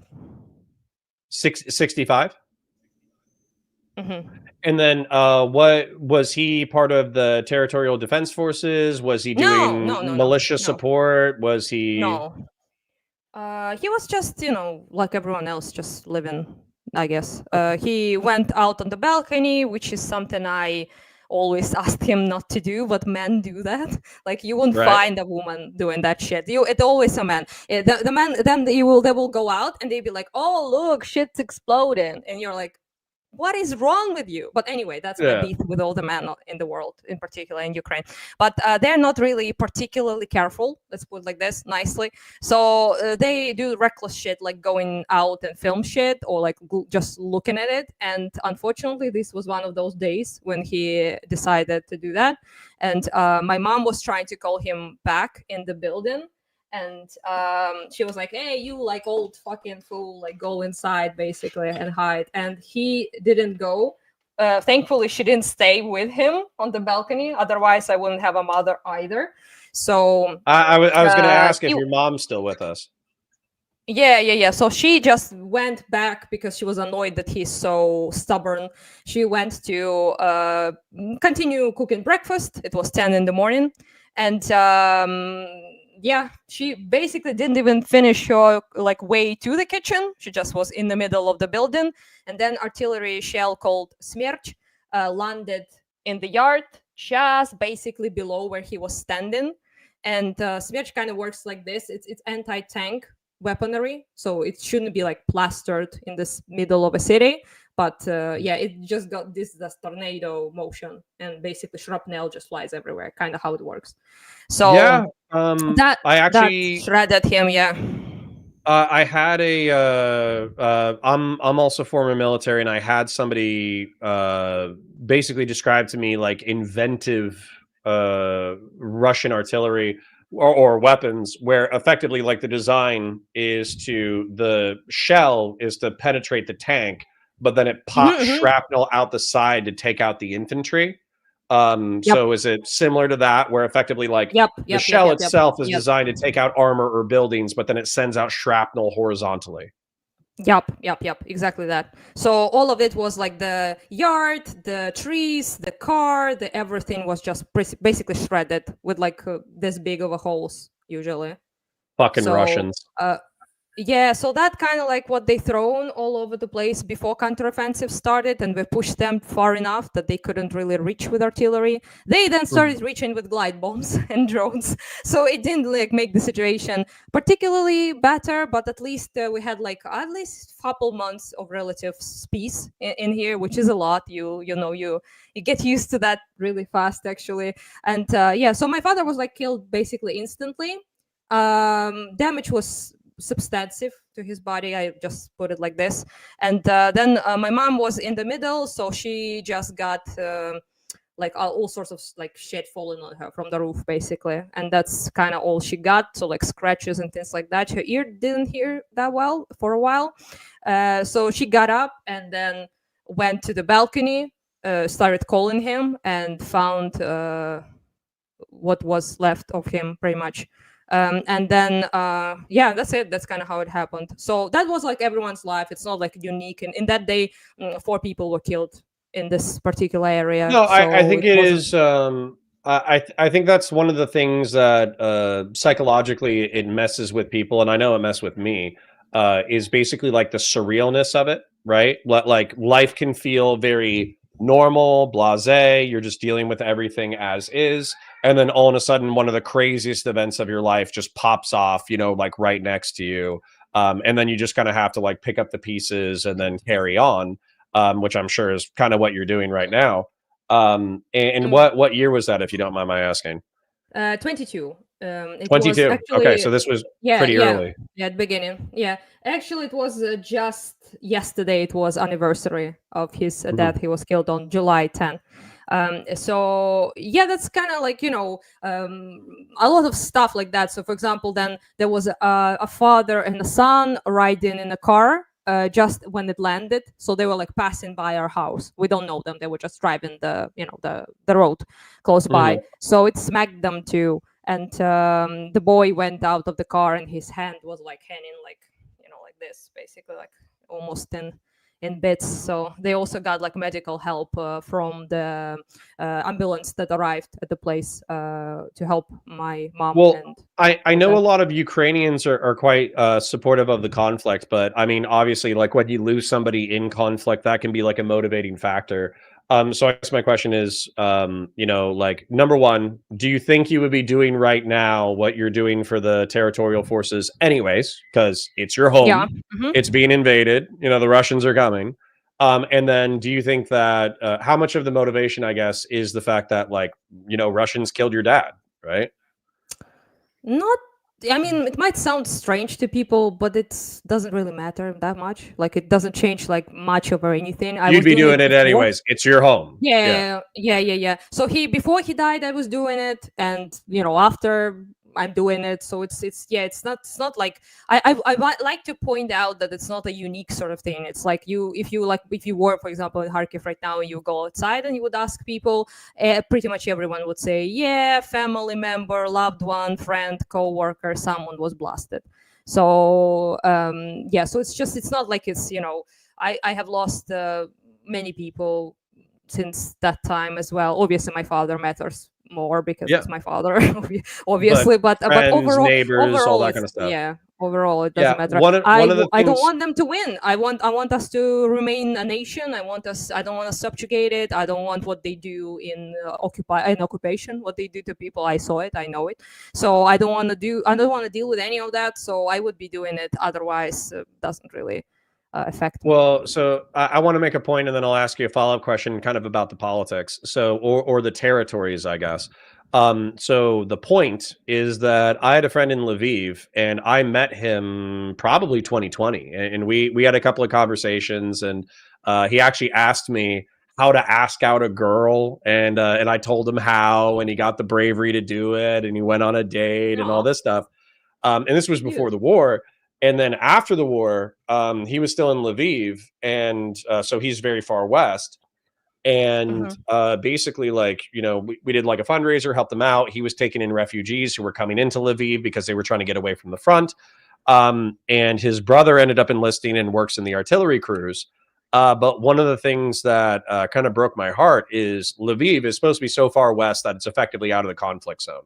While the Russians, just to be assholes, for no strategic reason, for no reason discernible that I can figure out, they just did a missile strike in Lviv that killed a random family. And I'm just thinking to myself, it's like, there's no military objective secured. There's no military members who are killed. There's no logistics depot that was destroyed. They literally just killed a random Ukrainian family just to say to the residents of Lviv, oh, you think you're far away from the border and you're safe? You're actually not. Yeah. That's kind of like, it's not, not surprising, obviously, because all the analytics we have should point out that 90% of their targets are civilian. So that's a crazy stat if you ever heard one, but that's true. Yep. One says 97, another said 93, I believe. Western one, I think, was 93. But a point is that just today, I was woken up by explosion in 5 a.m. I barely managed. I have pretty bad insomnia, unfortunately, for me. So I was awoken like at 5 a.m. But yeah, by the explosion, and I went to the corridor, woke up the rest of the house basically, and we all were sitting there, and drones were flying over. They usually and correct me if I'm wrong, but aren't Shahed drones massive? Aren't they effectively huge? They're like the size of this wall almost. It's like a miniature plane, basically. Yeah, kind of like, I guess 3 times a man's size, something like that. So 15 feet long or 18 feet long or something like that. Yeah, so it's it's crazy to think about that Fuck knows. because when we think Your of feet, I don't know them. Okay. for meters, it would probably be like 5 meters, I guess. Maybe, yeah, something somewhere of in that there. variety. Yeah. Yeah, and so the reason why that's so crazy is because I think everybody sees the RC drone footage where they're, the drones are effectively like the size of, I don't know, like half of a Yeah, table. FPVs, So they're only like yeah. 1 meter. The display, Right. yeah. Yeah, and so that's what everybody pictures is just like the 1 meter drones flying in and detonating, but a No. shahed is basically like the size of a small car.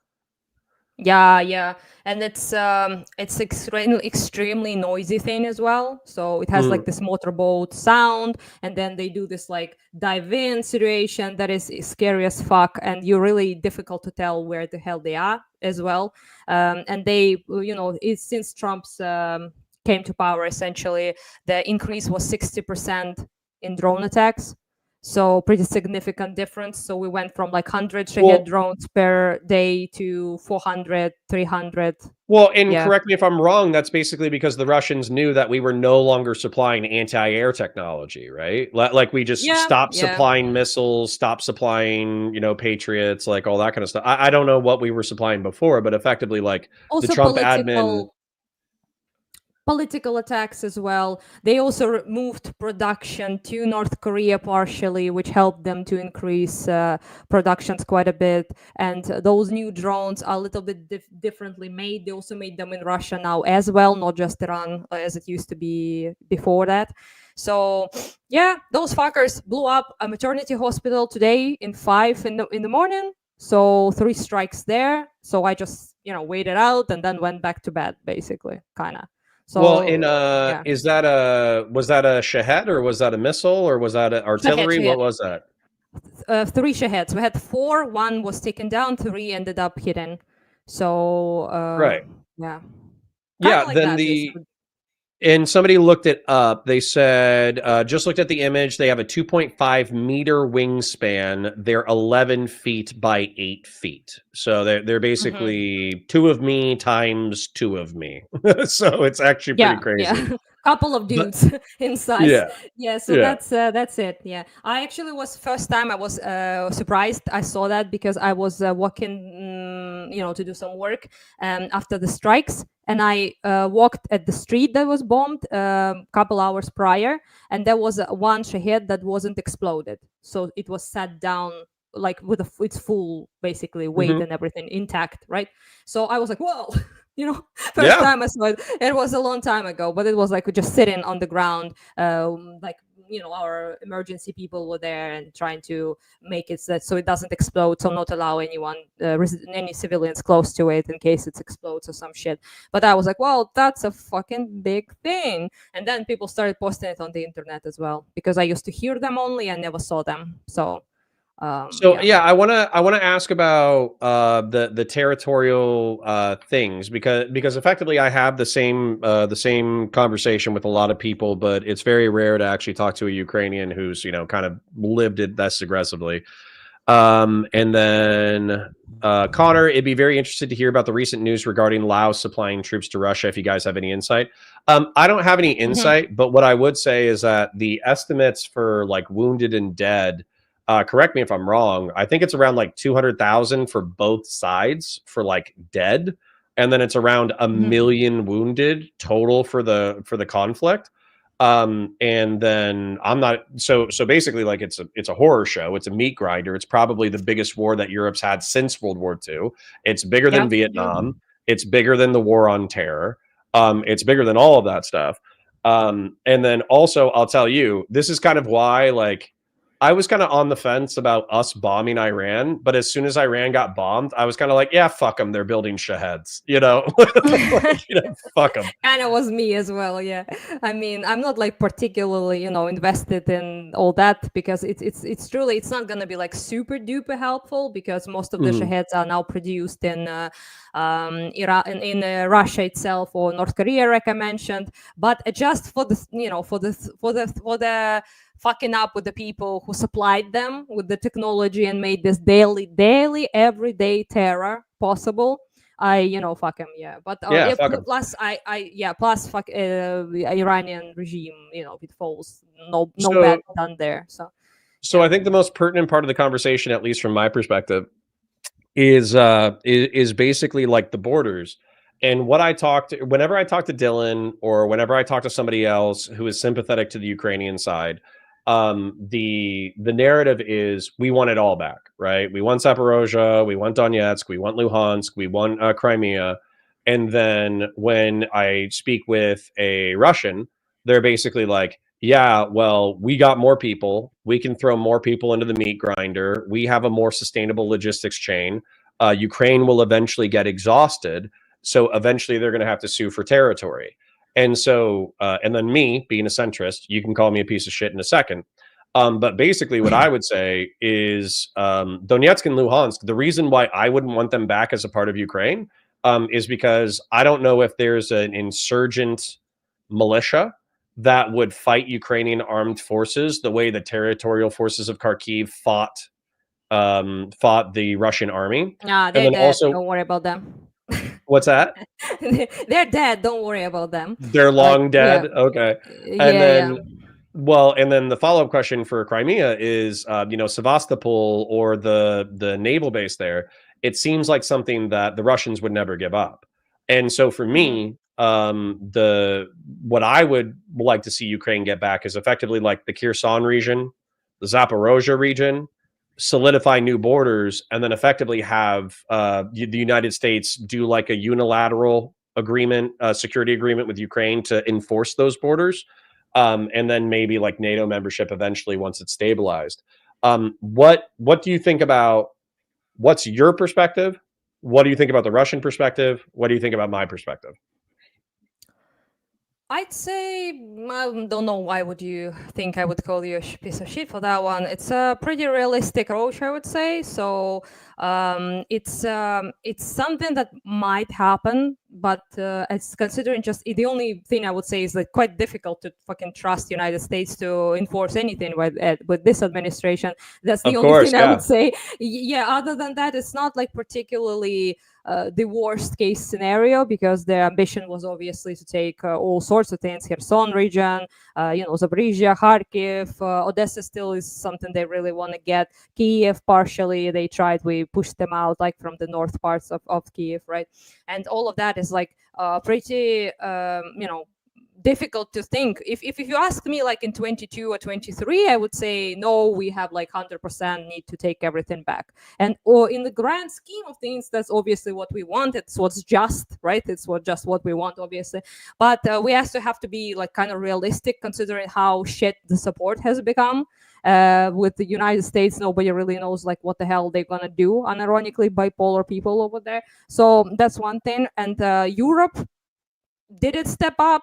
No, let's be real. It did not. That's kind of what I'm not going to lie. That's what pisses me off a little bit, is because I see the prime ministers come out and they're all like, oh yeah, the United States is failing in global leadership. They're not stepping up to the plate. They're not supplying the necessary stuff. So we'll go ahead and step up and supply everything. And I'm thinking to myself, okay, thank God Europe is finally waking up, but it sounds like it's words. It's mostly words.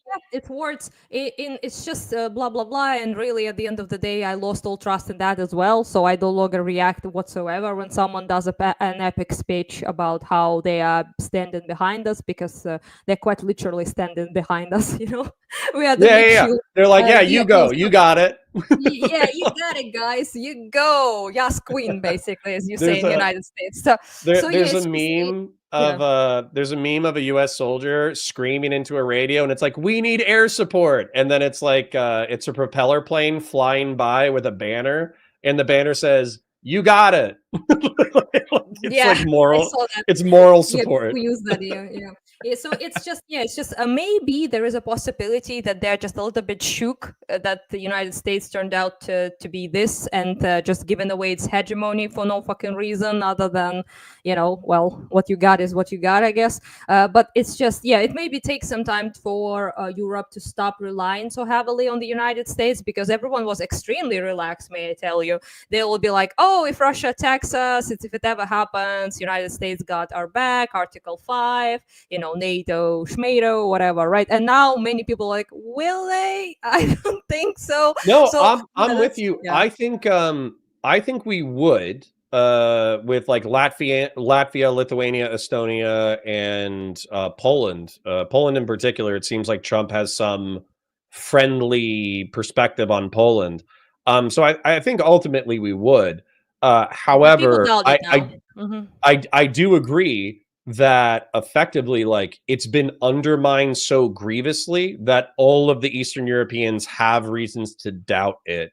And it would basically, it would take the American population clamoring to say, this is destabilizing for all of Europe. This is destabilizing for the entire world's economy and military structure. We cannot let Russia undermine NATO. Therefore, we need to go after it. And also, Russia would have to be probably pretty weak in order for us to, because no offense, or I guess it's not an offensive thing to say, but Ukrainians are doing a pretty gosh darn good job for a bunch of Eastern European militias and a military that's only modernized in the past 10 or 20 years. I would say you guys did a pretty good job. Everybody thought that you were going to get steamrolled in 2022. They were like, oh, Kyiv's going to fall in 3 days. Oh, it's going to fall in 2 weeks. Oh, there's Russian troops in Bucha in the suburbs of Kyiv. You know, Kyiv's on the verge of falling. And then boom, you know, here we are 3 years later, and the territorial militias did their job. The Ukrainian armed army did their job. And effectively, like, I have pro-Russian friends who piss me off. They say they're not pro-Russian. They say they're neutral, but all their talking points are pro-Russian, right? So they're pro-Russian, yeah. So my pro-Russian friends are like, oh, the lines are collapsing. But whenever I look at it, for years, unironically, well, not only have they said that for years, but they're talking about tens of thousands of dead in order to get a few kilometers, and the kilometers aren't even like a new city.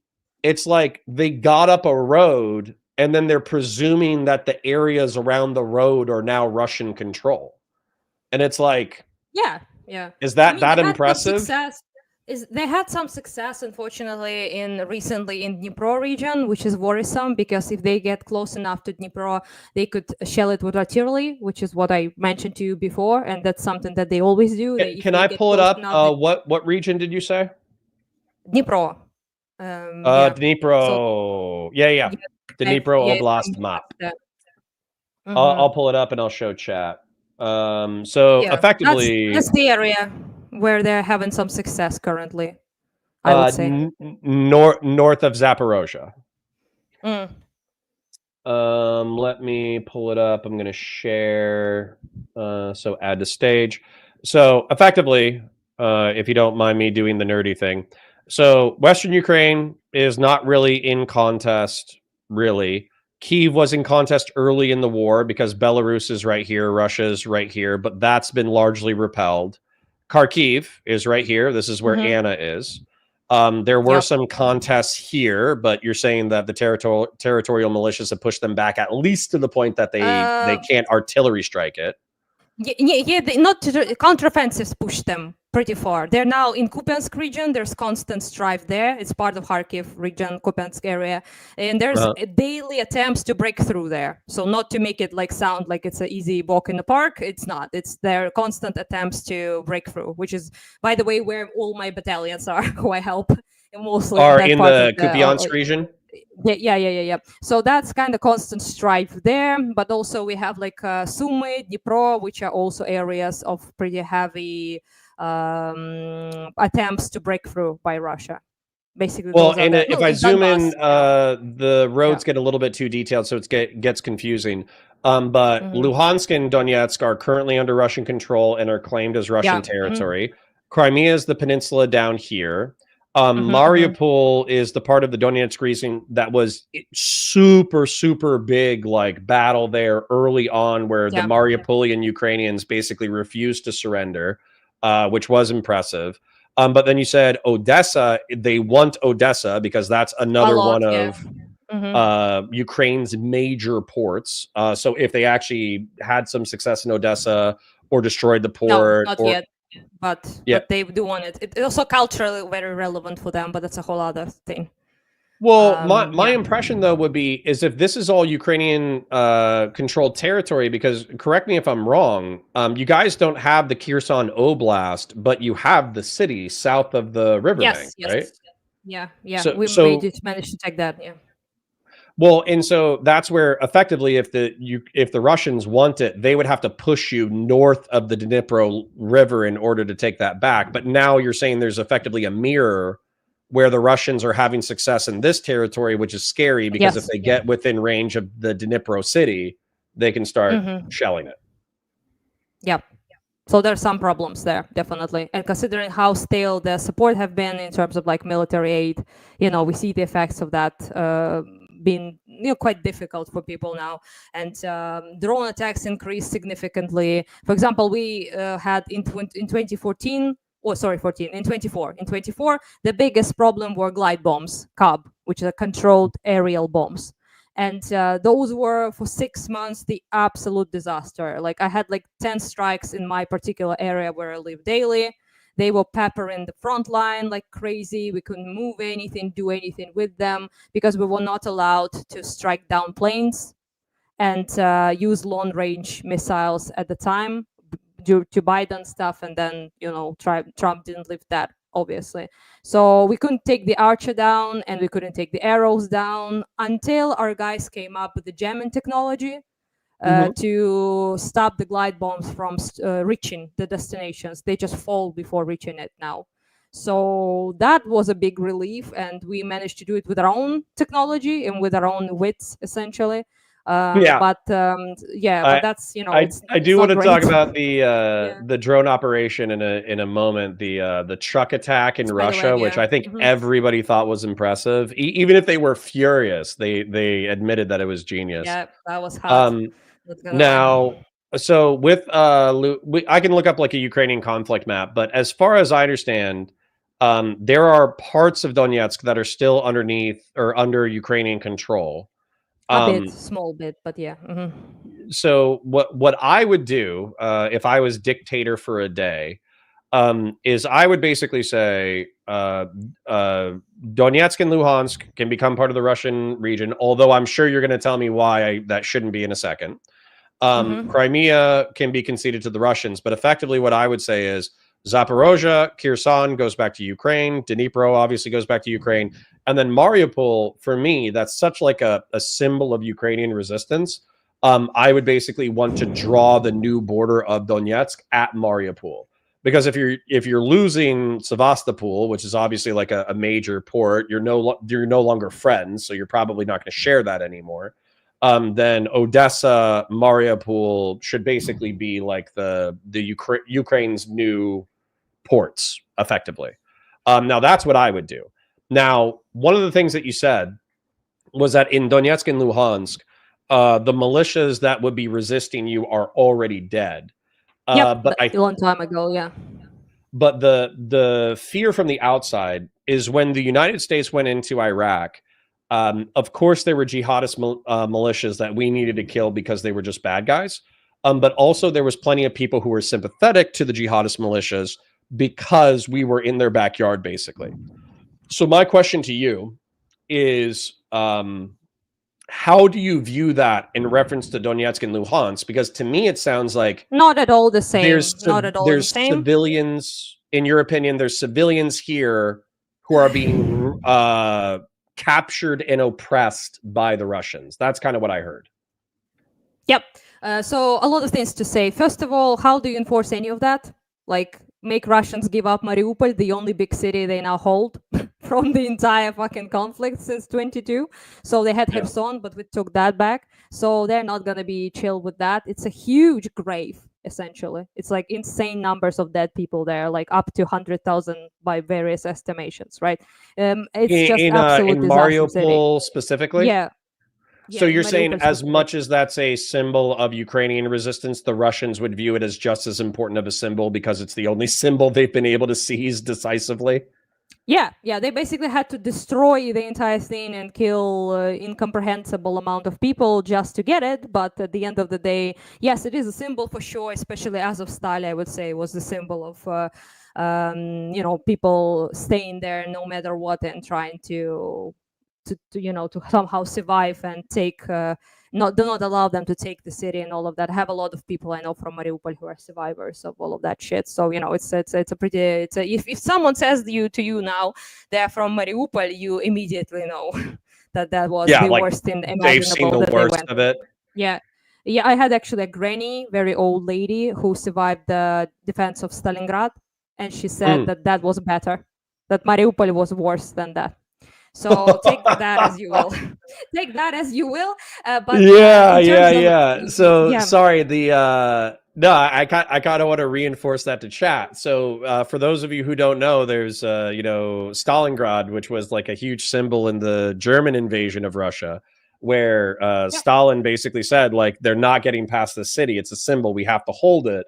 So they just sent tens of millions of people in. I think it was tens of millions of dead. I forget the exact numbers. But it's millions of dead in Stalingrad. And the movie Enemy at the Gates is based in Stalingrad as well. It's a pro-Russian sniper movie. But yeah, sorry, go ahead. Kind of take kind of to paint a picture, I guess, that is really will show people the magnitude of things that's going on, which I think many people don't understand. So during World War II, I will make you guess. Actually, during World War II, the amount of damaged and destroyed buildings in Ukraine was 2 million. That was the number of damaged and destroyed buildings. Can you guess what number is now? Damaged and 10, destroyed. 20? 1.5 million. So almost the exact number that is World War II, the biggest war in human history that was on our land primarily. So yeah, it's just to keep that the level of destruction in mind of what they're doing and just how many cities are destroyed. So we're speaking like Toretsk, Bakhmut, Pokrovsk, I can go on Avdiivka, all of that, Mariupol, all of those cities, Dobrobylia, all of them are gone. So they're completely entirely destroyed. They do not exist. Vovchansk, which is in my Vovchansk is in my Kharkiv region. It doesn't exist. It was a city. So if you look at the Wikipedia of those cities, it says it was a city because it's basically. What was the name of the city one more time? Vovchansk. VOV. There we go. Vovchansk. Just images. look at this shit. Yeah. Yeah, was the city because there's no more buildings left. Yeah. Yeah. So that's kind of how it looks. Toretsk looks like this. Pokrovsk looks like this. Bakhmut looks like this. All of them looks like this. So what do you say? So obviously we have pacifist, libertarian Americans. Can we return for a little bit? I didn't respond to your of course to your question about Donetsk people. So when it comes to Donbass. People who have been killing Donbass people, which are Ukrainian, by the way, were Russians. So it's a big, giant meme, but even Grok knows, okay? There was a battle with Vatniks and Grok recently, which was very funny to all of us. Even Grok knows what happened there. So 3,000 people that were killed there prior to 22 were after Russian invasion. So Russian support of the separatist groups and also Russian military personnel that was there. So there was definitely a huge move of people who wanted to be Ukraine from there, that they escaped Donbass and they now live in Kharkiv, Kiev, whatever, right? So there have been left there people who were supportive of Russia, obviously. But the overall percentage was like 30% people were like in favor of joining Russia, while the 70% of people didn't want to. So they did want federalization, which, by the way, ended up happening under Poroshenko. Basically, more power to each region, to put it simply. Right? So you're saying if the Democratic vote was actually democratic, it would have been 2-1 for staying in Ukraine. They didn't. They never voted for joining Russia. So even if they have sympathetic attitudes, which many people in Kharkiv did, because we were, for example, Russified back in the day, Ukrainian language was destroyed here. So we speak Russian because of that, right? And also we had a lot of like economical ties with Russia for obvious reasons. So like trade, shit like that, right? People had like businesses, people had work in Russia as well. So most of my relatives live in Russia, for example. which I no longer talk with, but that's a whole other situation, right? So that's just the connection is there for sure, but it was never vote for Yanukovych. Also, was never a vote to join Russia.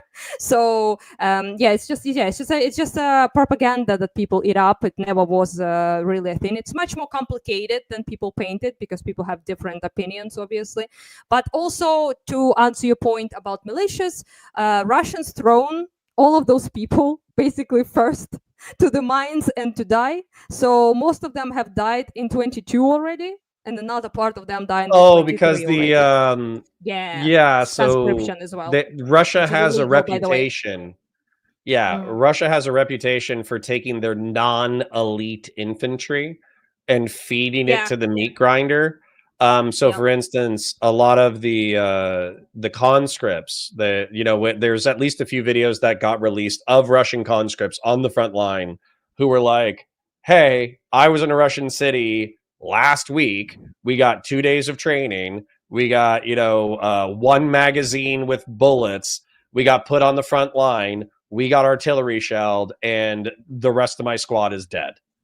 So they go from a street in Russia to dead within 4 days because the Wagner group. The Wagner group didn't want to waste their actually well-trained soldiers holding the front line. So they let the conscripts hold the front line, and then they hold Wagner in reserve until they're actually trying to do an offensive operation or defensive operation.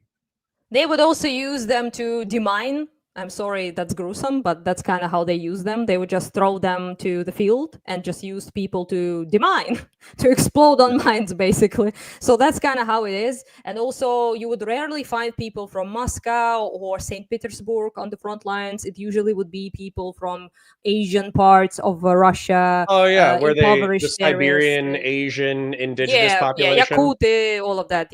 So basically, Buryati, people like that. So you would find a lot of people from already colonized, conquered, impoverished, that's another video. That's another video that I watched recently where they were asking where are you from? Where are you from? Where are you from? And they were all talking about the eastern parts of Russia or the south central parts of Russia, where they're all effectively the people who live in the middle of nowhere. And the end of the video, they're kind of being funny, but they're also being rude. They're like, wouldn't it be nice if Russians were fighting the Russian war? It's nobody in the room was from St. Petersburg or Moscow. They were all from they're not Russian. Russia. They're not Russian. Russia is an umbrella thing, but they're not Russian, not ethnically, not by any means, right? So they just throw people they don't give that much of a fuck about. First of all, people in St. Petersburg and Moscow don't see those people as actually people. They see them as subhuman, so we can do whatever the fuck you want with them. And also, of course, they're poor. So you suggest money to them and they're like, hey, that's my only way to earn money for my family. So I'm going to go to Ukraine, I guess. And that's kind of how it works, right? So I don't pity them because fuck them, the invaders. But in a sense that I understand how that works, obviously, right? So they are motivated by money and they're also expendable to Russia and strategically also great because they don't have to have crying mothers, sisters, wives, so in their own fucking parts. Right in Moscow, from St. Peter, Moscow, all that kind of stuff. Well, I like to keep my interviews around 60 to 90 minutes, so we still got time. But I like to keep it around an hour, 90 minutes. That way, people will watch it instead of it being a 4-hour interview, right? So what's actually, I think I'm gonna ask a follow-up basically. So one of the things that frustrated me as a military veteran, and this frustrated me with Israel, this also frustrated me with Ukraine, is oftentimes we would see videos of Russian and Ukrainian armor operating independently, where they are driving across a field effectively until they take fire. Then they start returning fire, and then whoever has the better anti-armor weapons wins, right? And so as a result, you see a lot of columns of Russian armor, to be clear, but also Ukrainian armor, where it looks like they basically charged around a field and got taken out. Whereas what American military doctrine, at least what I was taught about 20 years ago now, was effectively that you want to have armor and infantry operating in concert. So you have armor in a slow-moving column, you have infantry around, and effectively the reason why you do that is so the armor can take on the heavy weapons, but the infantry also has heavy weapons, and they can also screen against enemy soldiers who have anti-tank weaponry. So I guess my question is, drones have completely changed everything. But is there a reason, especially early in the war, 22, 23, is there a reason why armor is operating independently? I will immediately tell you that I'm not a military expert, just a gal. Okay, so take what I say like with a huge grain of salt. I'm not claiming to know like all that. I know some shit because soldiers tell me, but that's kind of like all my knowledge. Well, maybe a question next time you're hanging out with the soldiers. Literally be like, "Hey, this American guy asked me this question." Like I would be very curious. Actually. Connor says hi and asks this question. I can do that. And it says, "Why the fuck are you doing it this way from the safety of his home 3,000 miles away?" I would assume there are certain reasons why, mostly because the terrain is completely different. For example, here it's like fields. That's one thing. It's kind of difficult to hide altogether, if I'm honest. Also, we don't have air support whatsoever, like at all. No planes flying anywhere, so that's a big difference with any American war. I personally, as I understand. Yeah, your air support now is drones. Yeah, so never mind the fact, of course, that there are certain, I guess, difficulties when it comes to like troops supporting each other, like infantry, tanks don't really work that well together at all in our army. Why that is, I don't know. But it's also have a lot of like equipment issues, a lot of like strategical planning issues, things like that. We have some troubles, obviously, because of how new the army is, essentially, because it was completely disbanded, like you yourself mentioned, and it only became a thing like 10 years ago, essentially. So most people are also new, so they're just civilians, yesterday civilians who become, enlisted and became soldiers in 22. So there's a lot of like things that has to do with terrain, has to do with the equipment, and has to do with strategical fuck ups, I guess, of many people not knowing exactly how the fuck conduct war. And so the reason why I would ask these that's things, my opinion, but it might be other reasons. Maybe people know. No, but I accept your opinion, because basically, like, the war on terror, we had a massive logistical machine backing us. We had air support at almost all times. If you get into a serious fight as an American, you can call for air support. You will probably get air support within 30 minutes. And that's like slow. That's slow. Sometimes it's like 10, and so basically, like, Americans just fought totally differently, but we had a lot of technological and logistical advantages. The reason why I'm asking, though, is because you can see the tit for tat coming back in the Russian conflict. And so when it came to the armor that was moving across all these Ukrainian fields, it feels like the counter to that was drones and also infantry level anti-tank weapons. And so it feels like the advantage of armor was nullified. Then when it comes to air, there's so much anti-air batteries in Ukraine. There's so much anti-air stuff. It doesn't seem like the Russians can gain air supremacy except for drones, and it doesn't seem like Ukrainians can operate in the way that Americans do. So it feels like the air is less of a consideration. And frankly, I applaud the balls of anybody who gets in a helicopter or anybody who gets in an airplane in Ukrainian airspace, because that is crazy. And they're crazy lads. I know some of them. So the thing is that also glide bombs were definitely like a thing, but it's not like Russian planes are not entering our space. They throw missiles and bombs from their own bases, right? So that's kind of like a little bit what was so complicated, because the only long range missiles we received were Storm Shadows from UK. That's a very small amount, by the way, so we can't like throw them whenever, right? But we also couldn't use them. So we had them and we were not allowed to use them. That was like a big insult, to put it mildly, because first of all, UK allowed it, and then America said no. and UK said no after that. Right. So yeah, that was kind of complicated. It was kind of retarded, I'll be honest, to have like weapons like that and not be able to use them whatsoever on a country that is shelling you with glide bombs non-stop.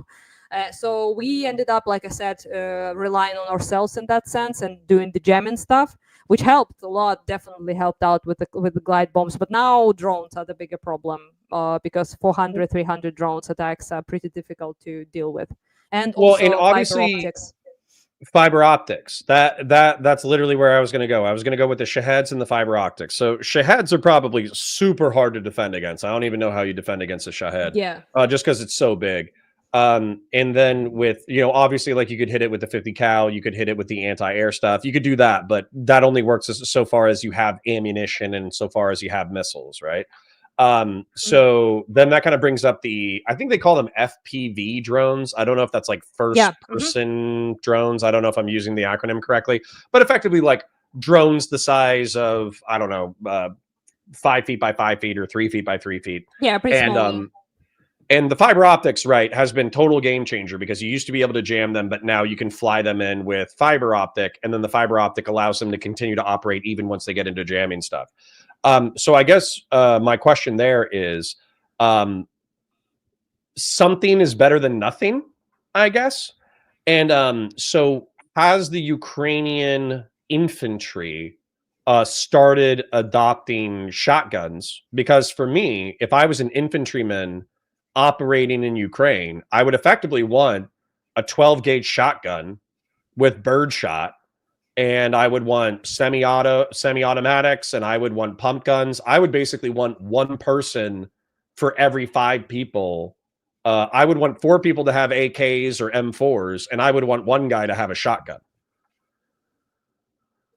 I will show you, if you give me a sec, I will show you the weapons that I actually basically use to take down drones in Kharkiv region, for example. Sure. And you can, as a military person, probably understand them even better than I can.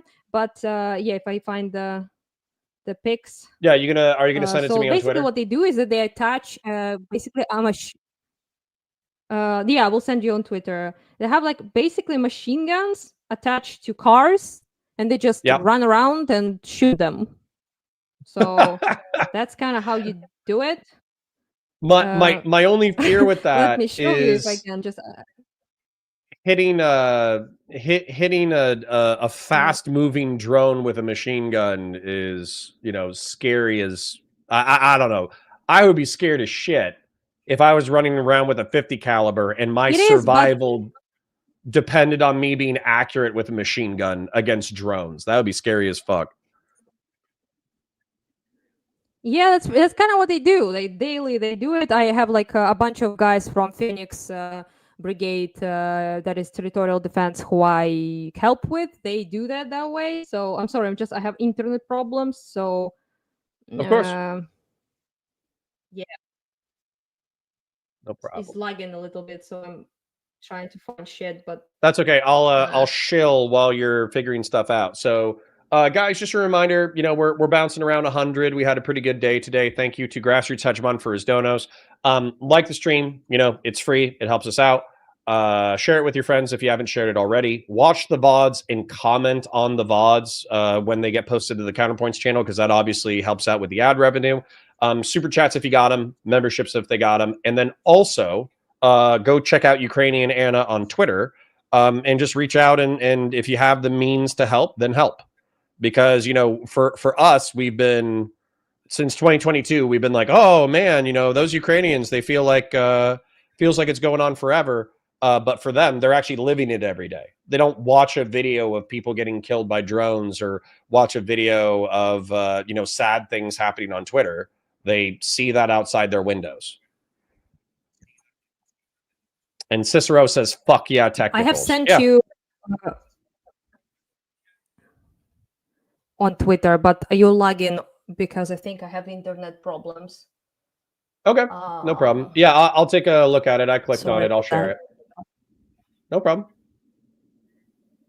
Yeah, there's I have send you a Twitter post of mine with me with the lads, and you can scroll it and you can see the actual stuff they use to take down So that piece is Zu-23. It's artillery. Pretty old, but works. But you can also scroll down and it's Misha, my friend. So that's the stations I got them to help them with drones and shit like that. I bought them, and you can scroll down a little bit. What does this thing do? It's basically a power station, so like a huge battery, basically for drones and stuff like that. I got them those 2 of them, so they can charge their shit. They're me in the middle, by the way. Huh? Look at that. Yeah. Anyway, scroll a little bit more, and you will see the gun on the car that I mean. Yeah, that one. Yeah, that's what they use, unironically. Yeah, no, they so we have a term for this in the West, which is basically a technical. And so a technical truck is basically a light truck, put with a machine gun. And they were popular in Somalia. They were popular in Iraq, where effectively, you don't have a lot of the people that we were fighting didn't have a lot of technological sophistication. They didn't have the capacity to, buy, anti-tank rockets. So their version of armor that American forces had to deal with were effectively light trucks with machine guns put on the back of them. And it was a fairly popular way to fight. Now, the only reason why I bring that up, I'm going to show you something, and I'm going to show the chat as well. Obviously, Ukraine doesn't have an unlimited budget. So I'm not trying to say that, hey, call Zelensky and tell him to listen to this random American streamer. But just as an example, if I was going into combat, this is basically what I would want. This is an AK-47 pattern shotgun. And so what it does... Some people have shit like that, but not many, yeah. Yeah, so this one's quite expensive. It's like $3,000 or $4,000. I have one at home. That's the but problem, it's only... see? Yeah, well, the That's one that the I main have is problem. 400. Yeah. So, but it's not reliable, and I wouldn't bet my life on it. I have also the- sent you Mhm. anti-drone guns that we produce, which probably you might be able to also take a look at. I got a couple of those for the boys, but they are essentially what the eyes, you gem shit with them. And it really worked very well for a while, but then we got much more fiber optics now. So because of that, it's a little bit more difficult. But I also got those, you can kind of push, basically. They look like a little bit like a Sky-Fi kind of shit, but you put the button and you jam the drone, guys, basically.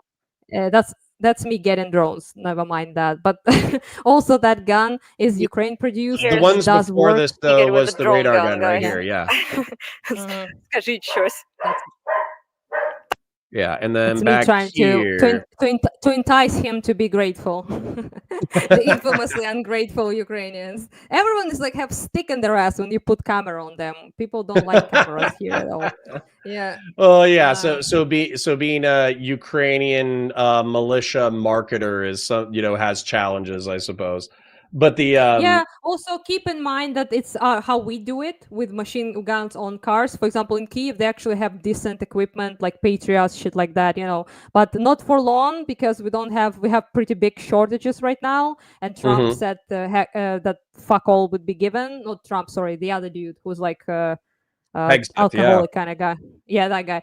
So that guy was no, we're not giving shit to Ukraine. And now Trump said we're giving them 10 Patriots, although 30 were promised by Biden. So I'm not sure, he might change his mind in a fucking week or two. So I wouldn't really, but we have big shortage of that, unfortunately. And that also all the stuff that takes down missiles. That is a huge problem because being blasted by a missile causes obviously humongous damage. And these few months, were difficult to say the least. Well, and I don't want to presume anything. Okay, so for all I know, there's endless Ukrainians who have had conversations about this kind of stuff, and I'm just some asshole on the internet talking to somebody who's in the middle of a war, and I'm like, hey, this is an idea. This is an idea. This is an idea.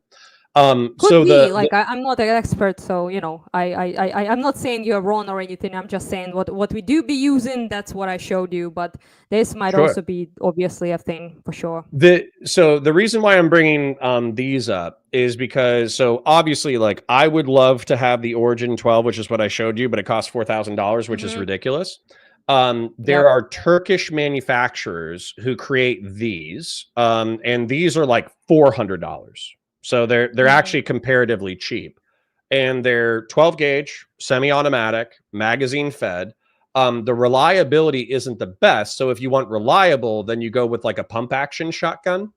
But the truth is that I would honestly take either one of these with birdshot, because effectively what I see, which scares the shit out of me, is I see Ukrainian and Russian troops riding in the back of trucks, soft-shelled trucks.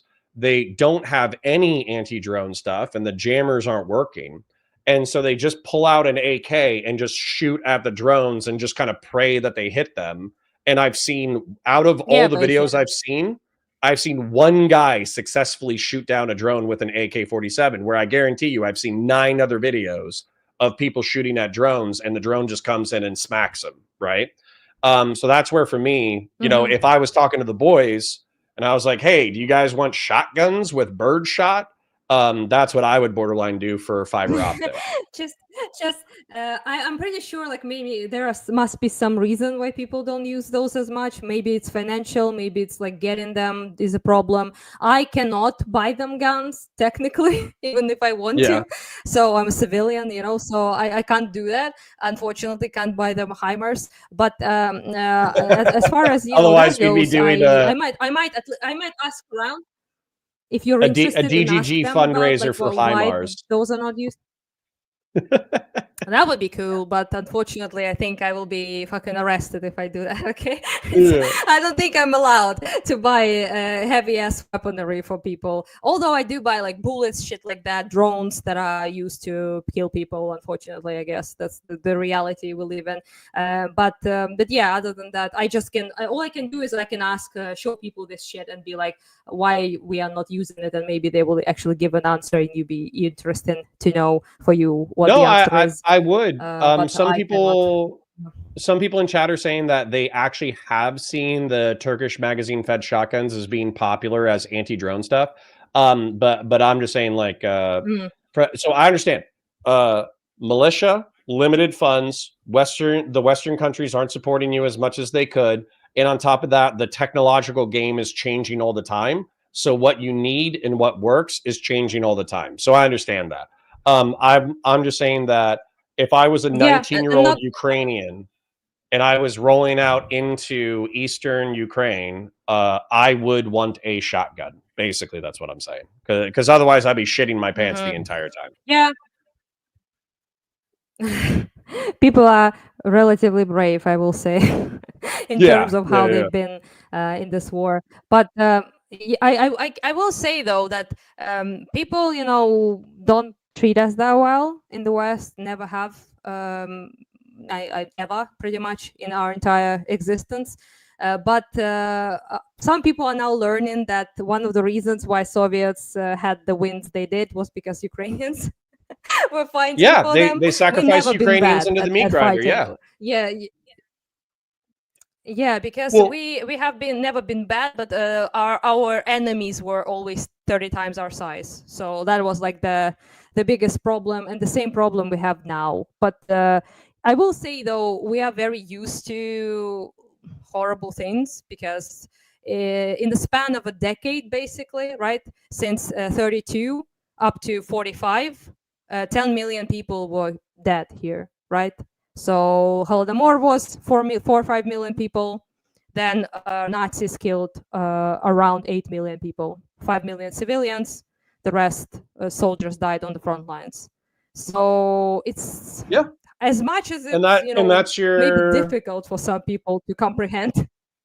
No, and that's your grandparents' generation. So my the American experience with 20th century warfare is different, where effectively it's like grandparents went Yeah. on this crazy European or Pacific campaign in order to fight the wars, but we defeated Imperial Japan and Nazi Germany. And compared to Russia and Ukraine, we didn't lose shit. I mean, we still lost like 1 million guys, which is obviously a lot.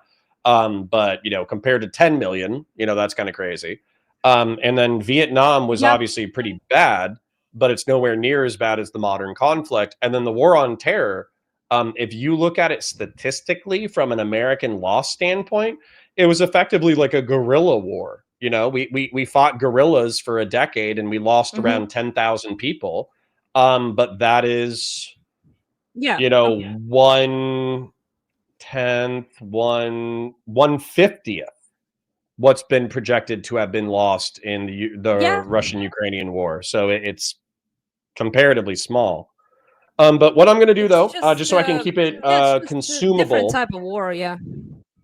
Yeah, so what I'm going to do, because I want to keep it consumable, that way people watch the VOD and they engage with it and they find out who Ukrainian Anna is and then they decide to support her on the internet.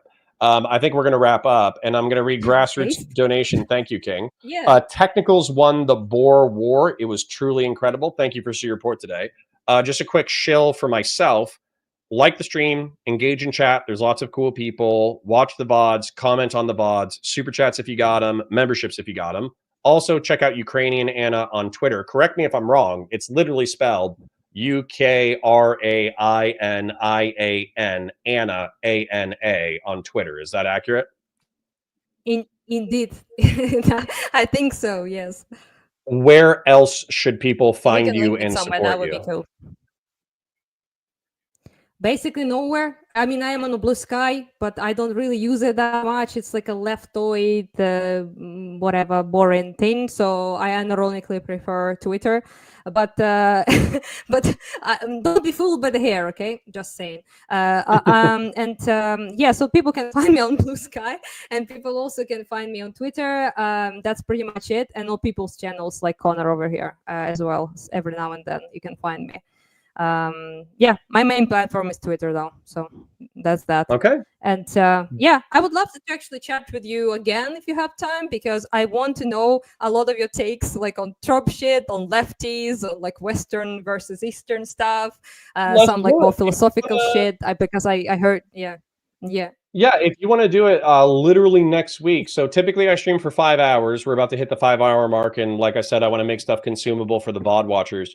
But what I would say is if we want to pick a date and time, I know Dylan is also super busy with Ukrainian stuff, but I think a three-way conversation between all three of us would be excellent. And then honestly, I like and support your work so much that if you just want to run it back in a week, we could just keep talking to each other until you get bored of me. I don't think I will, because I really wanted to. I don't even have time, obviously, but I just wanted to glaze. I learned that term recently. So apparently, when you pay compliments, you glaze people. So I wanted to just say that I really truly respect you a lot. I haven't seen all I've seen from you was like respectable, specifically because of the principled positions you have, and you just seem like a good person, which on the internet is just kind of rare in itself. So I was like, wow, that's a good man. Wow, you know. Yeah, I've taken a lot of flack for my perspectives, but I'll tell you, like I grew up as like a Bush Republican. I was told that the Republican parties were the people who were responsible with money and lived good lives and took care of their family and took care of their communities and did this, the other. And the Democrats are always looking for handouts and they have bad policy and this, that, the other. And so in the past 10 years, it went from a criticism about how government should be run and how individuals should live their lives to a cult around one man. And obviously the Republicans are more pro-gun in America, which is important to me, more pro-civilian gun ownership. But I was just thinking to myself, like, in the lead up to this most recent election, there's a snowball's chance in hell that a Democrat is actually going to pass gun control that's going to fuck me over. Yeah. And yet I know for a fact that Donald Trump is going to fuck Ukrainian friends of mine, you know, like that kid in Lviv that I was talking about earlier. So effectively, like, even though it was difficult because it was kind of like lesser of two evils voting, I knew Trump was going to be a disaster. And so I pushed for him against him for 2 years. I got tons of shit for it. But honestly, I think I sleep better at night as a result of doing that. Yeah, and that's why I respect you. That's why I respect you, because if you're like a traditional person, there's nothing in Trump that you should support. So in that sense, for me, it's quite despicable. Yeah, and people talk a lot about like honor, about being like a real man, about being all of that, right? And that's what Ukrainian men in particular are, and it's not what MAGA is by any stretch of the imagination. Not traditional and not honorable, and definitely not moral. So yeah, that's just that's why I kind of appreciate like what you. Thank you. I do appreciate that. And here's what I was taught about quote unquote real men. I was taught that real men don't give a fuck what everybody else thinks. That's what I was told real men think. So if something is true and you feel it in your bones to be true, it doesn't matter if the rest of the world agrees with you. You just got to say what you think is true.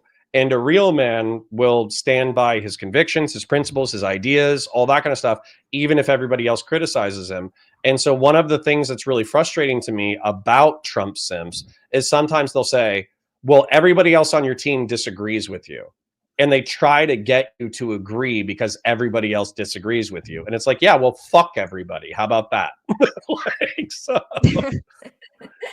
Yeah, I mean, it's just I mean, you're just not a fascist, essentially. You're not a cultist. So you have been following like Republicans, as far as I understand it, and being Republican because they aligned more with your values.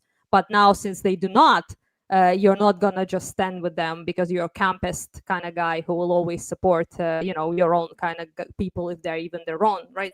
So I would very much like to speak a little bit about it, but also about the leftism next time, because fucking hell, it's Americans bad. have problems there, especially Eastern European is absolutely disturbing how we are treated by those people. So it's just a whole other can of worms, unironically.